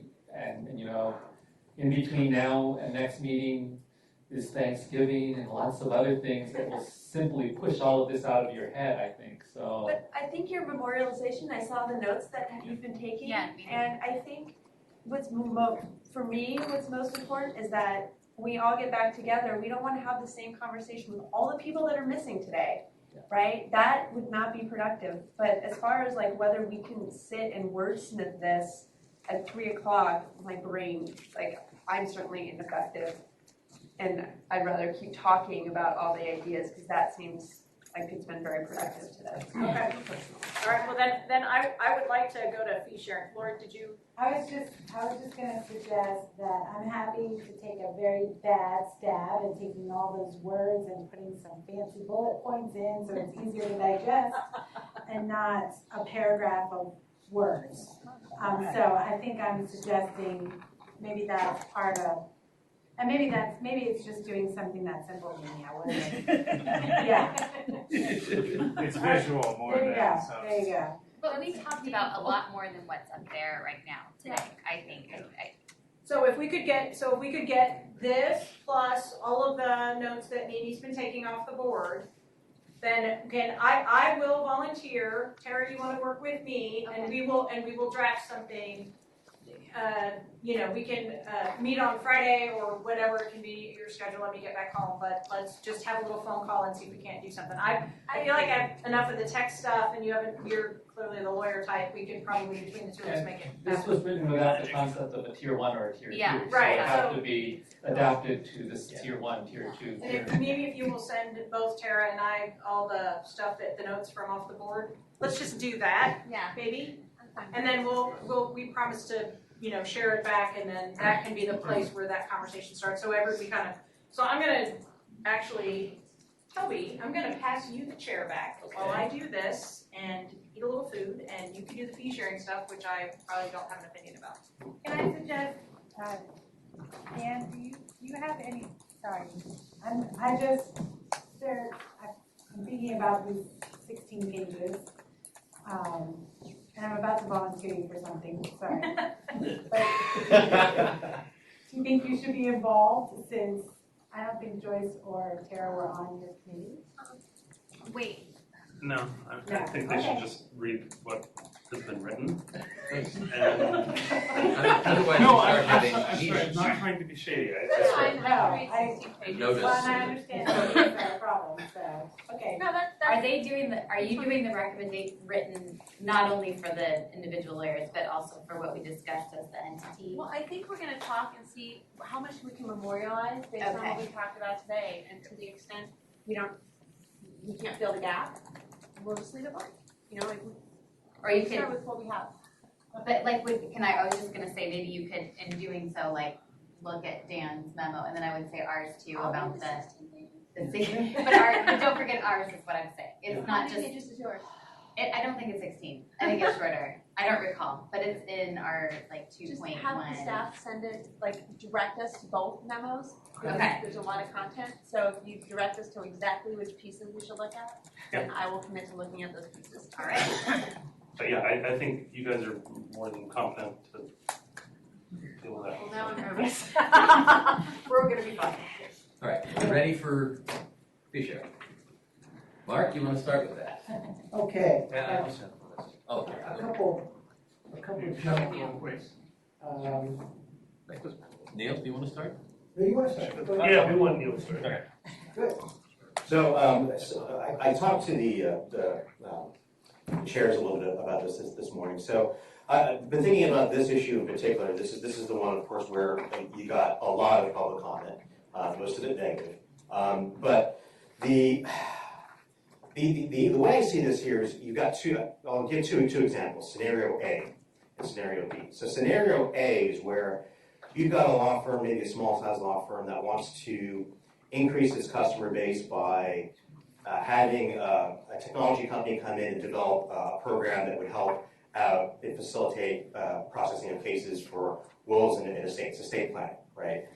And but under the current rules, that makes that difficult because of the fee sharing rules and a company coming in and maybe partly owning the law firm and helping develop that tech. It's an issue, right? But we think that, I think most of us in this group think that the outcome out of scenario A would be a good thing. But then you have scenario B, where you have a class action law firm that is looking to raise capital to help facilitate its cases, so it decides to go public. And say it issues 10,000 shares, right? And say this lawsuit, this law firm files a class action lawsuit, gets a class together, files a suit against Samsung for making defective TVs. LG, a competitor of Samsung, sees this and goes, oh, this is great, and decides to buy 5,000 shares out of this law firm's company, right? So obviously, I think most of us, I think all of us, I hope, would agree that that presents a problem and a potential conflict of interest. We wouldn't want to see that happen. So the issue that concerns me is that right now, the recommendations and also the dialogue, which I'd like to see focus on, is to try to figure out how do you create rules that promote scenario A, but also at the same time prevent scenario B? And going on some variations about scenario B, I'm sure you could come up with maybe, okay, let's say LG can't buy more than 50% of the shares, right? But what if you have a scenario where, okay, LG buys 25%, Sony, another competitor, buys another 25%? Is that a problem?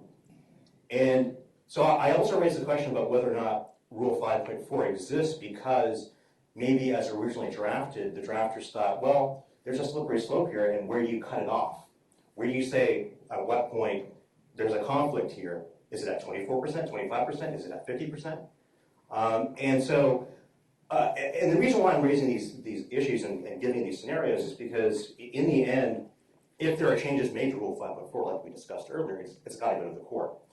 And I know the Arizona task force there, they did things a little differently. They just said, get rid of Rule 5.4, and hey, Supreme Court, figure it out. Come up with alternative rules. That's Arizona. If that works for them, great. It's not going to work here. If you did something similar, if this group did something similar and sent it to this court, I think it'd be DOA, dead on arrival. And so what I'm asking is whatever is ultimately presented has to be very well thought out. It has to have considered all the contingencies, and whether that happens after this group or Adels 2. But all I'm saying is that for the court to really even buy into the idea of this, it has to be very, very well fleshed out. And I know a lot of people have said that the public comments reflect fear. Yeah, that's true. But I think they also reflect valid concerns. And I think the court sees that. Yeah, that's a good chunk of what I was going to say in a different way. My starting point is a little bit different. Having been in the rule drafting business for a long time, I think it's pretty clear that, and I taught at USF for many years, rules of professional conduct are really expressions of American jurisprudence. They all go back to the system of justice that we have in this country. And part of that, the Supreme Court would never have adopted and approved a rule to protect lawyers, I guarantee you. That's not what they would do. They're not in the business of protecting monopolies. That's not what they care about the integrity of the judicial process. They care about the trust and confidence the public's supposed to have in the judicial process. All that is a jurisprudential underpinning of rules such as 5.4.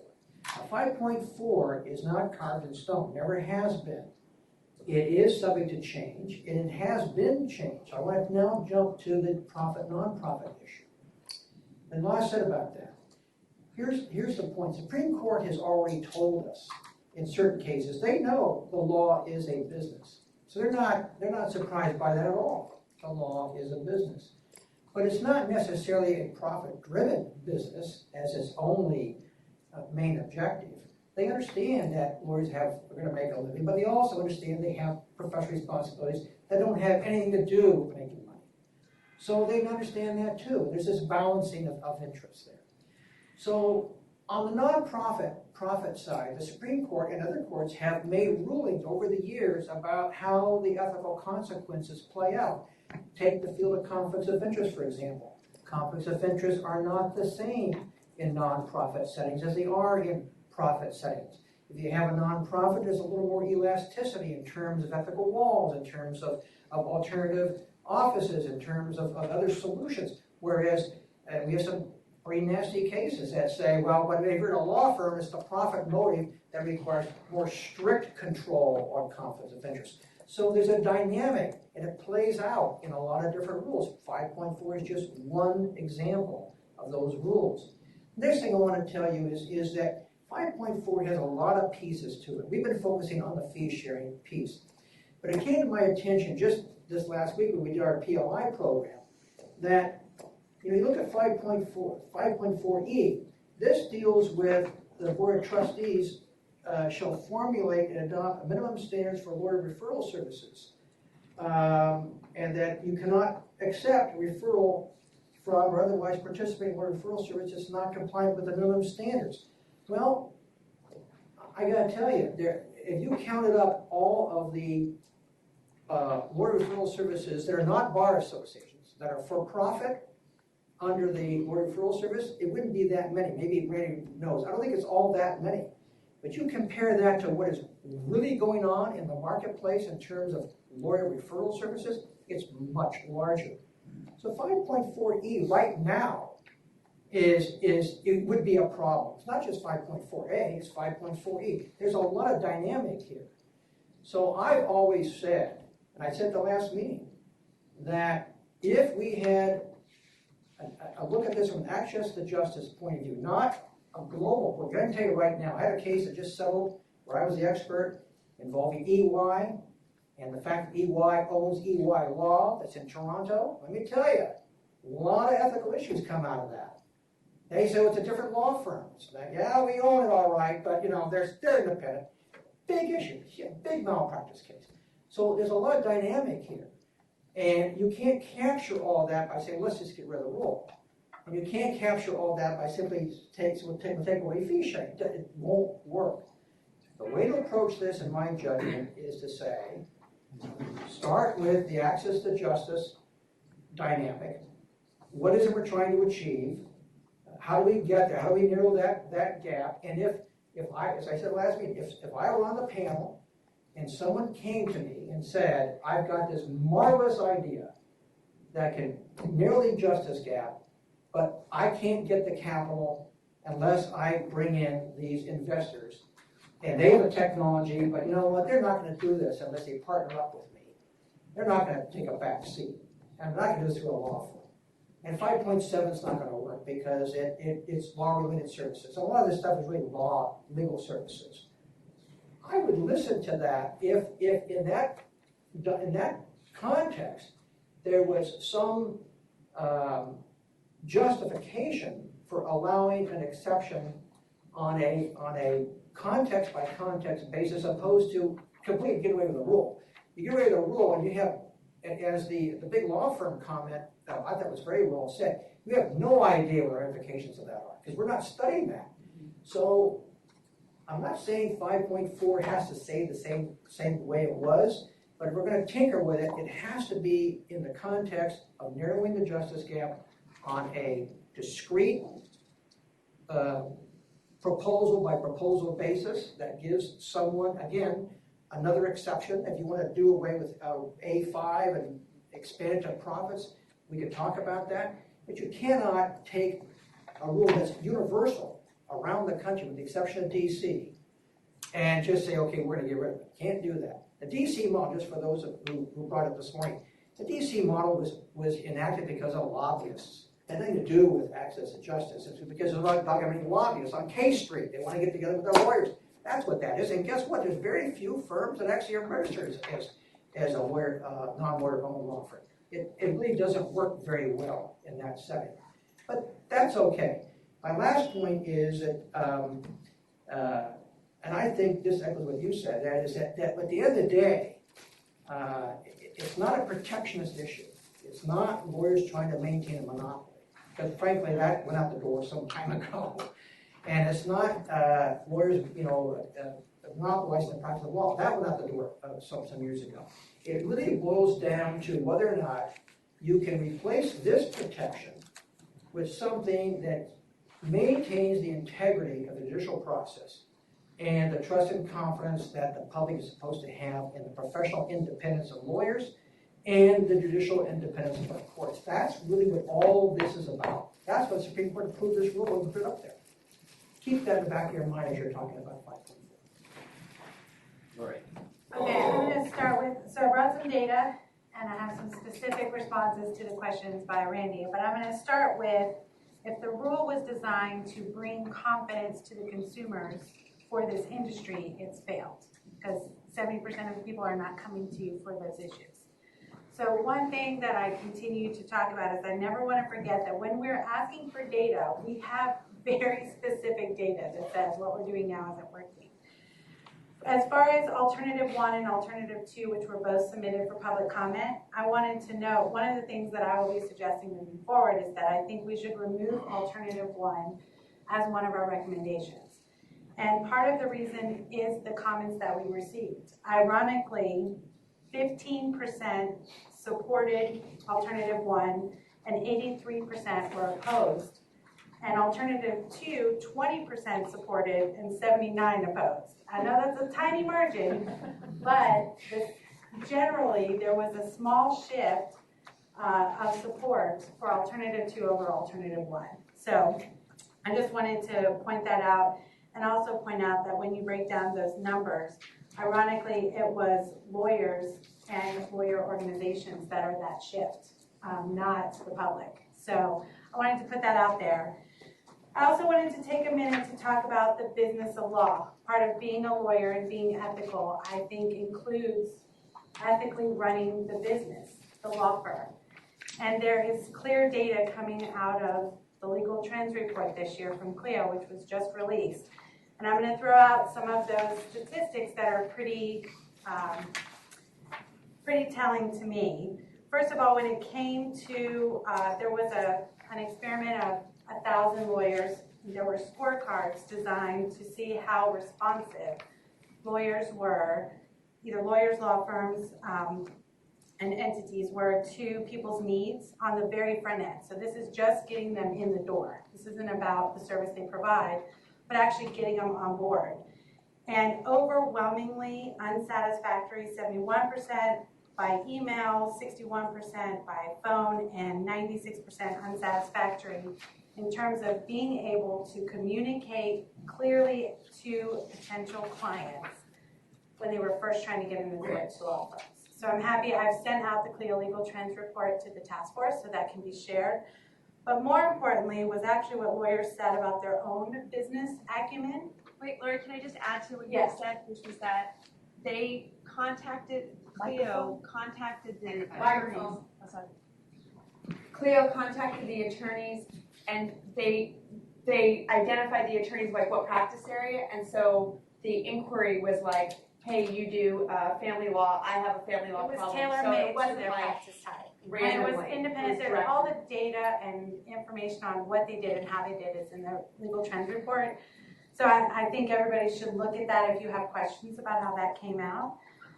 But what was more telling for me is that 92% of lawyers feel confident in their skills as lawyers. That's great news, because you should really feel confident if that's what you do. Only 53% of those same lawyers feel confident in running the business side of their firm. So we have just barely above half of the lawyers who are practicing who responded to this survey who feel comfortable running the business side of their firm. 7% agree that law school prepared them to run the business side of the firm, and only 23% agree bar associations give them adequate business training. So as we're talking about Rule 5.4, I think that we can build some direction to ATILS 2 that says, hey, here are scenarios we want to avoid. But I think our base recommendations should be as broad and as open as possible, because we have yet to understand all the ways that lawyers could build really cool, amazing partnerships with technology and other entities. And clearly locking everybody out has not worked. And so I think we need to start from, as long as the client, the consumer, has informed consent, they get to choose. And as long as it is not simply just increasing the fee. And then from there, I think we add on, and if it's a capping issue, I think that's a thing here, those rules still apply. Or if it's a fee increase just to increase the fee so someone else gets paid, that's not included. I don't really know how to address the idea of scenario 2, quite frankly, because my first question is, does it really matter who buys the stock as long as the individuals are taken care of? And if they are, then I don't really care who buys them. It's about, did the consumers get what they needed in that class action? But I think if that's a concern that requires a lot more thought than and deep dives than I would understand. And so we can make those directions. But I'm going to encourage us, me personally, who's been a big proponent of this, what I have found, there's data that supports lawyers are struggling, even by their own admissions, to run the business of law. And if we don't allow partnerships that put lawyers in touch with people who can help them do that, then I think whatever small steps we take are not going to make the kind of improvement we're looking for, which is filling a 70% need. So I think that's my spiel.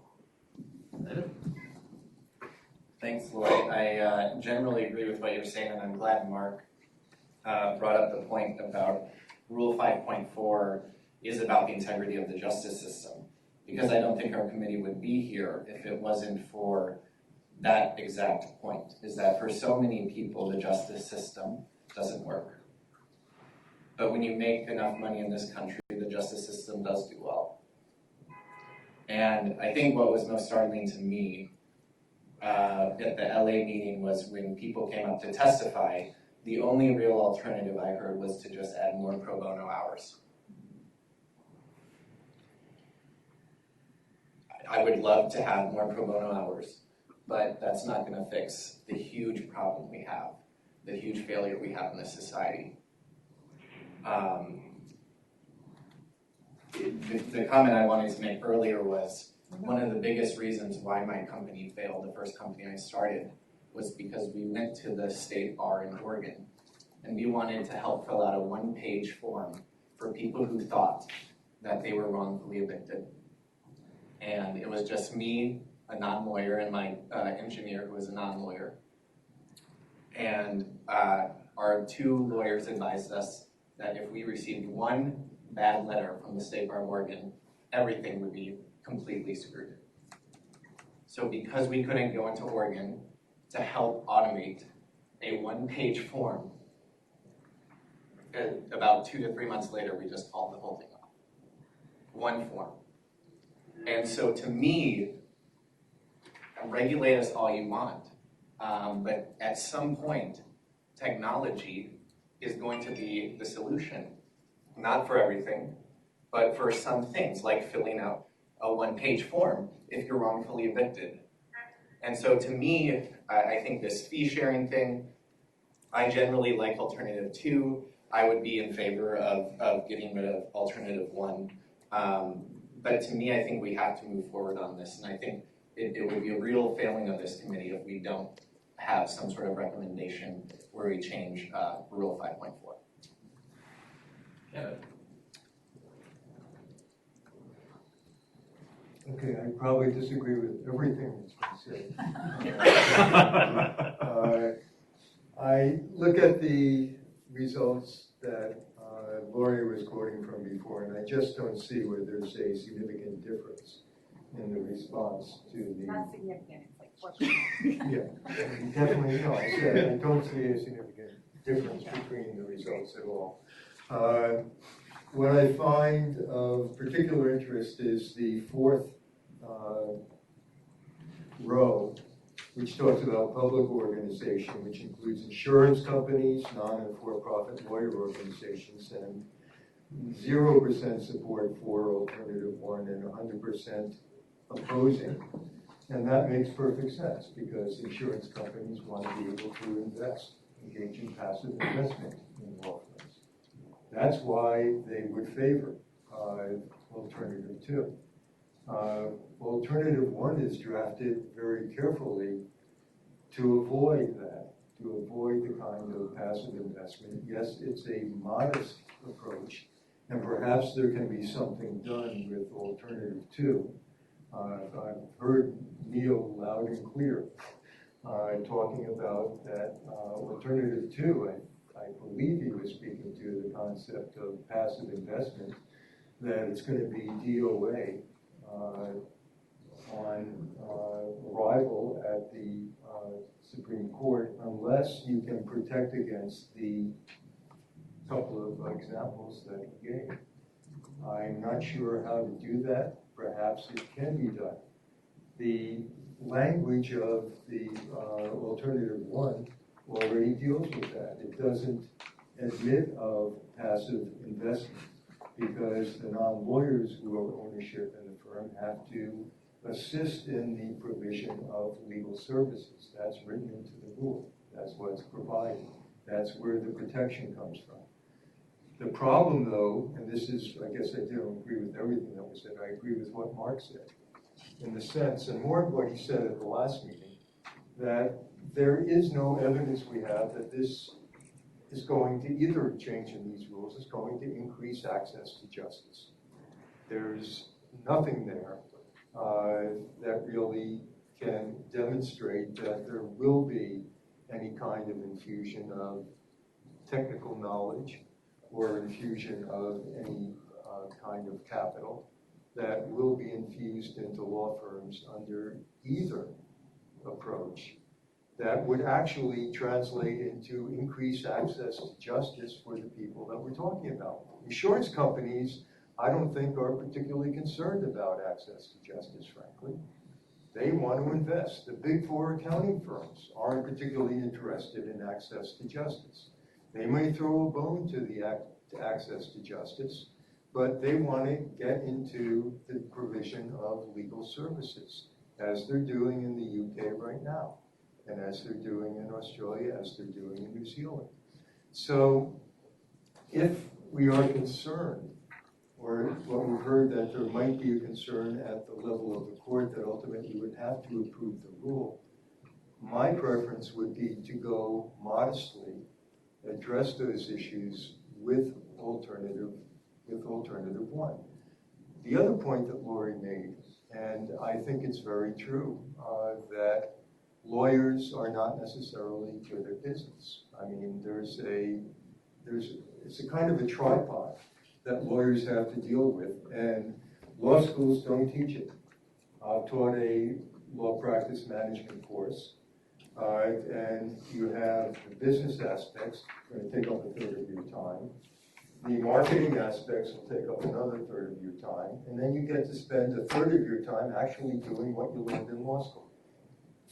But you're not necessarily equipped to do that. And yes, people are concerned, but I don't think the answer is necessarily going to be bring in business people to run the law firm. I'm not sure that's necessarily the answer and what we are going to want to have happen, or to have the shareholders vote in or vote out the board who are running the law firm and delivering legal services.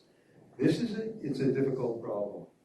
The proposal that I had originally made, I had picked it up from the Ethics 2020, which had based their rule on the DC rule. So the rule that we drafted in the subcommittee was not based directly on the DC rule, but the starting point was the Ethics 2020 rule.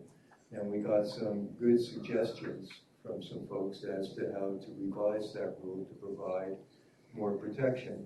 But again, I think the greatest failing in any changes to the rules at this point, unless we have a better sense, is will it actually have any effect whatsoever on the access to justice? I'm not sure passive investment, as it's been delivered in Australia and the UK, has had any effect on access to justice either.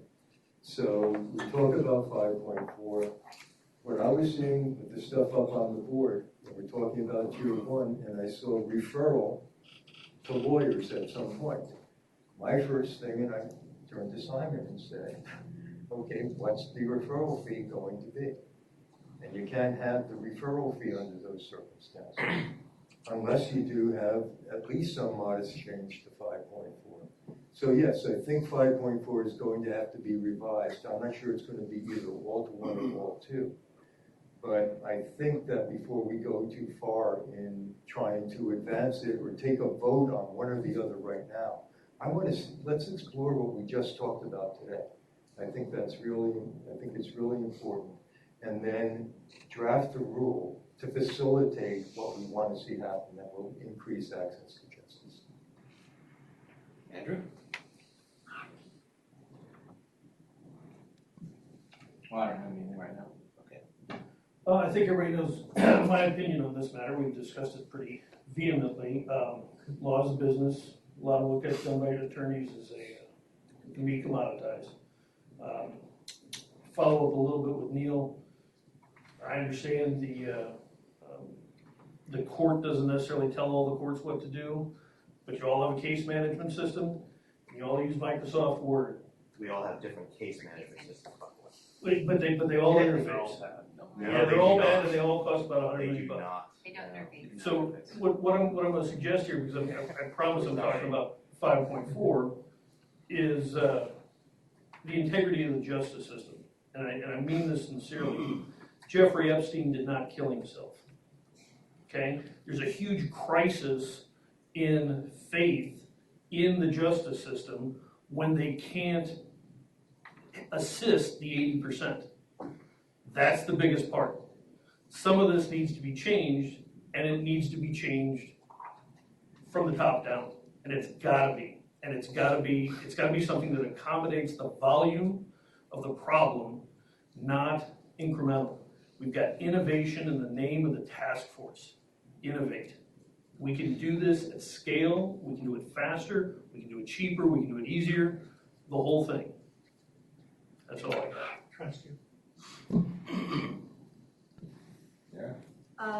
So I really like this idea of Tier 1. When we're talking about Tier 1 services, I think that's where the biggest access comes from. And of course, there's going to be there's a huge Tier 2 that we haven't touched upon. And I think that Tier 2 is going to vary more practice area by practice area, where I think Tier 1 is pretty universal. And so when we're talking about those, I'm like totally down with fee sharing. Because they're going to be non-attorney entities, right? So Tier 1 to me is kind of almost like that's kind of its own thing.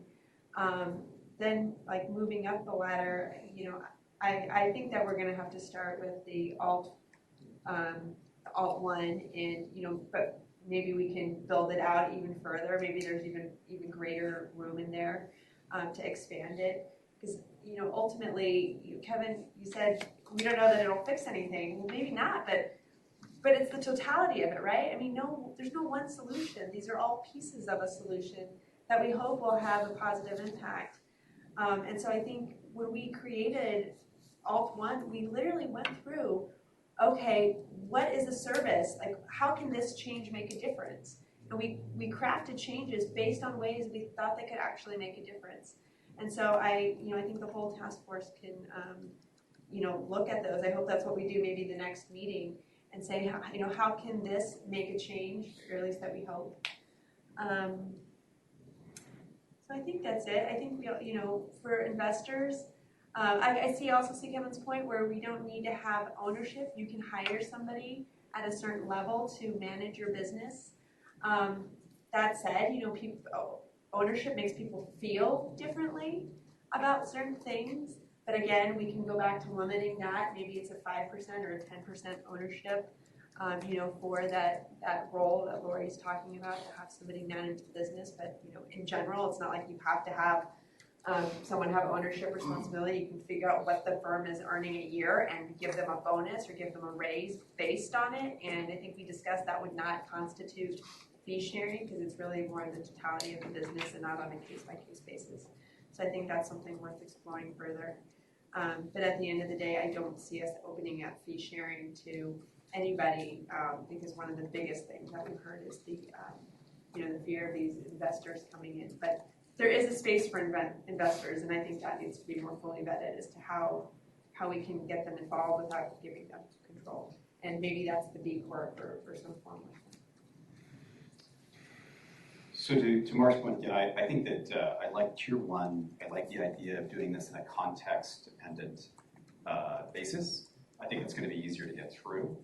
And to Neil's point, there is fear, and again, there are a lot of legitimate concerns. The problem is the rhetorical violence of some of the things we've seen sometimes includes legitimate concerns. And we've got several hundred reported commenters. We have apparently 190,000 active members of the bar in California, as well as I think it's 39 million people living in the state. So again, I don't want to overstate that. If we need to go to the legislature to get authority for some idea or to talk to them, and that's the mechanism for getting a vote on some of these things, not to voice stuff. On the LG scenario, so I'd like to deal with that specifically. I'm going to paint a very specific example. And again, it's not necessarily something we recommend, but let's say we let a law firm go public. Let's say we tax a certain amount of that to fund access to justice, so it's a direct enforcement and access provision that provides from the rich to the people that are less well off. And we bifurcate the control rights. So in any security situation, you can bifurcate the voting control over governance from the economic rights, in theory. Again, I'm not saying that's always a good thing. In some cases, we don't like it. But you could give attorneys particularized control over these entities, even if others had economic rights to some of the equity in this kind of entity, whether it's a B Corp or something else. I do believe, and this is where I differ from a lot of others, there should be a special role for lawyers in the legal process. Maybe not for everything, but certainly for some functions. In that scenario, if you had LG and they bought more than, say, 5% of the common equity in this thing, again, you could say that has to get approved. And if there's more than 5% of the value at stake or there's a conflict, the investment can be disallowed, right? So you could deal with that. I don't think we're going to solve that problem in this form. I think that's a secondary thing, but I think we have to actually look at enabling economic investment attorneys because, yes, all these problems are very, very real. And again, I've used the word Enron in this committee, in this task force, maybe 30, 50 times, and that is with the current rule setup. However, lawyers have really crippled themselves in the sense that we can't invest in solving problems. If you ask a regular citizen, whether they're a sophisticated business user or just someone off the street, they do not have a high regard for attorneys. And part of the reason is we're good at litigating, we're good word surgeons, we're good at drafting, but we're not good at preventing problems, preventing legal sickness. We're terrible at it because we're reactive. And unless we can get some outside capital, both for pro bono or others, that problem's going to get worse and worse and worse. And our reputations, the confidence in the justice system will get worse. So I agree with the idea of context dependence in Tier 1, but I do think we still have to explore the economic investment in this profession. Because not to do that is to let us atrophy more. Just to start off with that point, I did read somewhere in the stack of papers, I don't remember where, about the law firm that is published in Australia. I forget what it's called. Slater and Gordon. But how they structured themselves in such a way to make it clear or warning or something to their investors in the front end that said, our top priority is to our clients, and then to somebody else, I forget, and then to the shareholders. And be advised, if you are going to purchase a share in our company, that's how we're going to run our business, which I thought was really interesting. So part of the bigger picture, I think, and to Neil's point and things that people have raised today, back to my harm question, is I think when we're designing this, we're thinking about how we might regulate an entity. We have to think about very carefully what are we worried about? That exact scenario, I think we can design a system to prohibit that type of conduct from occurring. And so I raised that issue. I also want to point out, I think we pointed this out in our memo about entity regulation, that the ethics rules would still apply. So if you're an attorney, you have attorneys working for you, you have attorneys delivering legal assistance to clients, their top priority will still always be their client. And I believe that lawyers are capable of making that distinction and are strong enough and smart enough to not be corrupted by these very corrupt businesses that we have here. And something that Leah said during one of the town hall in Orange County, I think was very important. And I don't remember the exact statistics she gave, but she said, a huge sum of money is being invested every year in legal tech. It is happening. And we have this opportunity. So it will go.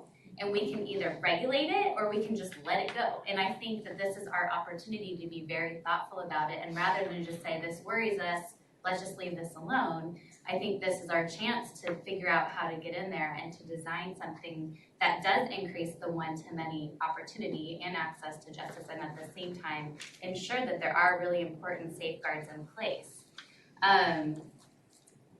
About the UK and about Kevin's point, I hear this all the time. We heard it over and over in all the comments. The problem that I have about this there's no evidence issue is that, at least in the UK, and I don't know about Australia, but they did not set out to solve the justice gap by opening the market. That wasn't their goal to begin with. Their goal was to increase competition. So, and they also have a very different regulatory framework. So I just don't think, if other things happened at the same time, like they got a big cut in legal services, funding at the same time that all these things were rolled out. So there's a lot of things that happened.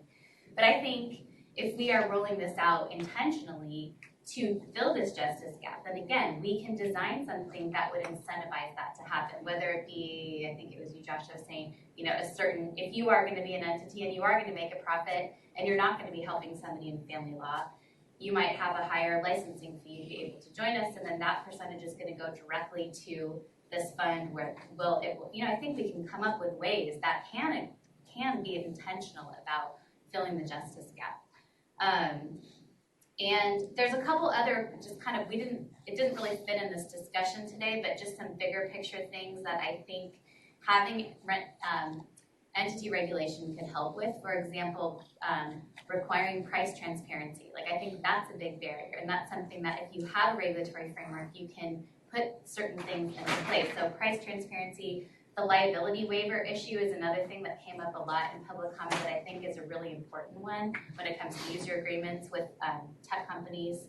And also this concept I've been reading about more. In the UK, they have a consumer advisory, they have a consumer panel that's part of their regulatory body, and there are people whose job, who actually represent consumers. And I can imagine having people that represent people with disabilities on a specific panel that's part of this regulatory entity, where they are consulted to make sure that whatever policies are happening are compliant with what consumers need. I just think there are a lot of things we could do if we're imagining something from scratch, and just the fact that people might be making a profit off of this is not a reason to just skip it altogether. Okay, well, I just want to second everything you just said. Thank you, Dan. Great. So I'll just take you all on a journey here. I came into this, especially on 5.4, without really any knowledge. I mean, I'm a machine learning guy. I'm programming algorithms all day. The intricacies of legal ethics are not my strong suit here. But since then, I've really learned a lot. And I think ownership is generally a really terrible way to enforce independence and professional judgment. I think we've seen that in a lot of other professions, that there are other ways to do that. But I also think that that's the only tool that we've got right now, so let's not throw it out entirely. Initially I was very much in that camp of let's just burn it all to the ground, get rid of 5.4. Let's not have that at all. And I think either alternative now, I think I'm okay with, but I'd actually like to see something even a little bit different, which is maybe something where, and this is something that we talked about on the AI-UPL subcommittee for other ethics rules, but something where an individual ethics rule could be waived by a petition to some administrative panel. So you could apply for a waiver, say, hey, look, I've got these investors lined up. Can you waive 5.4? I want them to take 20% of my company on this convertible note or something. Can I do that? And here, by the way, here's what I'm going to be doing with that money, and share a little bit with the regulator about that. I would hope that kind of sort of middle ground between the two is something that we could come up with, and that would be acceptable. I also like Josh's idea of allowing more ownership with less control through different stock classes. We've seen that go very badly with Class F stock in Silicon Valley, but I think that's one extreme. And I think the other extreme that we're living at is, no control from a lot of the stakeholders that are involved right now, and that's the consumers in the legal marketplace. So I think if they are going to be brought into this, we're going to start considering their voices. Equity needs to be on the table for them. Equity needs to be on the table for the people that are building the products. And it doesn't have to be 100%. I think you could easily get away with 20% or 30 or 40. I don't know if at least from the Supreme Court's perspective, if there's a level that 100% gives them heartburn, but maybe 30% doesn't. Who knows? I'd love to know that if in passing that.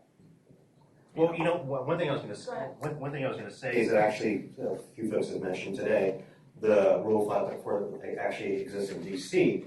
If you actually read that rule, it says very clearly that the non-lawyer owners are subject to the entire code of professional conduct, just like attorneys are.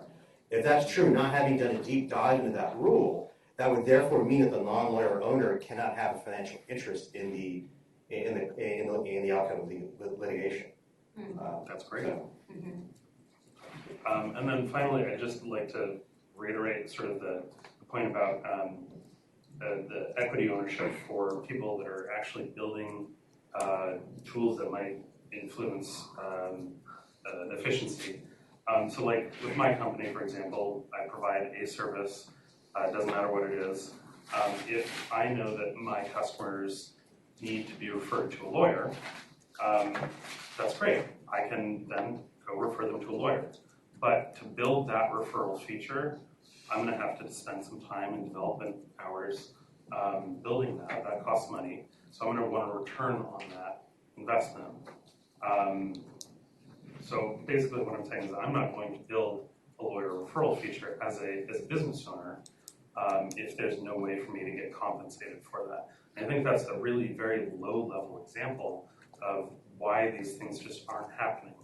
And the result of that is that my customers are not getting referred to lawyers. They're not getting legal help that they could be otherwise getting. And that could be a very easy on-ramp for lawyers, but there's just no incentive for me to go build that.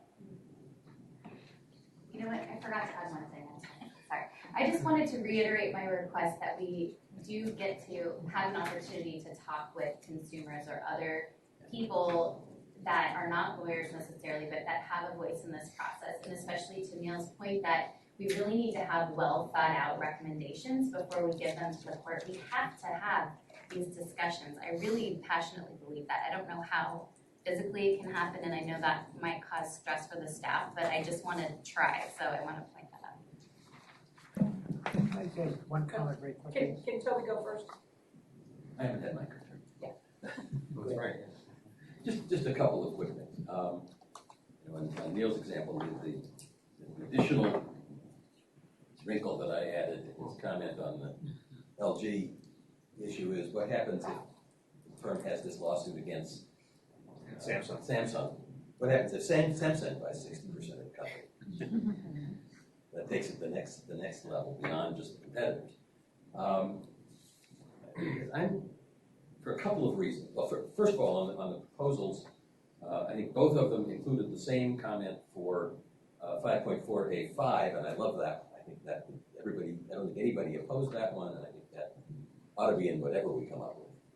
And that clearly has a direct impact on access to justice. That's the one that allows fee sharing with legal aid programs. But on the other, I think I favor one, maybe with some expansion beyond the limits that it has, but I think that this is going to require some incrementalism. And as much as that's a horrible word to a lot of people right now, I think that if we want to accomplish it, if we want to get to where some of you really want to get, I think we're not going to get there by jumping to option 2 or anything approaching that without experimenting, seeing what happens if we go a little bit at a time and then take another step. None of these things are going to happen tomorrow, but I think that would be a preferable way to go to make sure we get to where I think all of us want to be. It may not quite be the same place. Right. Just real quick. Someone made a comment about how artificial intelligence is escaping us. Just the opposite. ALSPs are very much alive. Law firms are investing millions of dollars with non-lawyers right now in developing artificial intelligence through ancillary business services, through their law firms. So it isn't, 5.4 is not a barrier to artificial intelligence development in the practice of law. So there are alternatives, and I think 5.7, a modified 5.7 should be part of the solution because that's what's going on right now, and it's robust. This program we did last week is proof positive of law firms having major inroads in artificial intelligence through investment with non-lawyers, and they're both making a lot of money. So it's not a barrier in that sense. But again, I end up with the fact that if there is a discrete proposal that would narrow the justice gap and could not really occur in your example unless we allow certain sharing of fees through investment, I think that's something that on a project-by-project basis can be considered under a sandbox approach.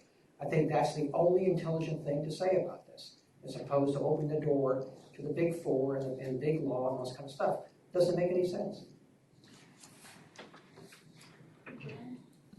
I think we've exhausted both our topics of the day and ourselves. This has been a great discussion. Really set the table for next time. You did a great job.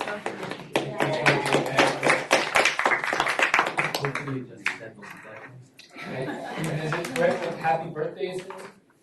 It is. Oh, but everybody's had a birthday. This was the 26th of October, so. Hers was yesterday. Yeah, mine was yesterday.